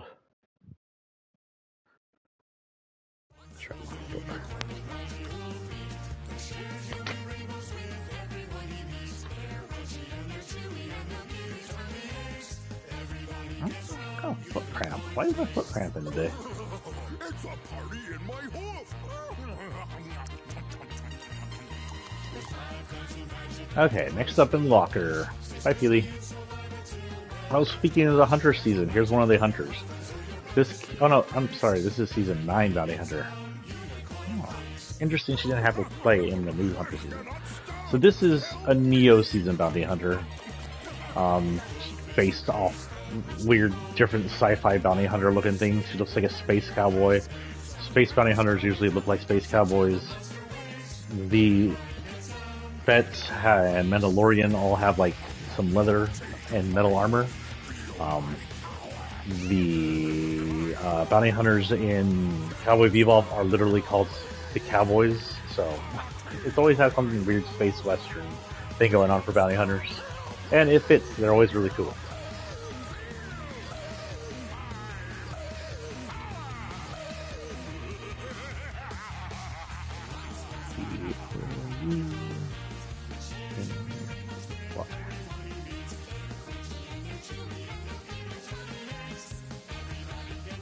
This is her bag. It's basically just some weird looking satchel, triangle designs around it, and a knife. I think the knife might be her weapon, but I don't think you had weapons you pull out by then yet. Oh no, this is her weapon. It's the revoker. It says, take what's yours, because you're a bounty hunter. What's our other thing say? Oh, there's already nothing too fancy there. And a lone force for vengeance. Is it vengeance if you're a bounty hunter, or is it a job? Bounty hunter with vengeance? She doesn't have anything here. No glider. I know she was a battle pass skin, so you must not have a glider. If I didn't, I was collecting all of them. She's futuristic. Let's give her a spaceship. We'll run in kind of a green color.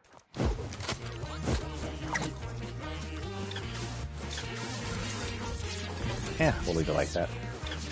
It'll work. I don't think she has a fall. No. It's a party in my hoof. Yeah, do that. It's out of school. Yeah, no idea if she has a wrap. That'd be a nope. Something similar colored. Futuristic looking. Or both.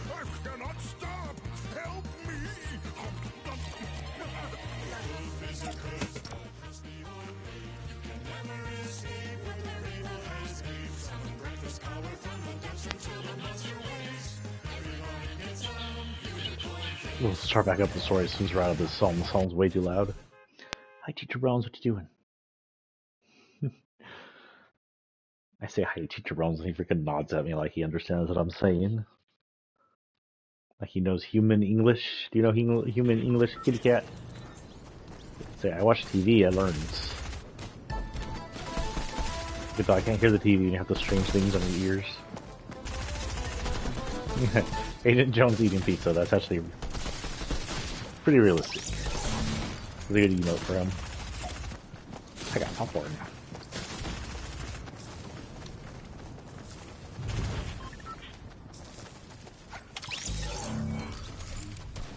I don't have that one.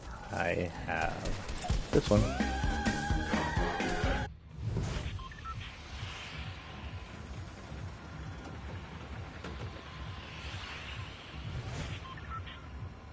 Anyway, Jones ends up at the 0 point after fighting his way through his own hunters. And at the 0 point, he does something to his portal gun, which is adjusting it probably the same way he goes between rifts, probably dialing a reality through the radio frequencies. And then he throws his 0 point gun into the 0 point. A comet comes out of nowhere. And the third of the seven, no wait, we're at four. Fourth of the seven we've ever seen comes out of it after it crashes. This is the Foundation, who apparently, according to the story we've been given, is the leader of the Seven. He is currently the only voice of the Seven, and he's voiced by Dwayne Johnson, aka The Rock. And he sounds pretty cool voiced as him. The Rock should do more voice acting between that and... Oh, he's going to where I was going. I guess we're not going that way. Let's head over here to the base. And between that and Moana, The Rock's pretty good at voice acting.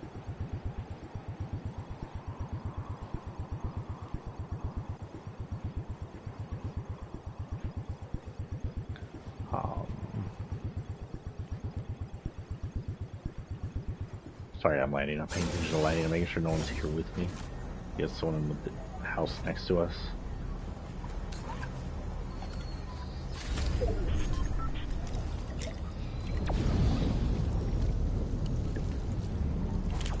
Sideways rift. Not sideways rift. Wait. Oh yeah, I forgot about those.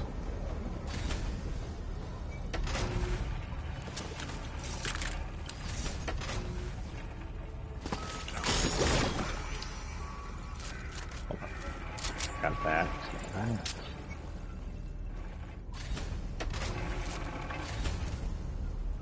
Nothing else in here.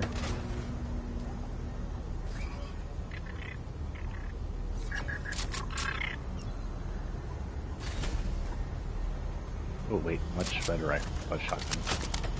And a sniper. I don't have enough money for it. I do hear a chest in the bathroom.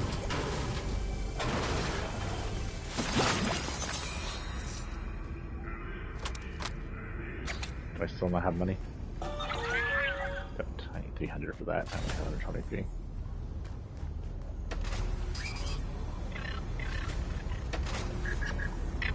I guess we can get out of here.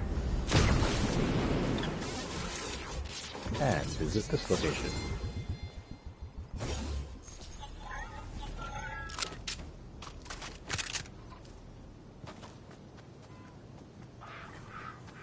Sorry. So the Foundation comes out of his little space rock, and it's not very clear why that is their choice mode of travel is crashing the space rock. Trade that for that, much better rifle. And he tries to beat up Jones. He's probably not too happy that their first attempt at breaking out ended up reset. But Jones tells him to stop. He brokers a deal with them. He promises to give him the Seven and Gino, whoever that is. I'm sorry, not the Seven. The Sisters and Gino, whoever they are. I'm assuming leads of the IO.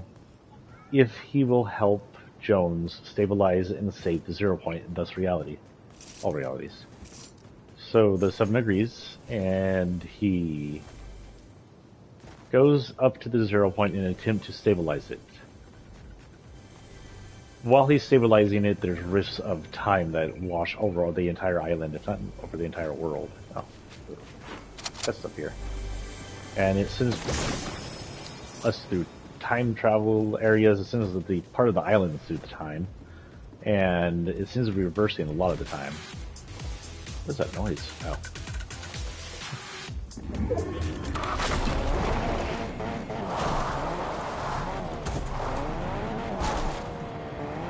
We got a car, we can stop at this house.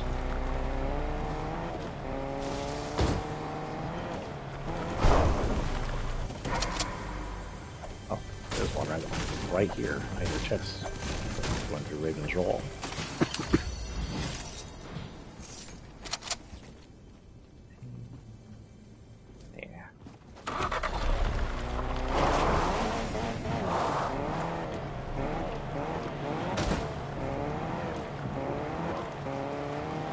I saw someone. What the heck is that? Oh, that's just the fence? Okay.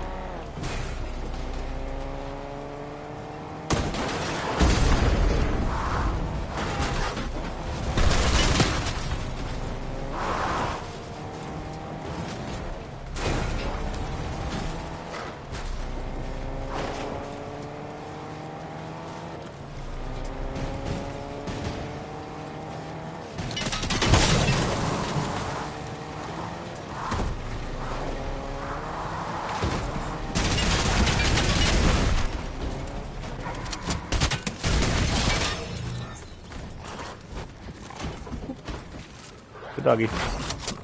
Don't eat me, doggy. Hi, doggy.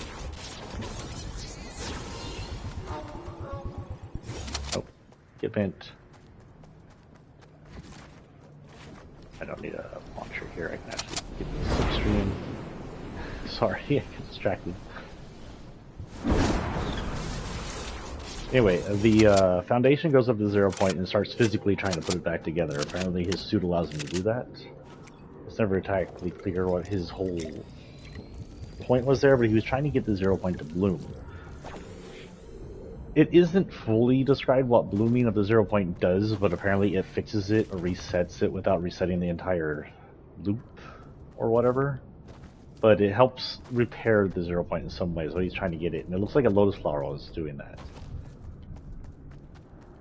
But he fails. He can't even fix it. It's so far gone. I guess there's been too much damage. He can't get it. So his next attempt is to seal it.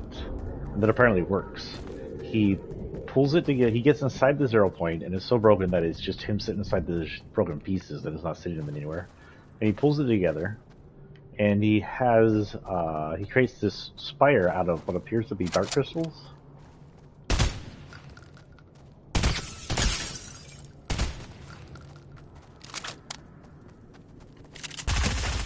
Where's she going?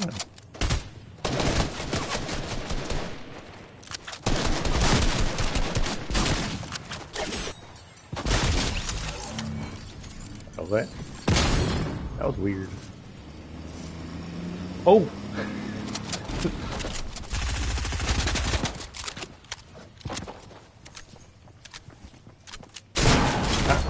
He didn't fall for it. Ah, he got me. He vultured. That's my job. Those wolves still following us. I think those wolves are still following us.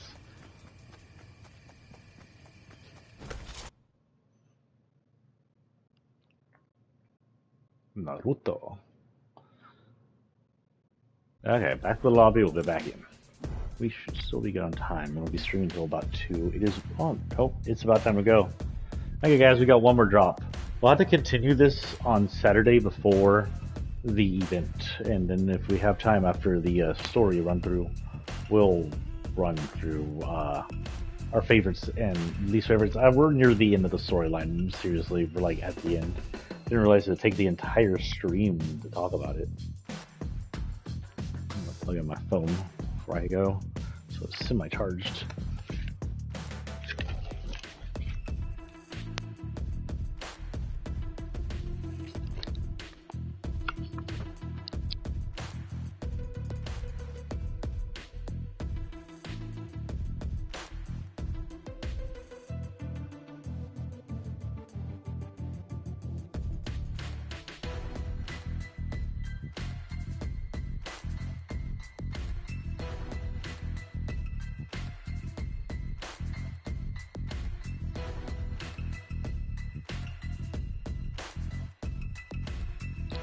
Okay, guys, I'm back. We're gonna drop in for one more time, and then I'm going to have to go. But we'll talk the end of this on Saturday before the end, and wrap up what we haven't talked about in Chapter 2. But let's go in for one more drop. We got through roughly almost 3 lines today. I don't think we're going to make it to the end of this series before the end happens. We'll finish up the series for the lockers at the beginning of Chapter 3. Which I think we finished the last locker series at the beginning of Chapter 2, so... our next person is Violet. She's part of the Ultimate Reckoning set, which I believe was the opposite set of a different group. We had the one group which was like 2 females and this lady in guy form, and then this other group came out which became 2 guys and this lady.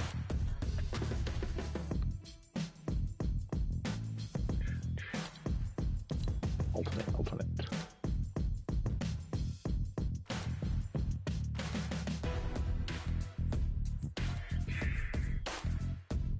She comes with the UV wings.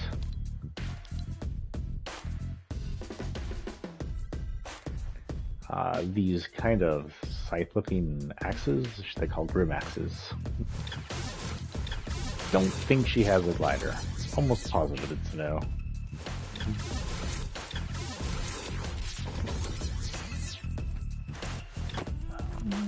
Really any kind of purplish glider. We'll go ahead and give them that just for time being. Leave that on and give her this one just to save time. Last drop for the day, guys.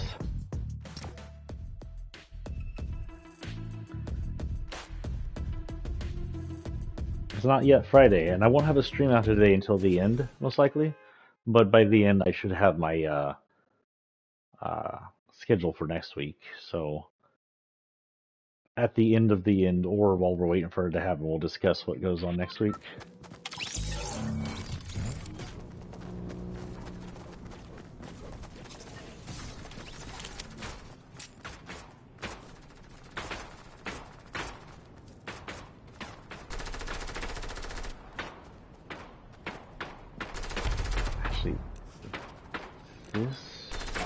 That gun wrap would work very well with his skin.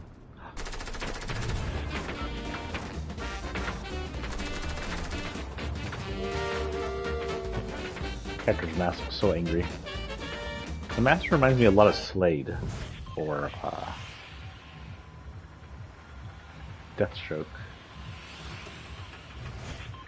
I guess this was before he was in the game.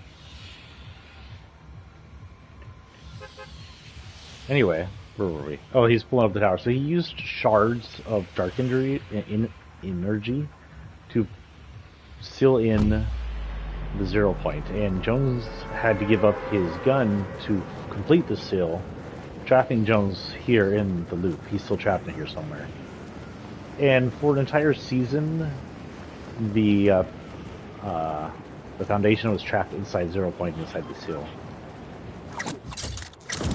I don't know where I'm going, by the way. This is going to be a very short drop if I'm not careful. Go for this over here and see if we can't get in it before anybody else gets in it. We may drop a second time if we die too quick. But if it gets too close to the 30, I won't. We'll see.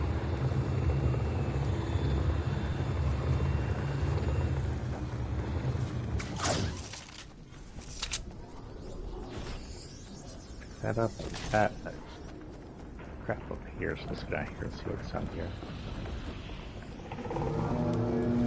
Oh, apparently there's a monster down here. Don't say there's gonna be a monster, I'm just collecting stuff. He's walking the other way.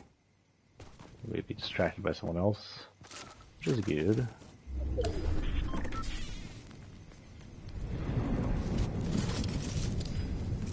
He's making a beeline for the orchard up there, so I probably don't want to go up there. Oh, wait.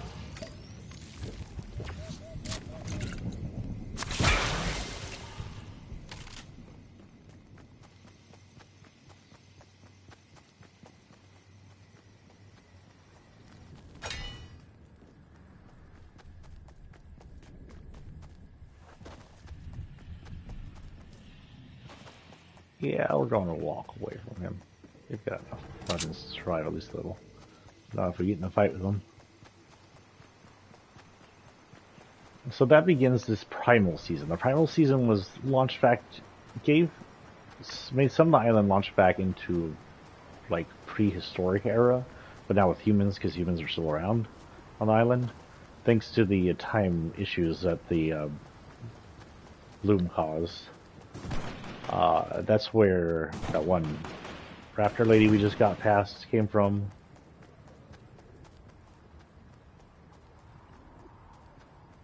And where these raptors are from. Damn raptors. Those are my least favorite addition to the game ever, the raptors.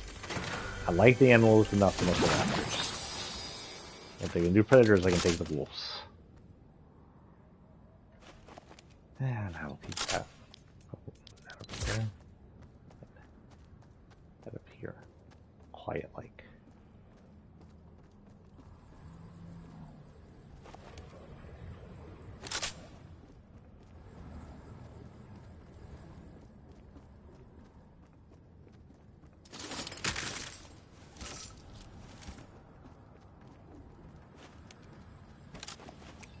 Let's stop here for a minute and let the timer run down. We're pretty close to the circle. Let anybody who wants to come up and face us.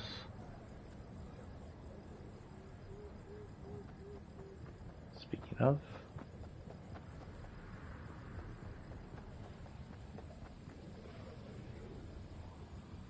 oh, he walked off. Okay. So Jonesy gets lost and he starts losing his memory. He starts to wear like this kind of hooded outfit. It looks like he's got a poncho on. Oh, nope, they're coming back.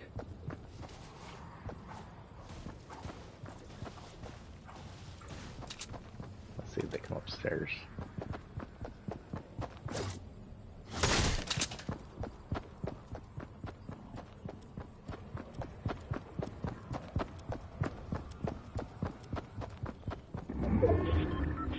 Nope.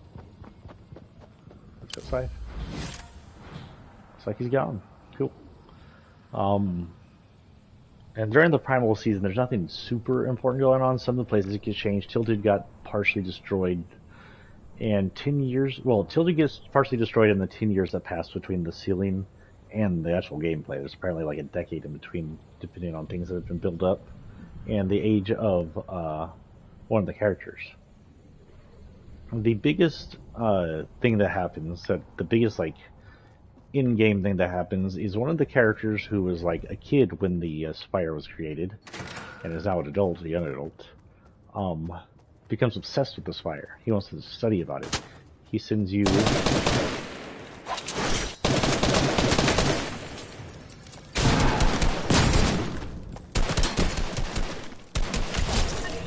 Damn bots.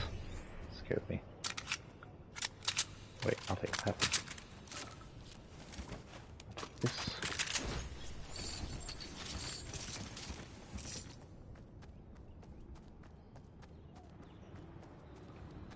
Anyway, he sends you to collect certain things related to the Spire. He's like, there's some kind of energy, and he starts studying glyphs. Anybody who was around in Chapter 1 recognizes the glyphs as the same things that were on the side of Kevin, so we're all intrigued by them. These spires, like the one I was on, start making noises very similar to the cubes, and that's when we realize these crystals might be related to Kevin somehow. In the end, we get a crystal for him, and he goes to the spire and he changes. He turns into this weird purple human being with glyphs all over him, and he becomes super violent. His snapshot is left behind, though, and it realizes that something happened, and he's worried what's going to happen there.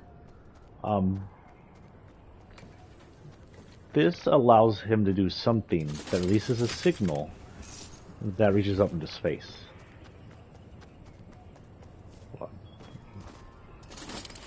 There's a lot of loot around here.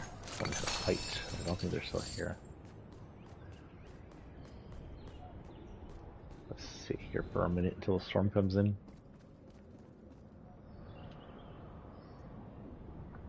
So that ends up calling that's like the biggest happening of all that season. That ends up bringing us to season 7. Wait, what's season 6? Oh, my brain. Spire was season 5. Oh no. Okay. Primal was season 6.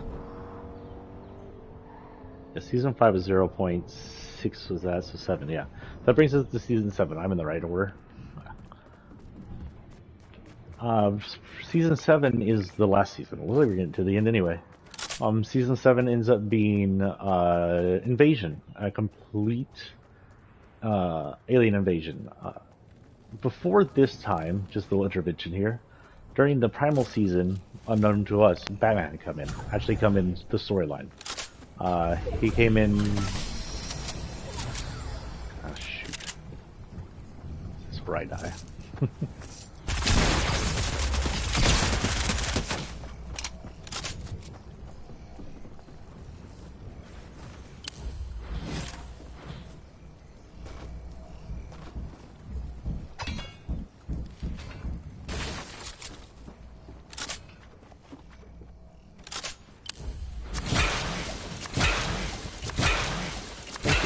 Thank you. Much appreciated.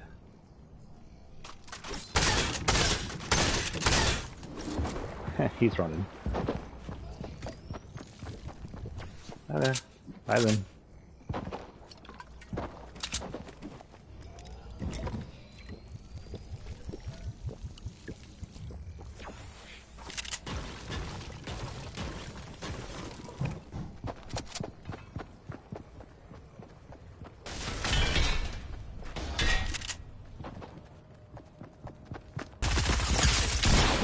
Oh, he killed me. What he got? He got a blue pump right in the head.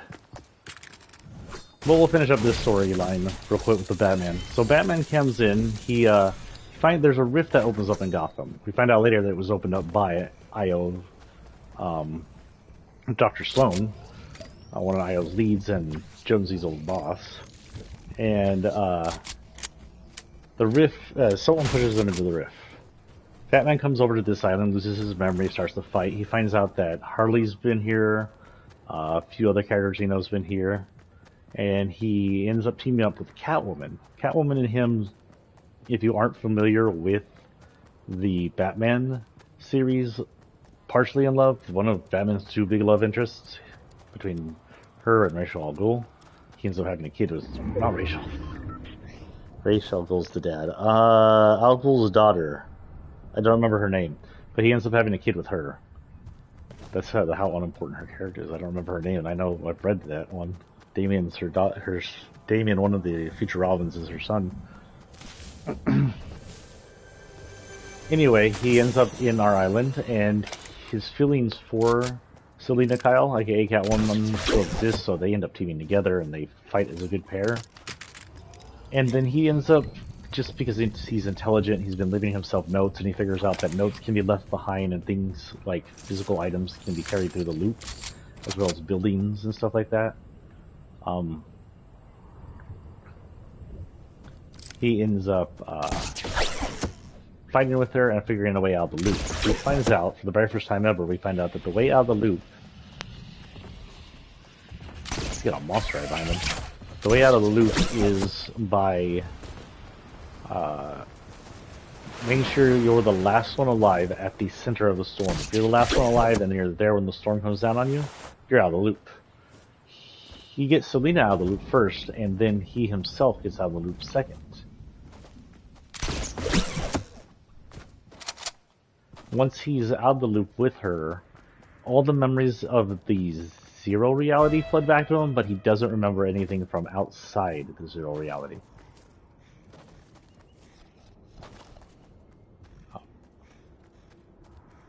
They end up in the other island I told you about earlier. Oh, look at that. That person left himself completely exposed. They end up in the other island, which is exactly like this island, but without the time loop and without the storm.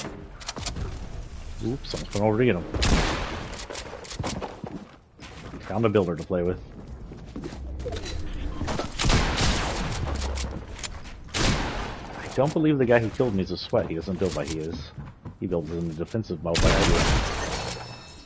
The person he's fighting is definitely a builder. Now we're watching Drift. I think this is Drift? Yeah, this is Drift in one of his middle forms. Anyway, Batman and Selina end up on the other island. They find a few other survivors who've escaped the loop, along with Deathstroke. Deathstroke claims not to remember anything either. Batman has a feeling he's a bad guy. Y'all may know him better as Slade from either the TV show Arrow or the cartoon Teen Titans.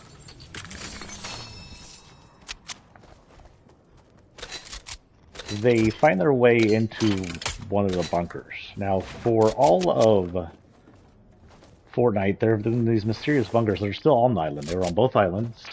They can't be entered, they can't be broken into, there's no way to blow them up. But Batman finds out that, sort of like tuning the 0 point, you can tune a radio frequency into the bunker's latch and open it. They find their way in. Down below it is a large IO base.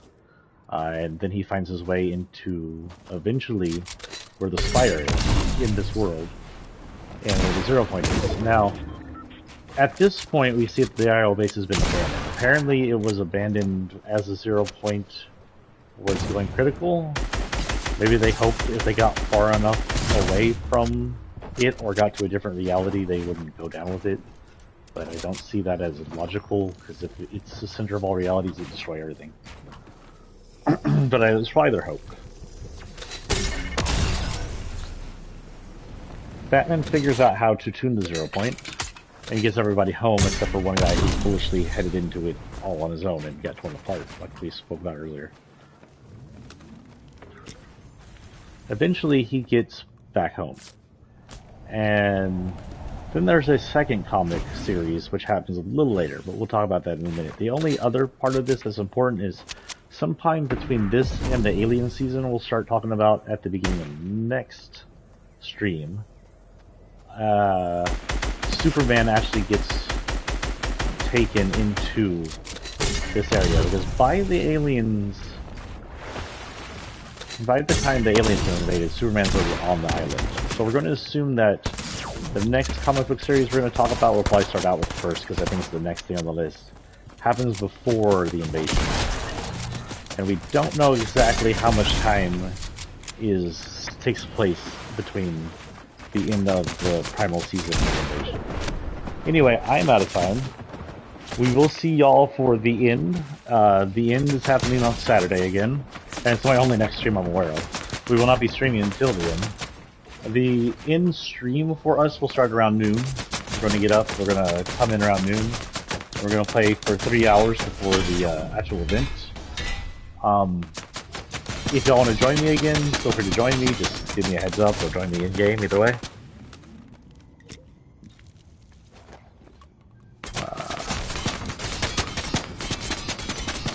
We'll start playing around noon if y'all want to watch the entire thing. We'll start talking. We'll finish talking about the storyline. We pretty much have the second Batman comic and season 7 and 8 to go through, and that's it. Then we should have time, hopefully. We'll talk about chapter 2, pretty much, what we'd like and don't like. I'd like to hear y'all's opinions. So show up, tell me what your favorite and least favorite parts of chapter 2 was, your least favorite new weapons, anything you want to. Just make it chapter 2 themed, because this is the end of chapter 2. Other than that, thank y'all for showing up. I know quite a few y'all showed up just to watch. So thank y'all for showing up. I will see y'all Saturday. Peace and out.